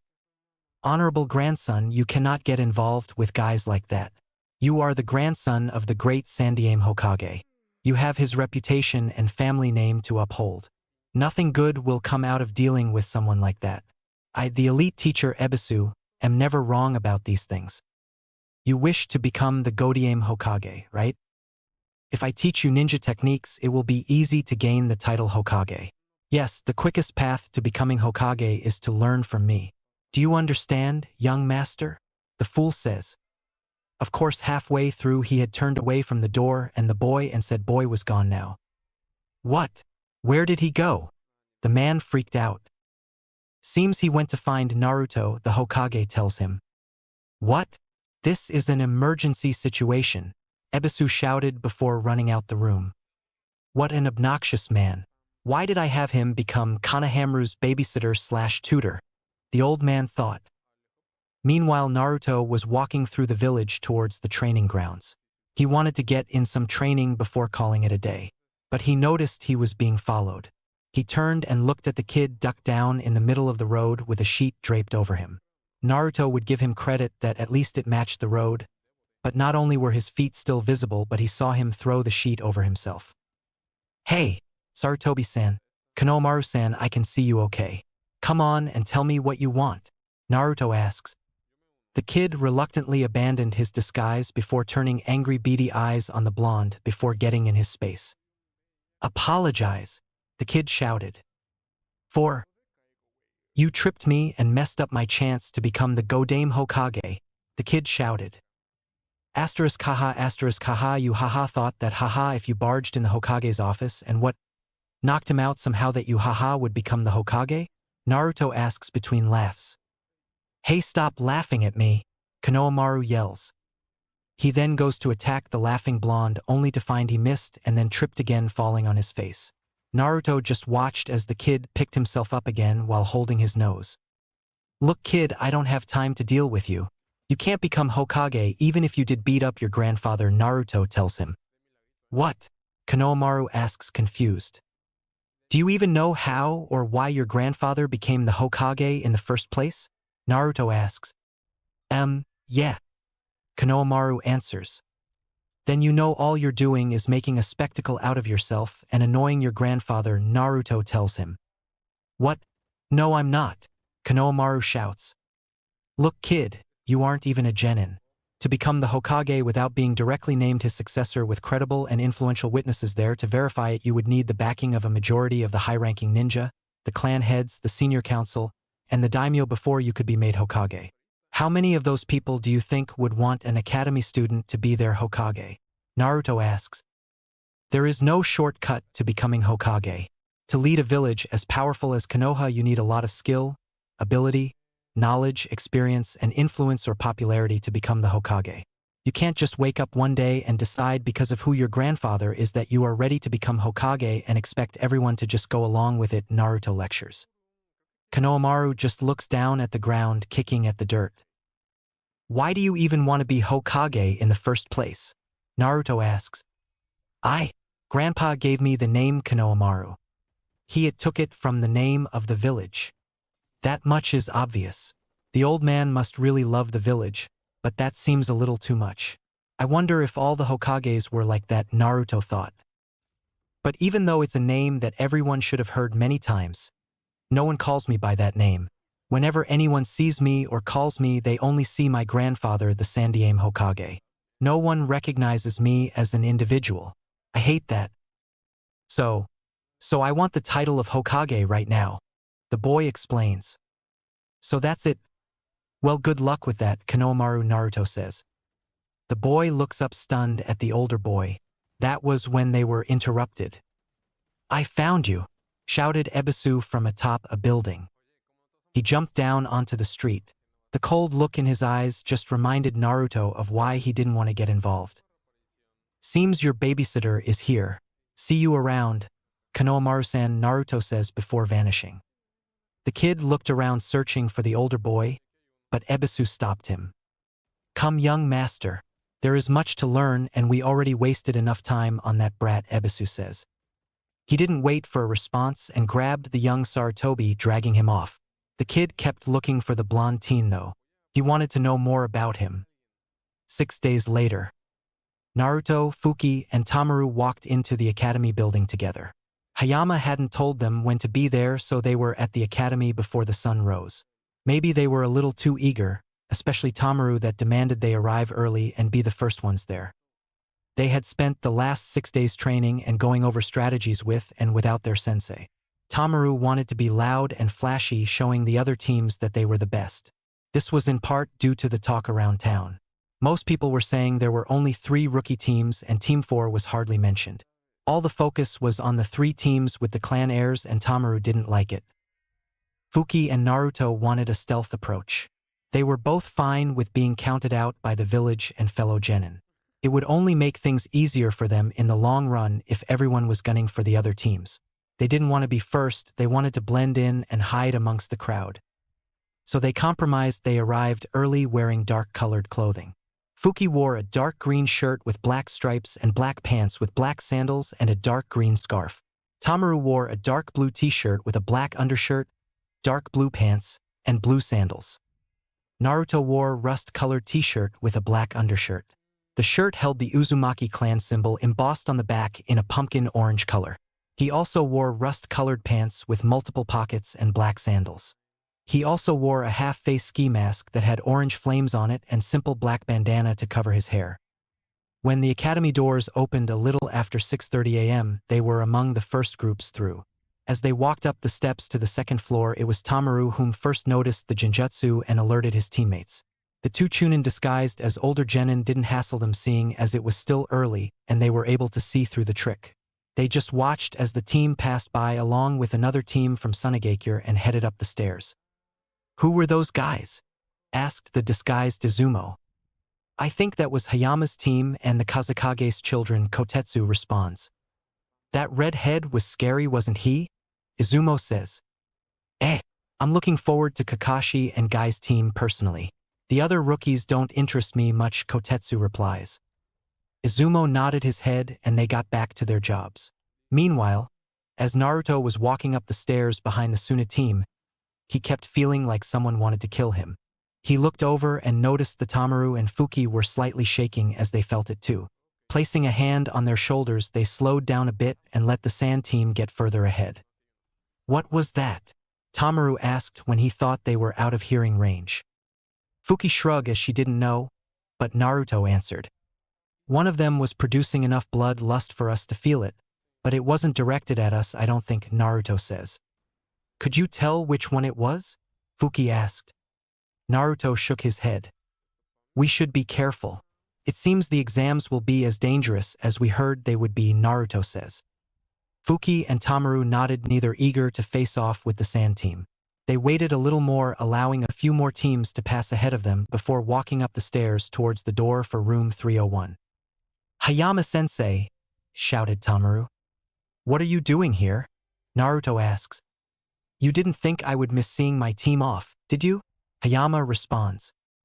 Both boys blushed a little as they indeed didn't think they would see their sensei for a while. How are you feeling? Are you ready for the exams? Hayama asks them. Hi, sensei, all three respond. Good. I won't see you guys again until after you pass the second portion of the exam, so good luck in there and remember to stick together. These exams are full of danger and tricks, so pay close attention to the examiner's rules and you should be fine, Hayama tells them. We will, sensei. Then I'll see you guys soon, Hayama says before leaving. Team 4 gathers themselves and walk into the room. With so few teams, they were able to pick out a nice spot away from the others and wait for the exam to start. A few hours later, the room was overflowing with teams. It seemed the start of the exams was close. 2 of the other rookie teams had already arrived, those being teams 8 and 10. The other genin were also keeping to themselves, although Naruto had waved to Choji. But the Nara quickly led him and the Yamanaka heiress away. Choji just gave him an apologetic look which Naruto waved off, knowing it wasn't his fault. It wasn't until Team 7 arrived that things became slightly interesting. Team 4 watched from afar as the 3 prominent rookie teams gathered together, and then a silver-haired older teen approached them. They listened as he spoke to them. Hey, you guys, you should quiet down a little. So you're the 12 rookies that just graduated from the academy? Correct. The silver-haired teen says as he looks them over. Seems 3 of you are missing. I guess they were smart enough to avoid taking the exams this year, he adds casually. Team foresaw several teams searching for them, but they seemed to quickly refocus on the 3 rookie teams making all the noise and the silver-haired team. They ignored the comment thrown at them. Everyone would know their names soon enough. The 9 of you are fooling around with those cute faces. Geez, this isn't a field trip, the silver-haired teen admonished them. Looking at the 3 teams, you could easily see signs of agitation, but the guy didn't seem to care. Who are you, tell us that? Exploded Yamanaka Ino. I am Yakushi Kabuto. Look around you, he tells them. They looked around to see everyone giving them serious looks, putting them slightly on edge. None topped by the looks the group behind them were giving them. That ones behind you are from the hidden village of Rain. They have short tempers. Everyone is tense since it's right before the exam. I warned you so that you won't get picked on, he tells them. The group of rookies all look afraid of the older, stronger-looking teams. All the teams, including the older Leaf teams, were looking at them like they could kill them all in a second. I guess it can't be helped though, since you are all just rookies who don't know anything. It reminds me of the old me, Kabuto says. Kabuto-san, was it? Sakura says, turning to the older teen. Yeah, he responds. Is this your second time then? The pink-haired rookie asks. No. My 7th time, he answers. Everyone looked at him a little strangely with that announcement, but looking at the crowd, he probably wasn't the only here who had been through it that many times. Some of the teams looked to be in the early to mid-20s. Of course, some of the 9 rookies in front of him ignored that fact. This exam only takes place twice every year, and it's my 4th year, he explains. That means you know a lot about this exam, right? Sakura says. Yeah, Kabuto confirms. But he hasn't passed it, Shikamaru cuts in. Yeah, that's true, Kabuto says, laughing it off. Is the Chunin exam that difficult? This is just getting even more troublesome, Shikamaru says. Yeah, it is. Maybe I should give my cute underclassmen some information. Then, the silver-haired teen then reaches into a pouch at his waist. He pulls out a deck of reddish-orange cards with black trim, and a black and white circle with a symbol drawn in black in the middle of it. With these recognition cards, Kabuto says. Recognition cards? Sakura questions. In simple terms, it's a card that has information burned into it using my chakra. I've collected information on these exams for the past 4 years, he explains as he places the deck on the floor. There's about 200 cards total. He then takes one from the deck and flips it over on the ground. It looks white, but to get the information from this card, he places his index finger directly in the middle of the blank-looking card and it starts to spin slowly on the ground. The rookies gather around closely amazed, blocking Team 4's view. "What are you doing?" Sakura asks. "It's made so that you can't view it without my chakra. Like this," he says. A poof of smoke erupts and then the rookies can all see an image and writing has surfaced on the card. "Wow, what information is this?" Sakura asks. "The exam's total number of examinees and the countries participating. It also has the number of participants from each hidden village," he explains. The info on the card reads, 30 Sunagakure participants, 21 Amigakure participants, 15 Kusagakure, 12 Takigakure, 75 Kanahagakure participants, and 3 sound participants. "Let me ask you, why do you think we do the Chunin exam together?" he asked them. No one seemed prepared to answer, so he continued. "First, it's to deepen the friendly relationships with the other countries. Next, it's to heighten the level of the ninja. That is what they say," Kabuto explains. "That is what they say?" Sasuke questions. "Yes, the real purpose is to confirm the level of the ninja in each adjacent country to try and balance out the power," Kabuto tells them. "And why do they go through such a troublesome task?" Shikamaru asks. "If they didn't do that, the weak countries will be invaded and dominated by the strong ones. So they need to check and restrain each other's powers. It's just my guess, though," Kabuto tells them. "Are there any cards that have detailed personal information?" Sasuke asks him. "Yes. Is there someone that interests you?" Kabuto asks. "Yes," Sasuke answers. Kabuto picks up his cards and starts straightening them as he answers. "The information of this exam's examinees are not perfect, but I've burned and saved them. They include information on the 12 rookies as well. Tell me whatever you know about the people you know that interests you. I'll look it up for you," Kabuto says. This comment slightly interested Naruto. Maybe he was another Uchiha fanboy and this was his moment of glory, but he seemed focused on the Uchiha Naruto thought as he continued listening. "Gaara from the hidden village of Sand and Rock Lee from Konoha," Sasuke says. "Oh, you know their names. Then it won't take much time," Kabuto responds. He arranges the deck a bit and then takes 2 cards from it in a flashy manner. "Here we go," Kabuto says, holding the 2 cards. "Show me the Uchiha commands." Kabuto places 1 card on the floor and places his index finger on it, causing it to erupt in smoke before displaying a picture of Rock Lee and then his stats and as sundry information. First, Rock Lee. He's 1 year older than you. Mission experience 20 D rank 1s and 11 C rank 1s. The squad leader is Guy. His hand-to-hand combat skills have increased dramatically this year, but his other skills are terrible. He got everyone's attention last year as a skilled rookie genin, but he didn't take the Chunin exam. This is his first time taking it, like you. His team is composed of Tenten and Hyuga Niji. Next, let's see Gaara of the Desert, Kabuto says. He places the other card he plucked on top of the one holding Lee's information and uses his chakra to make the information visible. Mission experience 8 C rank 1s and... This is amazing. He did a B rank mission as a genin. He's a foreign ninja and this is his first time taking the exam, so I don't have any more information on him. But it seems that he has returned from all of his missions unharmed, Kabuto tells them. He did a B rank mission as a genin and was unharmed? Shikamaru says. They all watched as he placed a new card down and new information popped up. Konoha, sand, rain, grass, waterfall, and sound. This year, many talented genin from these hidden villages have come here to take the exam.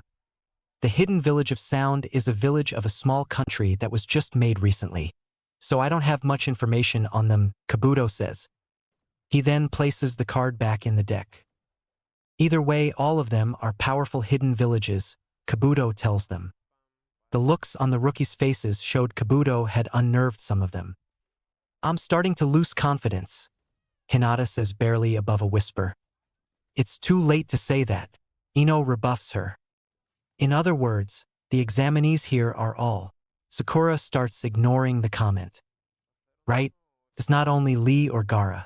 All the people here are top elites chosen from each country. This isn't that easy, Kabuto says. The atmosphere and the room became tense and heavy, putting the rookies even more on edge. That's when 3 ninjas from Odo attacked Kabuto, breaking his glasses and causing him to vomit despite seemingly dodging the attack. This served to panic the rookies even more as they helped Kabuto, but Naruto and Team 4 along with other Genin teams just stood and analyzed what they saw of the attack. It was definitely not an ordinary attack. Before anything else could happen, an explosion of smoke and the proctor arrived. Quiet down, you punks, a deep male voice shouted, gaining everyone's attention. When the smoke cleared, a man with a deeply scarred face stood in front of a group of Chunin and addressed the Genin.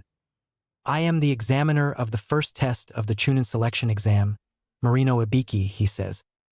You 3, from the Hidden Sound Village, don't think you can do anything you want before the exam starts. Do you want us to fail you already? He questions them. I'm sorry. I was excited. Since this is my first exam, lied the mummified-looking sound ninja. *TSCH*. This is a good chance to say this. You are not allowed to fight each other during the exam unless given permission by the examiners. Even if the permission is given, you are not allowed to kill each other. Pigs who go against me will fail immediately. Understood. He barks out. This exam seems so soft and easy, someone mouths off. We will now begin the first exam of the Chunin selection exam. Turn in your applications, then take one of these number tags, and sit where the number tells you to. Then we will pass out the papers for the written exam, Ibiki tells them. Naruto ended up sitting next to Hinata and another older Leaf Genin. After everyone was seated, Ibiki began explaining the rules of the exam. This first exam has a few important rules. I will not accept any questions, so listen carefully, Ibiki says. Naruto, Fuki, and Tamaru perk up from their positions and listen intently to what was about to be said, remembering Hayama's parting advice. First rule is you are all given 10 points at the start. The written exam consists of 10 questions, and each one is worth 1 point. This test is a deduction-based test. If you get 1 problem wrong, you will get 1 point deducted. If you get 3 problems wrong, your score will be reduced to 7. Second rule, the pass-fail decision will be based on your team's total points, Ibiki tells them. This immediately caused a commotion in the room as more than a few teams were aware of the limitations of their teammates. Team 4 didn't really have a problem with this. Tamaru acted like a hyperactive idiot, but he was smart enough that he should get at least 5 questions correct. The same could be said for Fuki and Naruto as well. Wait, your team's total points, what? Shouted out Sakura. Naruto shook his head. How could she forget one of the first things he said, which were no questions? Shut up. There is a reason for this. Just shut up and listen, he shouted at her. Sakura wisely shut up. Now on to the next rule. If an examiner determines that you cheated or something similar during the test, each action will cause you to lose 2 points, he says, catching everyone's attention. In other words, there will be people who will be forced to leave this place without their tests being graded. Those who cheat without thinking carefully will only hurt themselves. We will check you at any time. You are all trying to become Chunins.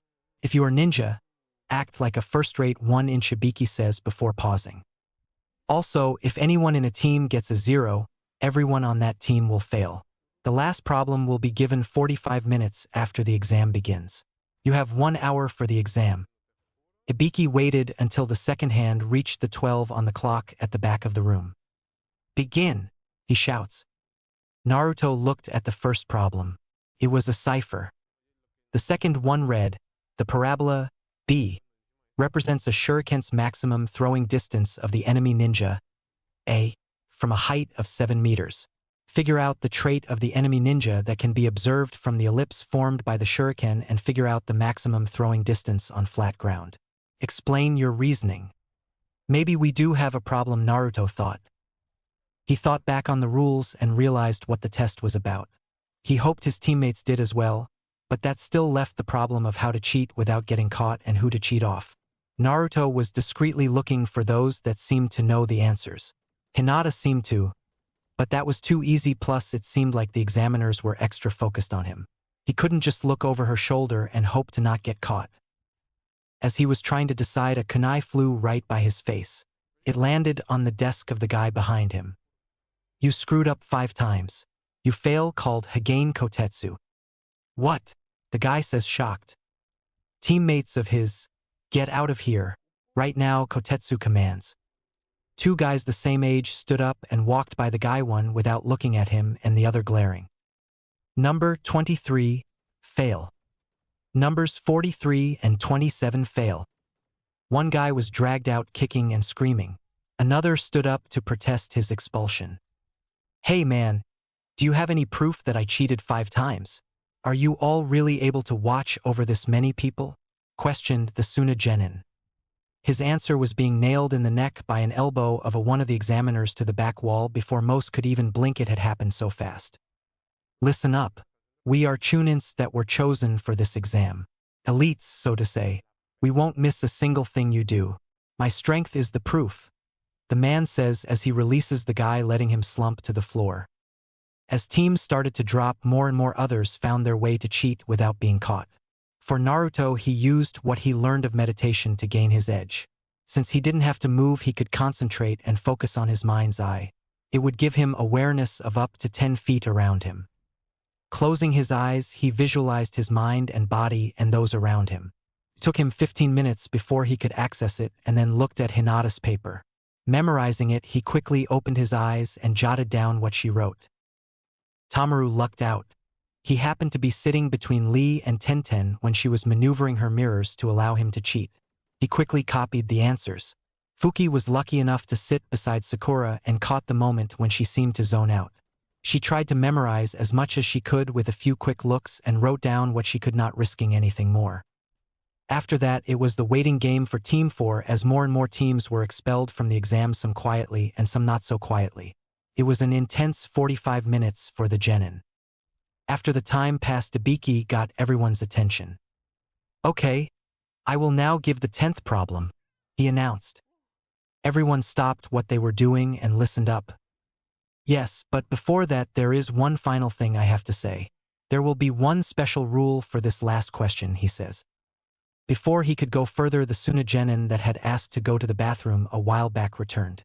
Naruto was intrigued when Ibiki mentioned something about a puppet show. It was an obvious clue to the Sunagenin's skill. "I will no explain," Ibiki begins when the kid sits down. "A hopeless rule. First, you are all going to choose if you wish to take this 10th problem or not," Ibiki says. "Choose? What happens if we don't take the 10th problem?" The blonde Suna Kunoichi interrupts. "If you choose not to take it, your points will be reduced to 0. In other words, you will fail.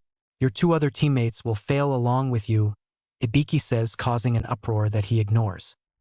"And here is the other rule. If you choose to take it and get it wrong, you will lose the privilege to take the Chunin exam forever," Ibiki tells them. "What kind of dumb rule is that? There should be those who have taken the Chunin exam in the past," shouted Inuzuka Kiba. Asterisk haha asterisk haha haha. Ibiki laughed further, unsettling the genin. "You were unlucky. This year I am the rule. That is why I gave you the option of quitting. Those who are not confident can choose not to take it, and take the exam next year or the year after that," he says while laughing again. He let it sink in before going further. "Let's begin. Those who will not be taking this 10th question, raise your hands. After we confirm your numbers, we will have you leave," Ibiki tells them. It didn't take long before the first person quit, and then a bunch of hands went up. After things settled down again, Ibiki asked again. "I will ask one more time. This is the choice that will impact your life. If you want to quit, now is the chance," he says. A few more hands went up. In the end, there were 66 participants left, making up 22 teams, and the 12 rookie genin were still in the game as none had quit. Ibiki turned to the other examiners before saying, "Nice determination. For the first exam, everyone here passes," Ibiki announces. Once more the genin were all stunned. "Wait, what's the meaning of that?" Sakura questioned. Naruto wanted to put his foot in her mouth. Serious, who cares, we passed, move on, but she wasn't the only one with questions, he noted. We pass already? What about the 10th question? She added. There was no such thing to begin with, Ibiki says with a grin and a small laugh. Or you can call the two-choice question the 10th question, he further explains. What? Tamari calls out. So what were those previous 9 problems? It was all a waste, she says. No, it's not. The 9 problems accomplished their purpose. The purpose to test each individual's information gathering skills, he explains. Information gathering skills? She questions. First, this test's purpose lies in the first rule. Your pass-fail decision is based on your 3-person teams. By giving that idea, we have given you an unprecedented amount of pressure to try and not be a nuisance to your team. But these test problems cannot be solved by you Genins. So, most of the people here have to the conclusion, I have to cheat to get points. In other words, the exam assumed that everyone was going to cheat. So, we snuck in 2 Chunins who knew the answers to be the targets of cheating, Ibiki says. Both let it be known who they were, surprising the Genin. But those who just cheated like a fool failed, of course. Why? Ibiki continues as he removes his head protector and bandana. Information can have greater value than life at times, and in missions and battlefields, information is contest with the lives of people, Ibiki proclaims. Most of the Genin were shocked by the scars that covered his head and face signs of obvious torture. The information that an enemy gets after being noticed by a third person will not necessarily be accurate, he says as he reties his forehead protector. Remember this. Getting information incorrect can cause great damage to your teammates and village. So, we made you all gather information in the form of cheating. We kicked out those that were lacking in that field. That's what was going on, Ibiki finishes. Still, I can't agree with that last question, says the blonde Suna Kunoichi. Seriously, it was getting annoying. What was there to agree with? But this 10th question was the main question of this first exam, he responds. What do you mean? Sakura asked. Let me explain. The 10th question was a take or not take choice. Needless to say, it was a painful 2-choice question. Those who did not take it failed with their teams. If you chose not take it and could not answer it, your right to take the exam would have been taken away forever. It was a very sincere problem, he says seriously. How about this 2-choice problem? Let's assume that you have become a Chunin. Your mission is to capture a secret document. The number of enemy ninja, their abilities and armaments are unknown, and there may be traps that enemy ninja have set up. Now will you accept this mission or not? He asks them. Just because your life and the lives of your teammates may be in danger, are you able to avoid dangerous missions? The answer is no. There are missions that carry heavy risks, but cannot be avoided. The ability to show your courage to your teammates when needed, and the ability to get through a bad situation. That is what we look for in a Chunin, a squad leader. Those who cannot bet their fate in a critical situation. Those who give up when given the chance because there is a next year, and let their minds sway over an uncertain future. Fools who only carry a light determination like that have no right to become a Chunin. That is what I believe. I am saying that you here who have chosen to take it gave the right answer for the difficult 10th question. You can deal with the difficulties you will face. You have broken through the entrance. The first exam of the Chunin selections has ended. I wish you luck, he tells them. As soon as he finished, a projectile shot through the window and a large black covering was implanted beside Ibiki with kunai staked in multiple places to the floor and ceiling. Everybody, there's no time to be happy. I am the second examiner, Mitarashi Anko. The black covering revealed words saying, Second examiner, Mitarashi Anko is here. A 5-foot, almost 5 inches tall woman with purple hair styled in a short, spiky, fanned ponytail and light brown pupil-less eyes. She was wearing a tan overcoat with a mesh bodysuit that stretched down to her thighs, a dark orange mini skirt with a blue belt and a sash-like appendage that seemed to be under the mesh, a pendant that was hanging between her visibly bared breasts, a wristwatch, and shin guards connected to black open-toed sandals. Needless to say, many of the guys and a few of the girls weren't paying much attention to what she was saying. Let's go to the next exam. Follow me, she shouts. Ibiki comes out from behind the banner. Grasp the atmosphere, Ibiki tells her. 66? Ibiki, you let 22 teams pass, she questioned. The first exam must have been too soft, she declares. It looks like there are a lot of excellent students this time, Ibiki defends. Oh well, I'm going to make more than half of the teams fail in the next exam, she says. I'm getting excited. I will explain the details tomorrow. We will go somewhere else, so ask your Jonin teachers about the rally point and time. That is all. Dismissed, she says. The genin filed out of the room, heading off to find their senseis. Naruto and his team would actually train a little on their own before going home and resting up after finding Hayama. Tomorrow would bring a new challenge for the genin of Team 4. Chapter 13 Chunin Selection Exam PT2. The teams that passed the first stage of the Chunin selection exams were all gathered in front of Training Ground 44. Most of the genin, including those from Konoha, stared in a mixture of surprise, awe, and fear. Surprise that Konoha had something like this and that they had never heard about it. Awe at its sheer size. It had a radius of 10 kilometers or almost 6¼ miles with a big fence surrounding it. Fear was due to the vibe the place was giving off and the sounds coming from it. It definitely sounded like multiple large and potentially dangerous beasts were contained by the slightly rusted fence with warning signs featured on the heavily locked gates. What is that place? Tamaru says. The fear in his voice thankfully went unnoticed as everyone was thinking pretty much along the same lines. Only his teammates really noticed, but let it go, seeing as a little fear might be warranted. The increasing volume and diversity of the sounds coming from inside the fence made all the genin at least a little tense. This place is where the second exam will take place, also known as the Forest of Death. Enko announces, getting their attention. The Forest of Death? Tamaru questions out loud. Before anything more can be heard, Naruto noticed a box coming towards him. He had only met the kid once, but he could already tell who was underneath the poorly drawn disguise. It didn't help that they had already been there for a bit, and a long tan rock would not have suddenly appeared from out of nowhere, or the fact he had seen it move.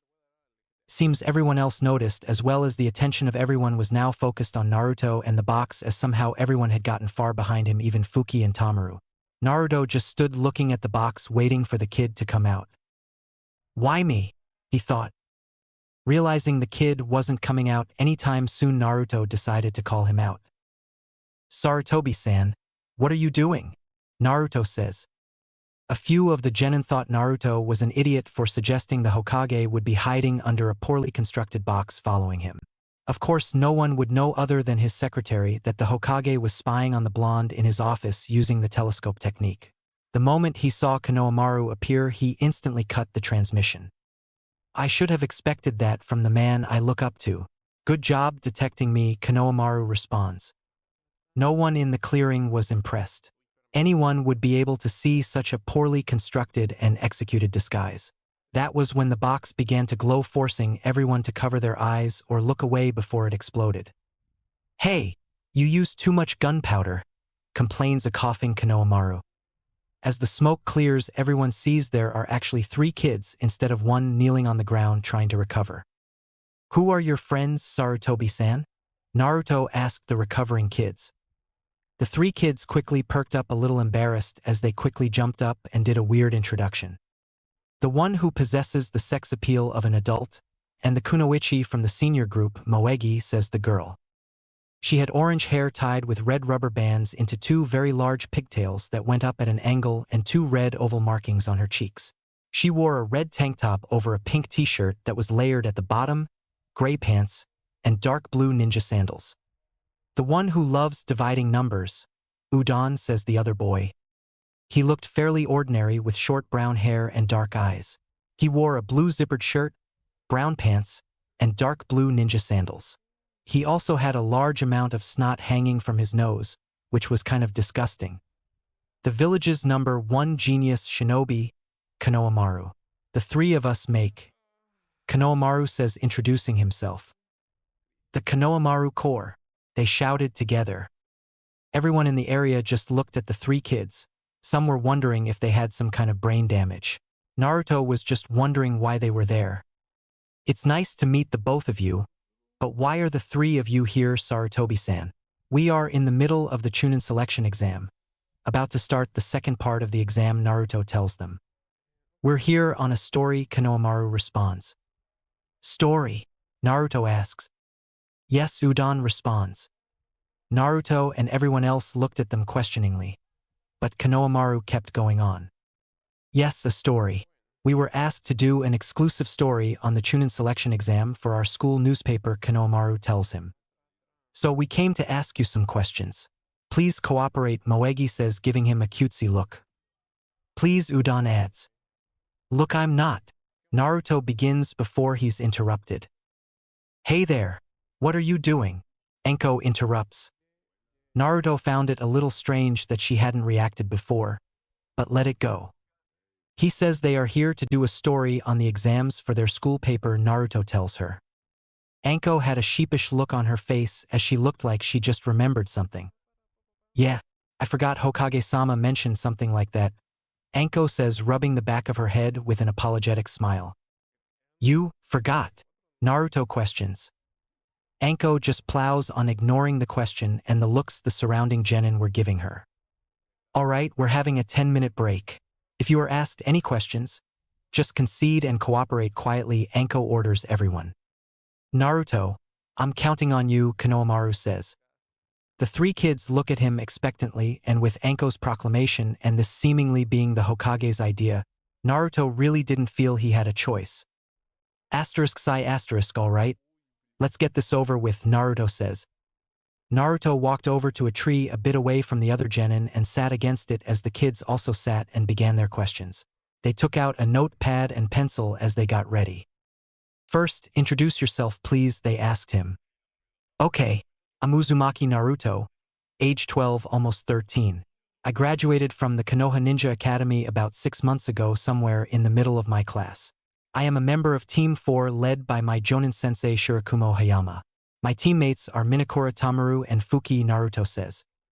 To his surprise, the three kids were each writing down in their notepads before looking at him expectantly. What?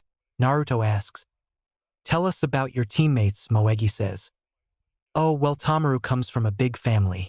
He's the first to actually become a ninja in his family and hopes to set an example for his younger brother and sisters.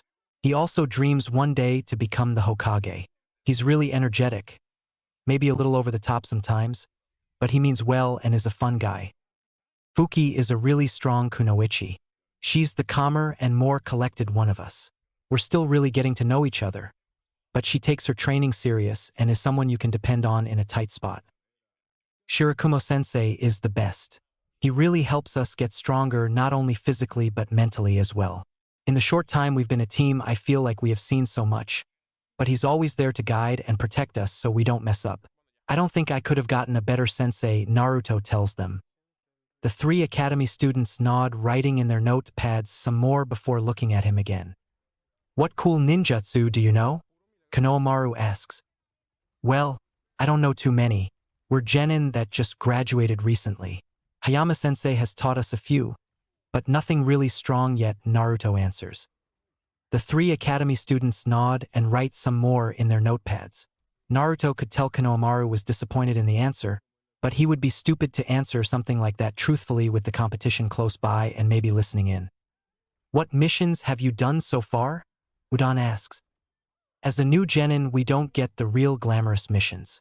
We started out with D ranks doing things like pulling weeds, walking dogs, getting someone's groceries, etc.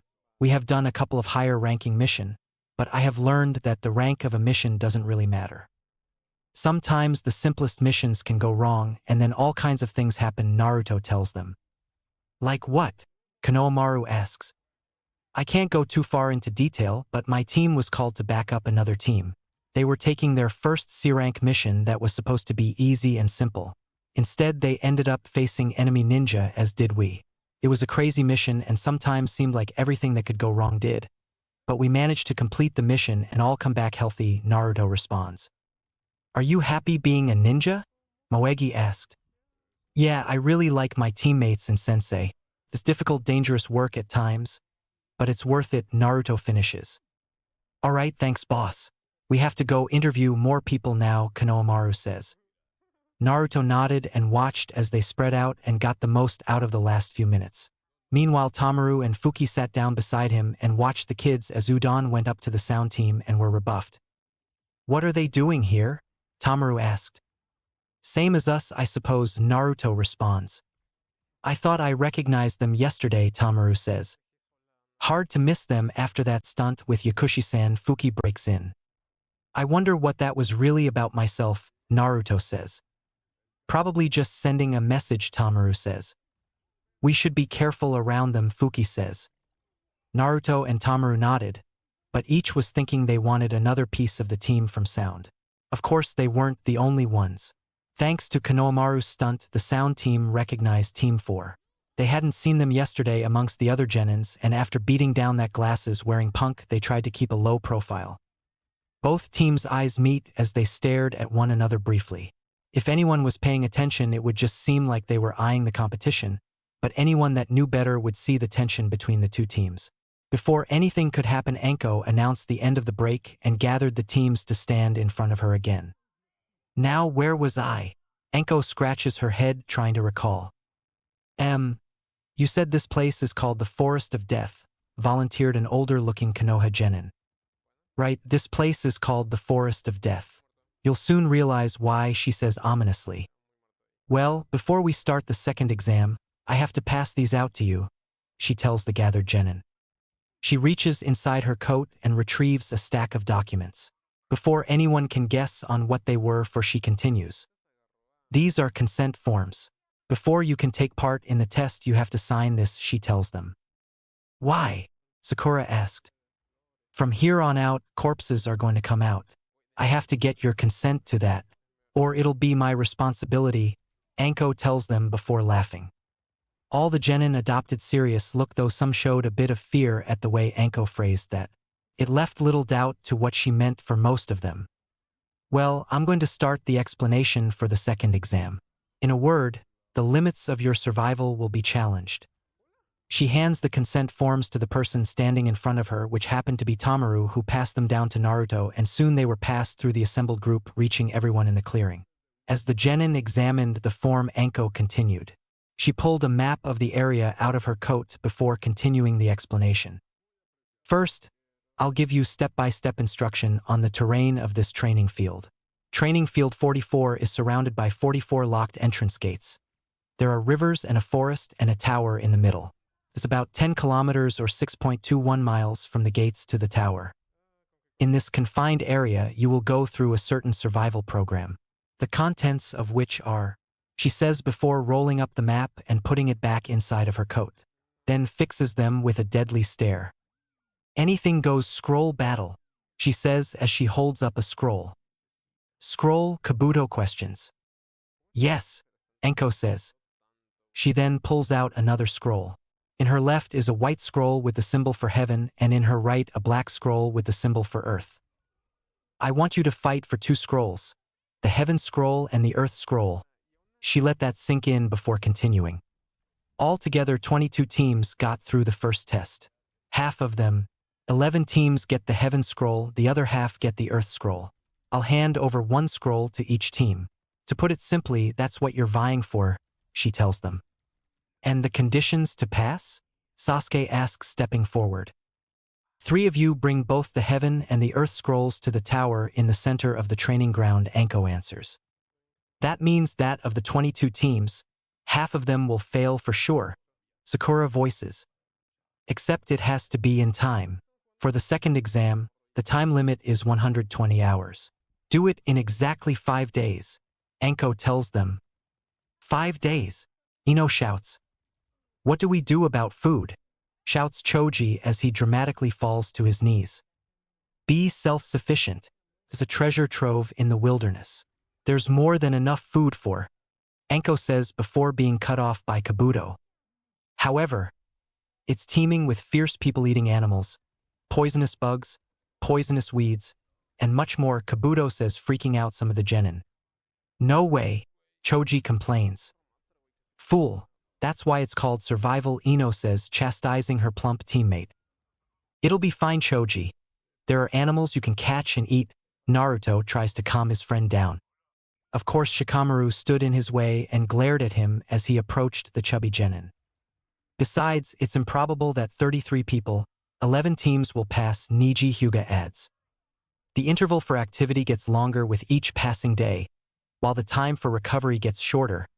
Seems pretty grueling, Lee adds with toothy smile at the end. On top of that, you're surrounded by nothing but enemies. Even falling asleep will be a problem, Sasuke tacks on. And, besides those injured during attempts to capture scrolls, there will definitely be people who are unable to endure the rigors of the course, Anko adds, enjoying the way the genins were freaking each other out. So you can quit in the middle of it? Asks the Nara. According to the rules, you cannot give up in the middle of it. I want you to spend 5 days in the forest, Anko responds. Just like I thought. This is going to be such a pain, mumbles the Nara heir. Moving on, conditions of disqualification. Number 1. If all 3 members of the team can't make it to the tower with the Heaven and Earth scrolls within the time limit. Number 2. If a team loses a member or if a member becomes incapacitated. There's that, and this is a supplement. Absolutely do not look at the contents of the scrolls until you have reached the tower, Anko tells them. What happens if we look at it halfway through? Asks Tamaru. When you look at it you'll find out, teases Anko. There are times when a chunin must deal with super secret text. This is to test your reliability. That is all the explanation. I'll exchange your 3 consent forms for the scrolls in the hut over there, Anko says. She points over to the area where 3 chunin were sitting in a makeshift hut near the gate looking bored. After that, pick your entrance, and all the gates will open simultaneously, Anko says before letting out a big sigh. Finally, just a word of advice. Don't die. The genin then moved apart into their individual teams as they each looked over the consent form and decided on if they would sign it or not. Of course, everyone signed it and were waiting when one of the chunin called out from the hut, which had a cabin drawn obscuring the view of what was going on inside from the individual teams. The teams moved one by one to the hut and turned in their forms before taking a scroll. In his excitement, Tamaru grabbed the scroll for Team 4 before Naruto or Fuki could. Anko then called out. Teams who have taken the scroll, stay with the representative and move to the gate. We'll all start simultaneously in 30 minutes, Anko calls out. As the teams were standing at their assigned gates, Team 4 unknowingly became a target of several teams. At gate 27 stood Team 10. Life or death. It's a pain, but we just have to do this. Since it's come to this, Naruto will be our target, Shikamaru says. What? Why him? Ino questions. Yeah, Shikamaru, Naruto is my friend. We shouldn't target him, Choji says, making his discontent known. Shikamaru scowls at his best friend. Look, I don't want to go after him, but what choice do we have? Looking at the competition, Team 4 is our best bet to get a scroll. Everyone else is just too strong for us. Who else do you suggest we go after? He argues. Neither Ino or Choji could argue against that.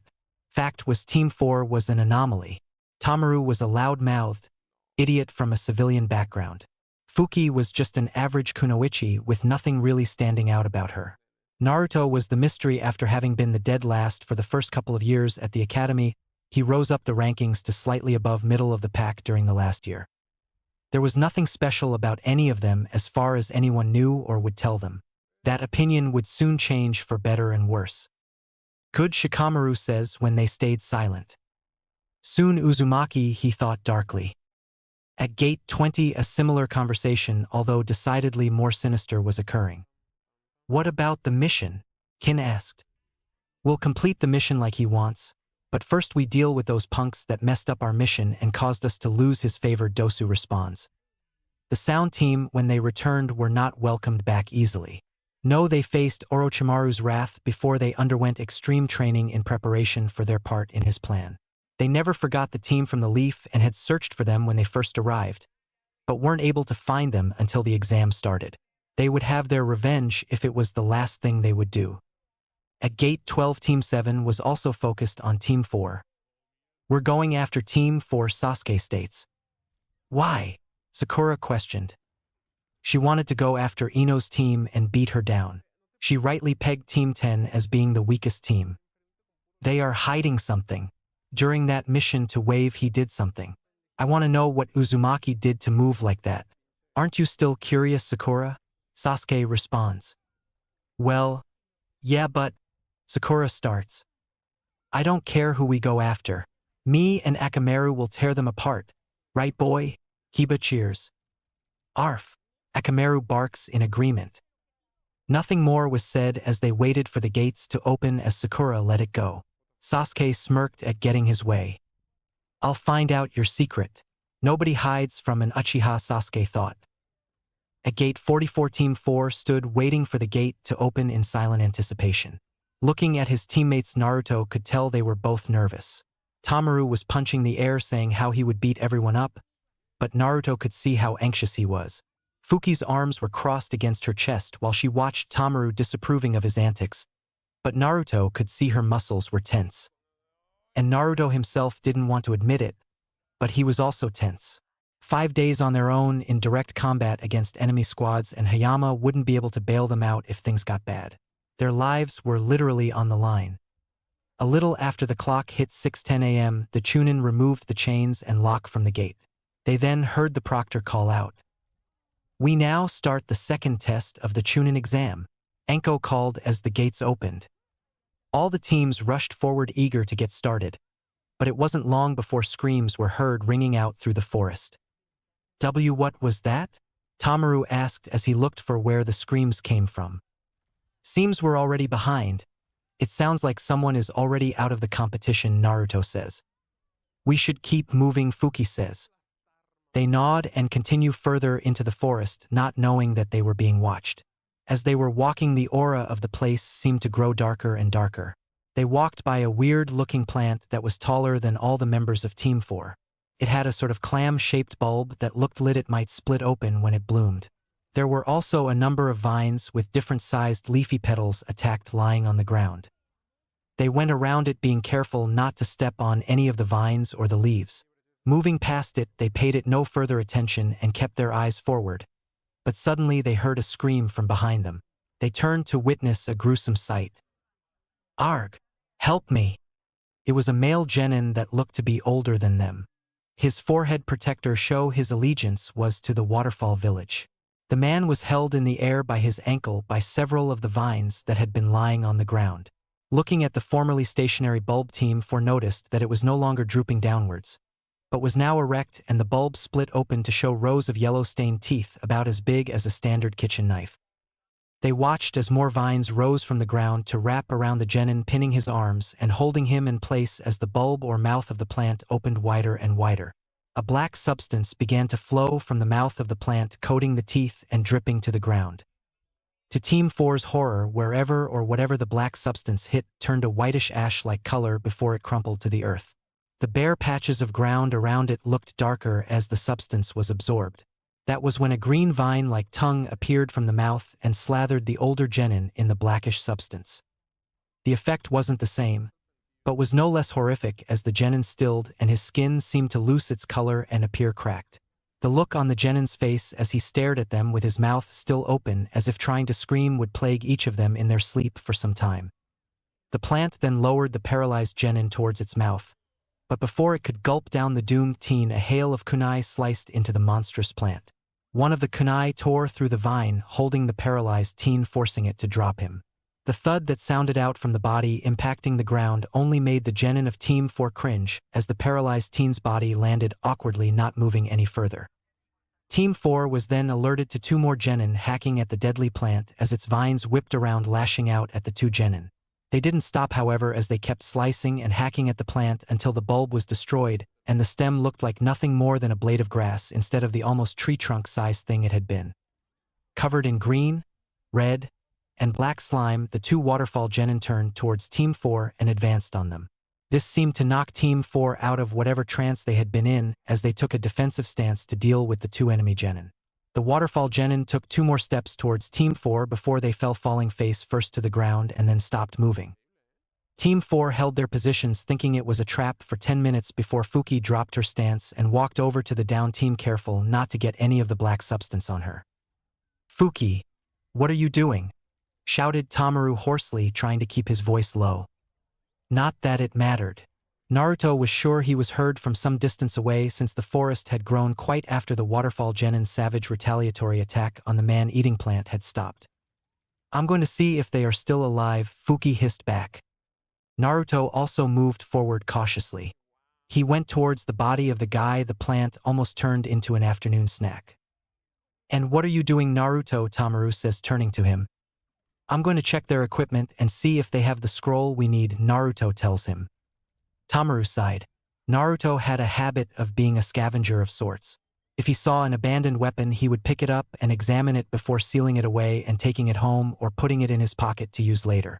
Fuki had also adopted a similar attitude, seeing as they were both orphans and buying tools and weapons was expensive, especially kunai and shuriken that were tossed around and tended to get lost, damaged, or destroyed often. Deciding to let it go, Tamaru decided to take up watching for any approaching enemy. With so many mouths to feed, the Minakura family was far from rich or wealthy, but he didn't have it in him to do what his teammates did. Also, they were still close to the gate and there was no telling who heard the screams of the dying genin, and he needed to get the image of that plant almost eating someone out of his head.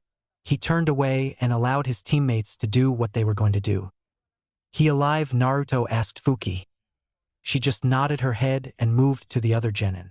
Naruto meanwhile had also checked his guy for signs of life, but it was difficult as he was covered with the black substance and Naruto wanted no parts of touching that. Strangely enough, the substance was giving off a sweet smell that was filling his nostrils and trying to tempt him into tasting it, but he resisted and quickly worked on stripping the waterfall genin. "This one's also alive but barely. What about your guy?" Fuki asked a few minutes later. "He's dead, but I don't think it was the poison. I think he suffocated. His eyes look bloodshot to me, but I could be wrong," Naruto says as he stands and moves to the two Fuki had been checking on. "Don't bother. They didn't have much equipment on them, just standard shuriken and kunai and a couple of scrolls.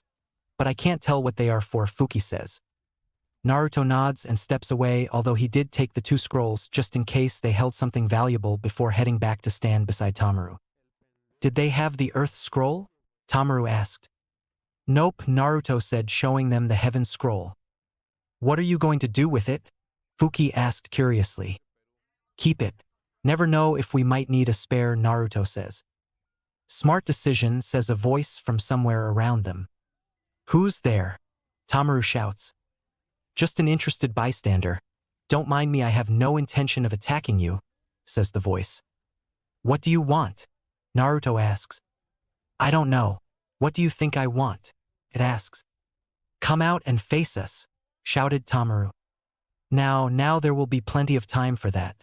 For now I just want to watch. You are an interesting team.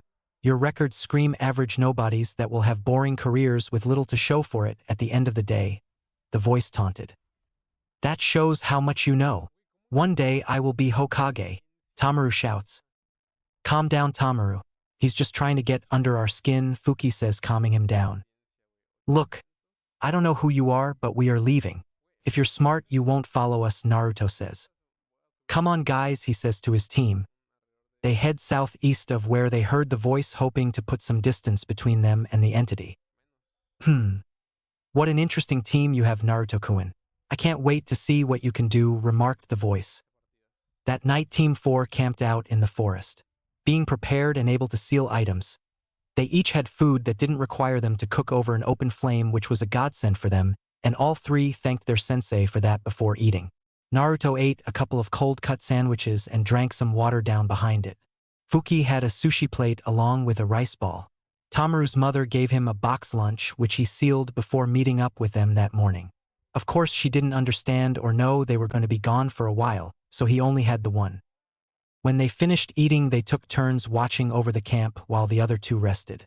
Fuki took first watch since she never liked to be woken in the middle of the night, and the boys didn't want to risk getting punched by her for doing so either.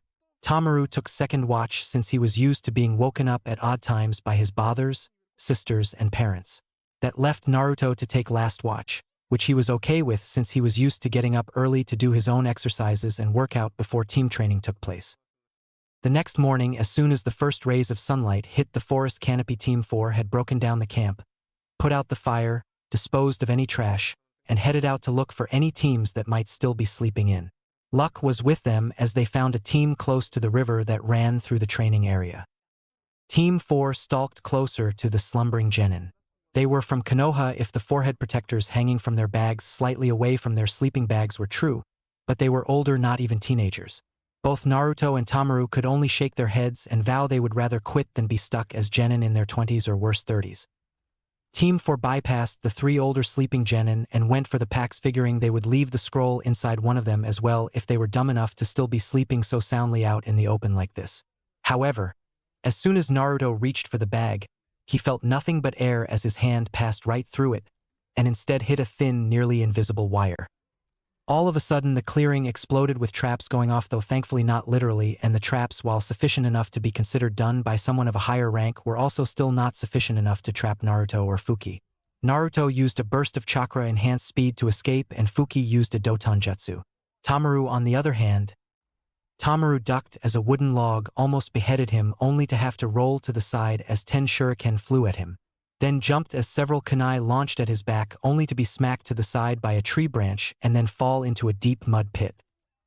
Fuki managed to avoid the shuriken and kunai not jumping like Tamaru, but instead sinking into the ground using the underground projection fish technique.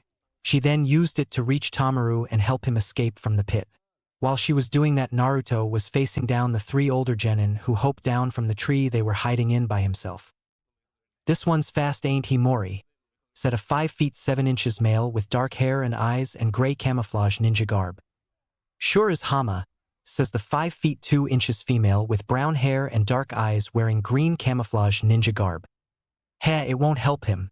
You're outnumbered, punk. Just hand over your scroll, and we'll let you go hide with your team until the test is over," says a 5 feet 11 inches male with dark hair and eyes wearing all black ninja gear. Naruto pays no mind to what they are saying and goes over the situation in his head. Tamaru's out and Fuki's probably helping him. I could use the Dayatapa Jutsu and force them back, but Tamaru's better with Wind Jutsu than I am, and I can't be sure I'll get them all. I could also use my Kekkei Genkai, but that's also risky and I'd rather not use it against them unless things get really bad, he thought. Unfortunately, he was stopped from thinking anymore when one of the older genin attacked. Naruto moved to the side a few steps before jumping and twisting his body to deliver a kick to the attacking man's head. The older teen wasn't able to stop as he moved forward into the attack and then felt the attack hit squarely on his forehead protector. Naruto winced as his foot made contact with the metal, but the older genin was also affected as he was pushed backwards by the force of the kick and his own momentum, causing him to fall on his butt and slide back a few feet. "Haha. What's the matter, Daiki? Can't handle a fresh out of the academy twerp like him?" laughed the other male of the team. "Shut up, Hama, it was just a lucky shot. He won't get me again," Daiki grows back. "Sure you will. How about we help you out and get this over with?" Hama responds. "I said shut up," Daiki yells. "I can handle him," he says more gruffly. "Fine, fine. But I won't save your sorry ass if he beats you up again," Hama retorts before sitting back with the girl of their group. Daiki doesn't respond, turning his attention fully on Naruto. "Let's see you do that again, brat," he says. Naruto pulls out 3 kunai and places the rings between his fingers and closing his fist, making it look like an animal's paw as he holds the arm out and slightly up while crouching down a little. The older genin just smirked before taking a kunai out himself, holding it in front of him. Neither genin moved as they stared at each other. Meanwhile, the other 2 older genin leaned back against a tree making snarky comments. "Look at him, what a show-off," scoffed the male. "Which one?" Mori says. "Tsch, the idiot, of course. We both would have made Chunin a long time ago if we didn't get stuck with him on our team," Hama says, rudely, not caring to keep his voice down. Naruto lost his concentration as he looked over the smirking older genin before having to move as Daiki took that moment to start his attack. Naruto swiped downwards as fast as he could to block the kunai aimed at his chest with the 3 kunai and then pivoted to his left to avoid a punch to his face. The older genin used his bigger, more mature body to push Naruto back as Naruto dug into the earth a little, trying to hold his position. It was no use as Daiki had him on both sides and strength and kept forcing him backwards.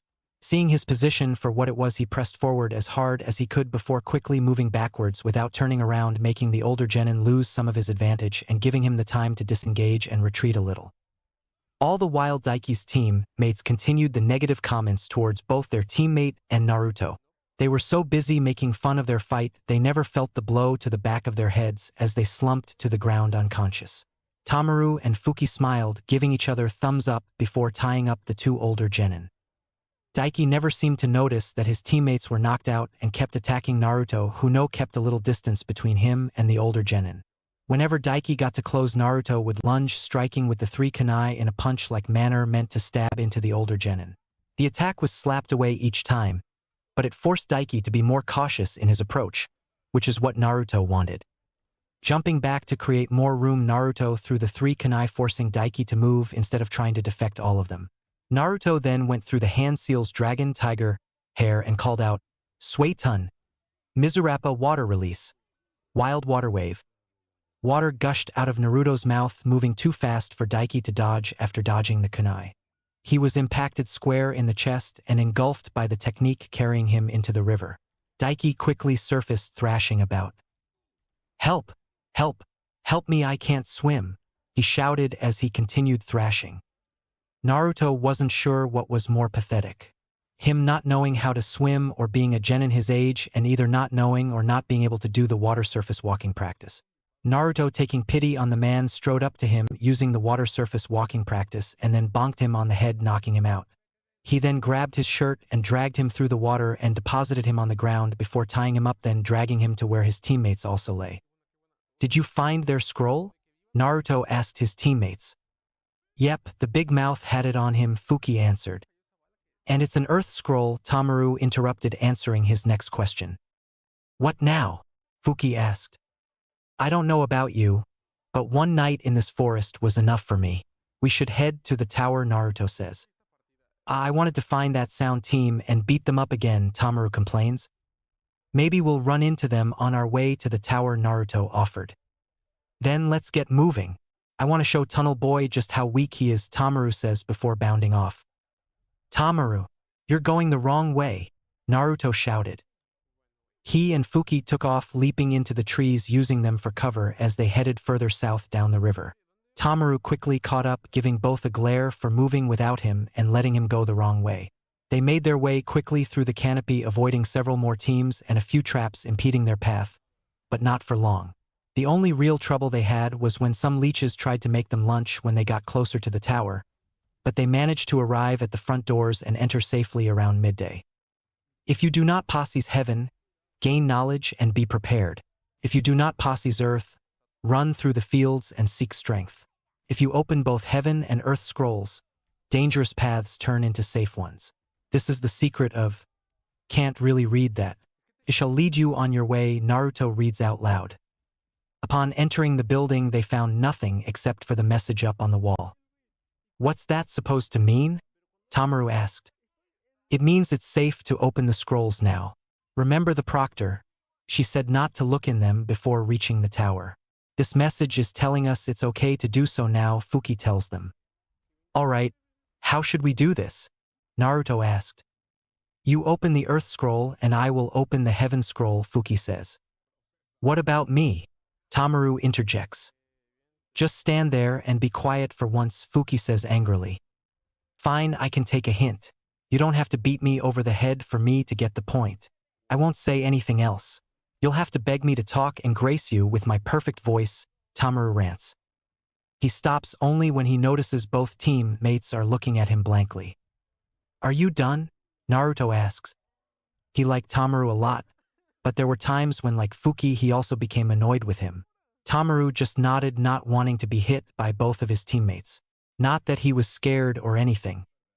With that done, Naruto and Fuki opened both scrolls. They quickly recognized the kanji for person and that it was a summoning scroll, throwing the scrolls a little ways from them.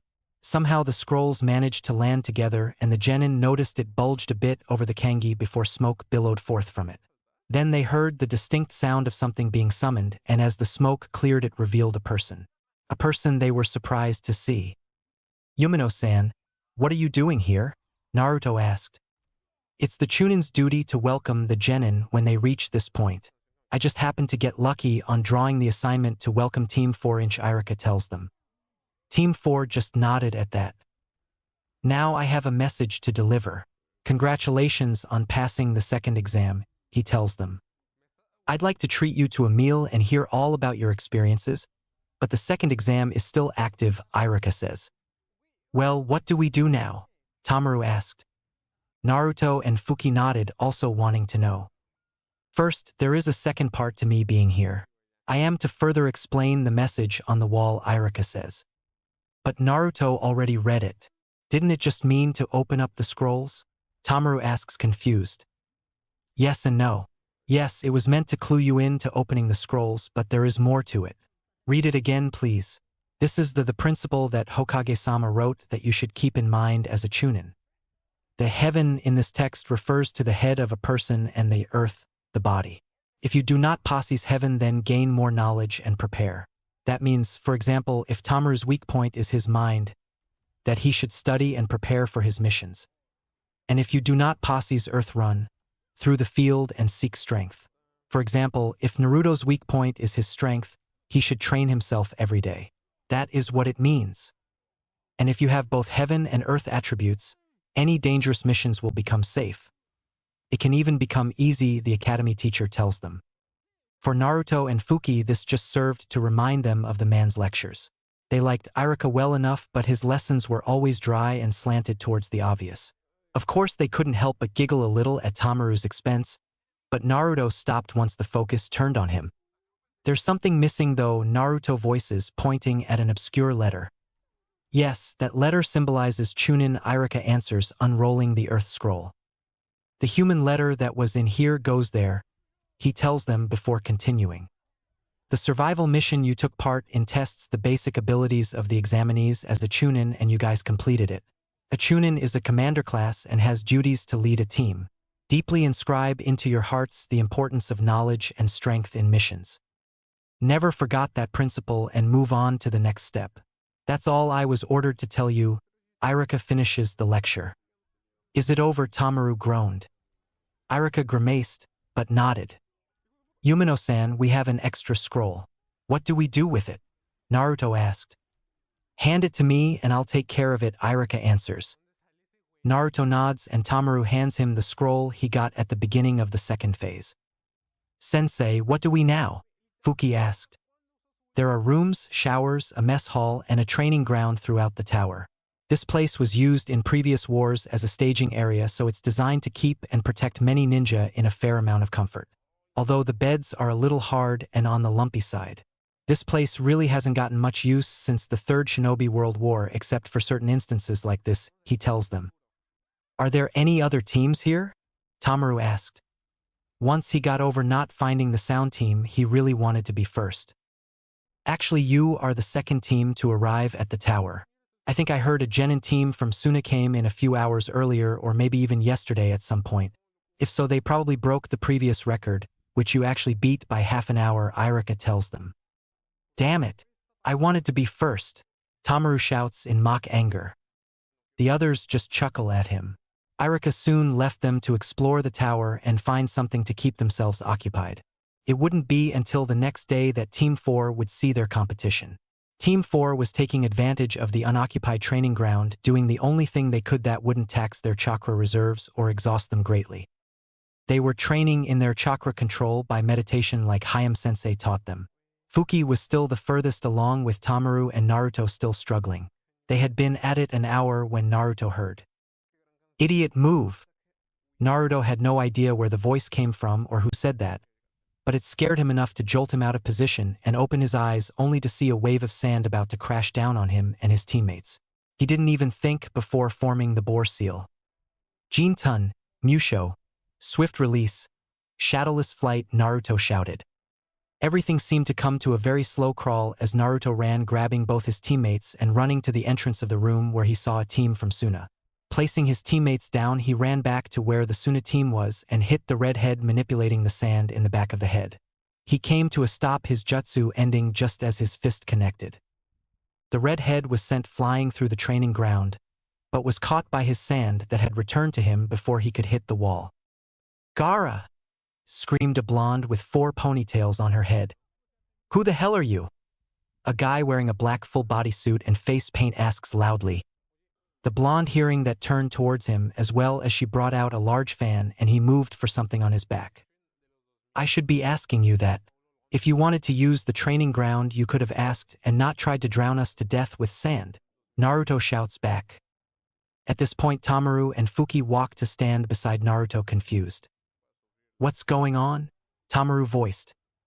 When we were meditating, the red head over there tried to bury us in sand. If I hadn't woken up in time to see it, we'd probably be dead, Naruto tells them. Tamaru and Fuki narrowed their eyes as they both took defensive stances. Unfortunately, they hadn't brought their swords with them, but they did have their weapon holders, both drawing out a kunai ready to attack.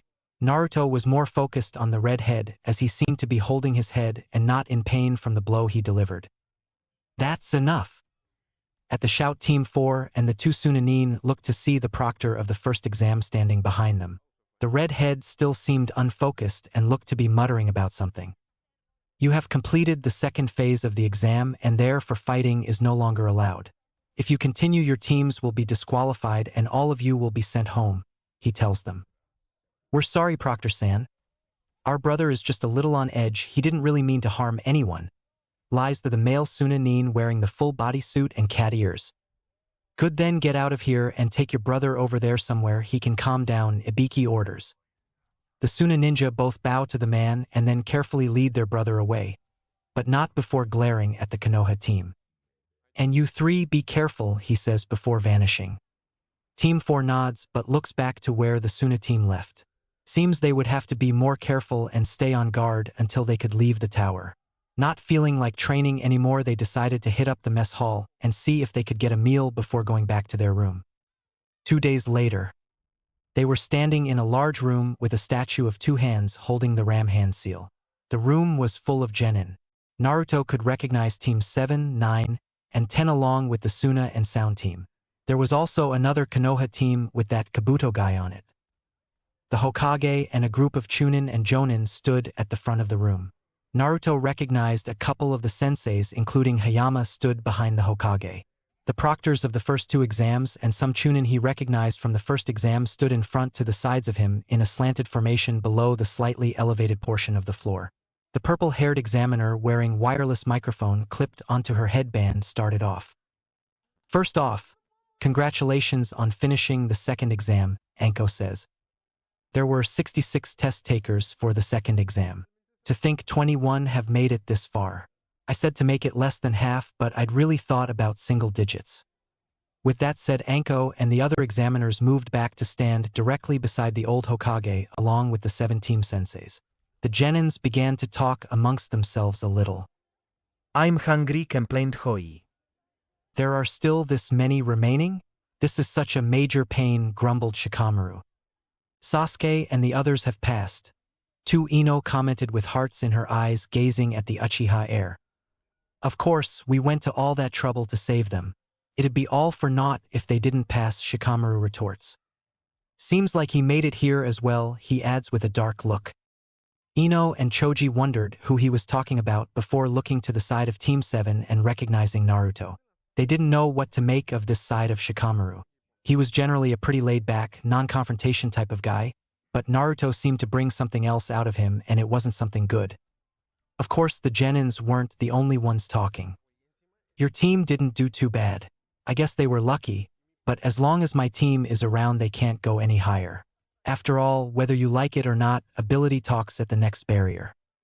Well, adolescence can sometimes be bittersweet and can sometimes be harsh, Kakashi Guy tells his silver-haired rival. Did you say something? Kakashi responds casually. Oh my god, Guy freaks out. So that's Guy-sensei's eternal rival. Guy-sensei totally loses visually, thinks Guy's female genin team member Tenten. Guy-sensei is the hippest of all the teachers. He shines. Okay, please watch Guy-sensei as I shine too. I won't lose again, Guy's virtual clone and genin team member Rock Lee thinks. Sure enough, the other outstanding candidates have gathered. Uchiha Sasuke, thinks Guy's other male genin team member Hyuga Niji. I'll get you back for my arms, Uchiha Sasuke. At any cost, thinks Zaku angrily. We haven't forgotten about you either, Leaf Trash thinks Dosu as he briefly looks Team 4's way. To think a mere 7 teams are left of the 22, thinks Temari of Suna. Sure enough, Gaara is unhurt, thinks the Suna Jonin Baki. I'll kill you, thought Gaara as he stared blankly at Team 4. What, most of the Leaf Village rookies are here, comments Sakura. Seems like everyone is here to watch us, Naruto comments. Yeah, I see Hokage-sama and Irika-sensei, and all the senseis are here, Tamaru responds. Teammates not here, Fuki says.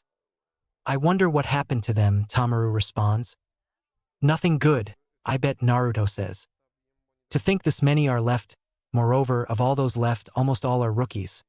Seems my plan almost worked, but teammate was too fresh. The Kurama heir just couldn't keep up in the second phase. It is fortunate that their injuries were mostly minor, and they will train to improve upon their performance, thought Hiruzen, as he glanced at the remaining senseis. Now then, we will now have the explanation of the third exam from Hokage-sama. If you will, Hokage-sama, Anko announces, ending all conversations. The Hokage slowly steps forward, moving to the front of the raised platform. Before the explanation of the third exam that we will start from now, I have just one thing that I want to tell everyone flat out, about the true purpose of these exams. Why do allied nations conduct the exams on a conjoint basis? Raising the levels of the shinobi and the friendship among allied nations. It won't do to have the wrong idea of the true meaning of that statement. These exams are, so to speak, a microcosm of battle between allied nations. If we look back on history, the allied nations of today were once neighboring nations that continued to vie with each other and battle for power. In order to avoid a futile crushing of each other's military strength, those nations mutually selected a place to battle. And that was how the Chunin exams originally began, the Sandiame tells them. Why do we have to do this? We're not doing this to select Chunins. Naruto questions. There is no question that these exams are to select shinobi worthy of becoming Chunin. But on the other hand, these exams also provide a venue for shinobi who carry their nation's pride on their backs to fight for their lives. Many feudal lords and those of prominence from many nations who request shinobi for work are invited to this third exam as guests. And the feudal lords and the head ninja of these nations will watch your battles. If the gap in national power becomes unbridgeable, the strong nations are inundated with job requests. The requests of nations deemed weak, on the other hand, decline. And therewithal we can exert pressure upon each neighboring nation. That is to say, just how much military strength our nation is developing and has, the old Hokage lectures. Even so, why is it necessary for us to fight for our lives? Questioned Inuzuka Kiba loudly. The nation's strength is the village's strength. The village's strength is the shinobi's strength. And the true strength of the shinobi is created only in a fight for one's life. This exam is a place to see the strength of home country shinobi, and a place to display this as well. It is because it's an exam where you truly fight for your life that this has meaning. It's for this very reason that your forerunners fought in this exam. A dream worth striving for, the Hokage tells them. Then why use the expression friendship? Questions Tenten heatedly. I said it at the start, didn't I? That it won't do for you to have the wrong idea of the meaning. It's a custom where balance is persevered by fighting and removing life. This is the friendship of the shinobi world. This is a fight for life with the pride of the village and one's own dream on the line, the Hokage explains, equally heated in his response. I'm convinced, Tamaru says with a big grin. Anything is fine. Just tell us the content of that fight for life test, Gaara says angrily as he was ready to kill. Very well, now then, this is where I'd like to explain the third exam. But actually, the old Hokage starts before coughing. Soon another shinobi dropped down from above, kneeling to the old Hokage. Hokage-sama, please allow me, Gekko Heiate, who was given the task of judge, to speak first, the shinobi says. I'll leave it to you then, the Hokage says. Thank you, he says before standing and turning his head to address the genin contingent. Nice to meet you, everyone. There's something I'd like you all to do before the third exam, Heiate says. The genin are forced to wait while he coughs and gains control of himself before fully turning around to face them. And that is a preliminary to the third exam, with participation in the main battle on the line, he tells them. Preliminary? What do you mean, preliminary? Shouted Shikamaru. This was the angriest Choji or Ino had ever seen, him not mention the most animated he had ever been. Needless to say, he wasn't the only one. Sensei, I don't understand the point of that preliminary. Why aren't we doing the next exam with the remaining test takers? Sakura questions. This time around, perhaps because the first and second exams were easy, there are a few too many people left, you see. In accordance with the rules of the Chunin exams, a preliminary will be held in order to reduce the number advancing, he tells them. And in no way, Sakura responds. As Hokage-sama said before, many guests will be coming to the third exam, so we can't have long pointless matches and our time is limited as well. Therefore, those of you not in top physical condition, he starts. Who is he to talk, thought Tamaru. He doesn't look to be in top physical condition himself, most thought. Those of you who wish to drop out, please speak up now. The preliminary will begin immediately, so, Height says. Immediately, you say? Shouts Kiba. But we finally made it through the second exam, complained Ino. This is a pain, voices Shikamaru. Huh? What about our meal? Whined Choji. Others were mentally preparing themselves for battle while others were excited about getting to fight. And oh, I forgot to mention this, but it will be individual battles from now on. It is your decision, so feel free to raise your hands and drop out, he says. Who would quit now? Thought most of the genin. There were some hushed arguments erupting among the genin of Team 7 and the assembled proctors seeming focused on Team 7. Not that Naruto knew what it was about, but before it could go further someone raised their hands. What? The Kiba mumbles. Well, the Hokage comments. Even the Haruno girl about to raise her hand stopped in shock at the silver-haired genin's raising of his hand. Excuse me, I'll quit, says the teen. All of the genin stared in shock of him, leaving after already going through so much to get here. Let's see. Yakushi Kabuto of the Leaf Village? Correct. Height asks after looking through some papers on a clipboard. Kabuto nodded. Then you may step back, Height dismisses him. As he walks out, the Hokage and proctors discuss him. I have seen that face a few times.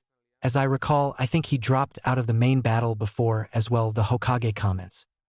What in the world is he thinking? He questions. Anko Ibiki barks. Yes, Anko acknowledges before flipping through the documents she had as well on a clipboard. Yakushi Kabuto. According to the data, he has failed 6 straight times, Anko informs them. What about his background? The Hokage asks. From his time at the academy, he was a student who did not really stand out, and his grades were ordinary. He finally passed the graduation exam on his 3rd try. After that, as for the missions he's carried out, 2 C ranks and 14 D ranks. It's not a battle record to write home about. However, Anko says. However, the Hokage questions. It's about before the academy, Anko says. Prompts the Hokage. Do you remember the story? About the one boy brought back from the Kekkei Pass battle? Anko asks. I remember, as I recall, I heard an enemy boy survivor at the battlefield was taken back by a jonin from the medical unit. So he's that boy? The Hokage says. He gives Anko a nod and she disappears, knowing what to do. Once Kabuto leaves, the proctor coughs before asking again. Now then, there are no others who will quit? Height asks. After a few minutes and more arguing from Team 7, he begins again. Now then, we will begin the preliminaries. The preliminaries to come are to be one-on-one individual battles. In other words, actual battle format. There are now exactly 20 people, so we will conduct 10 battles. The winners will be able to advance to the 3rd exam. There are no rules at all. You will fight until someone dies, collapses, or admits defeat. And please admit defeat right away if you don't want to die. However, in case I judge that a match is over, I don't want to needlessly increase dead bodies, so I will intervene and stop the match or something to that effect. What holds the key to your destinies is... He stops the explanation and gives a nod to Anko, whom had returned. Open it, she orders over her microphone. Slowly, a panel on the wall to the left, slightly above the statue, opens up, revealing a large black screen. This, The names of 2 foes will be randomly selected and displayed on this electronic scoreboard. Now then, let's get right down to it and announce the 2 names for the first battle, Hayate says. Names start running through as they cycle, and the genins wait anxiously before it reveals the first 2 fighters' names. Now then, the 2 displayed on the scoreboard, come forward, Hayate commands. Kankaro's only response was a cocksure grin. Tamaru's response was to hoop and holler, which only increased the smirk the Sunatine sported. Yeah, I get to go first. I'm totally going to beat cat ears over there, Tamaru shouted excitedly. The other contestants looked at him in annoyance, already dismissing him along with Kankaro as just being some lucky punk kid that was in over his head. For the first battle, Minakura, Tamaru, and Kankaro have been selected. No objections, right? Hayate says. No way, Tamaru shouts. Kankaro just shook his head, still smirking at his apparent easy draw. Now then, we will begin the first battle. Everyone other than the 2 foes, please move to the upper area, Hayate directs. Good luck, Tamaru, Naruto says. Fuki gave him a nod before following Naruto and the rest of the genin teams, including their senseis, to the balconies overlooking the arena floor. Hayama gave Tamaru one last bit of advice before following his other 2 genin. All the Konoha teams seemed to gather on one side while the foreign teams went up to the adjacent balcony. Team 4 ended up standing between Team 10 and Team 7. Naruto felt like a number of eyes were also looking at him as he focused on his teammate. When everything settled down, the proctor got to work. Now then, please begin, Hayate says, beginning the match.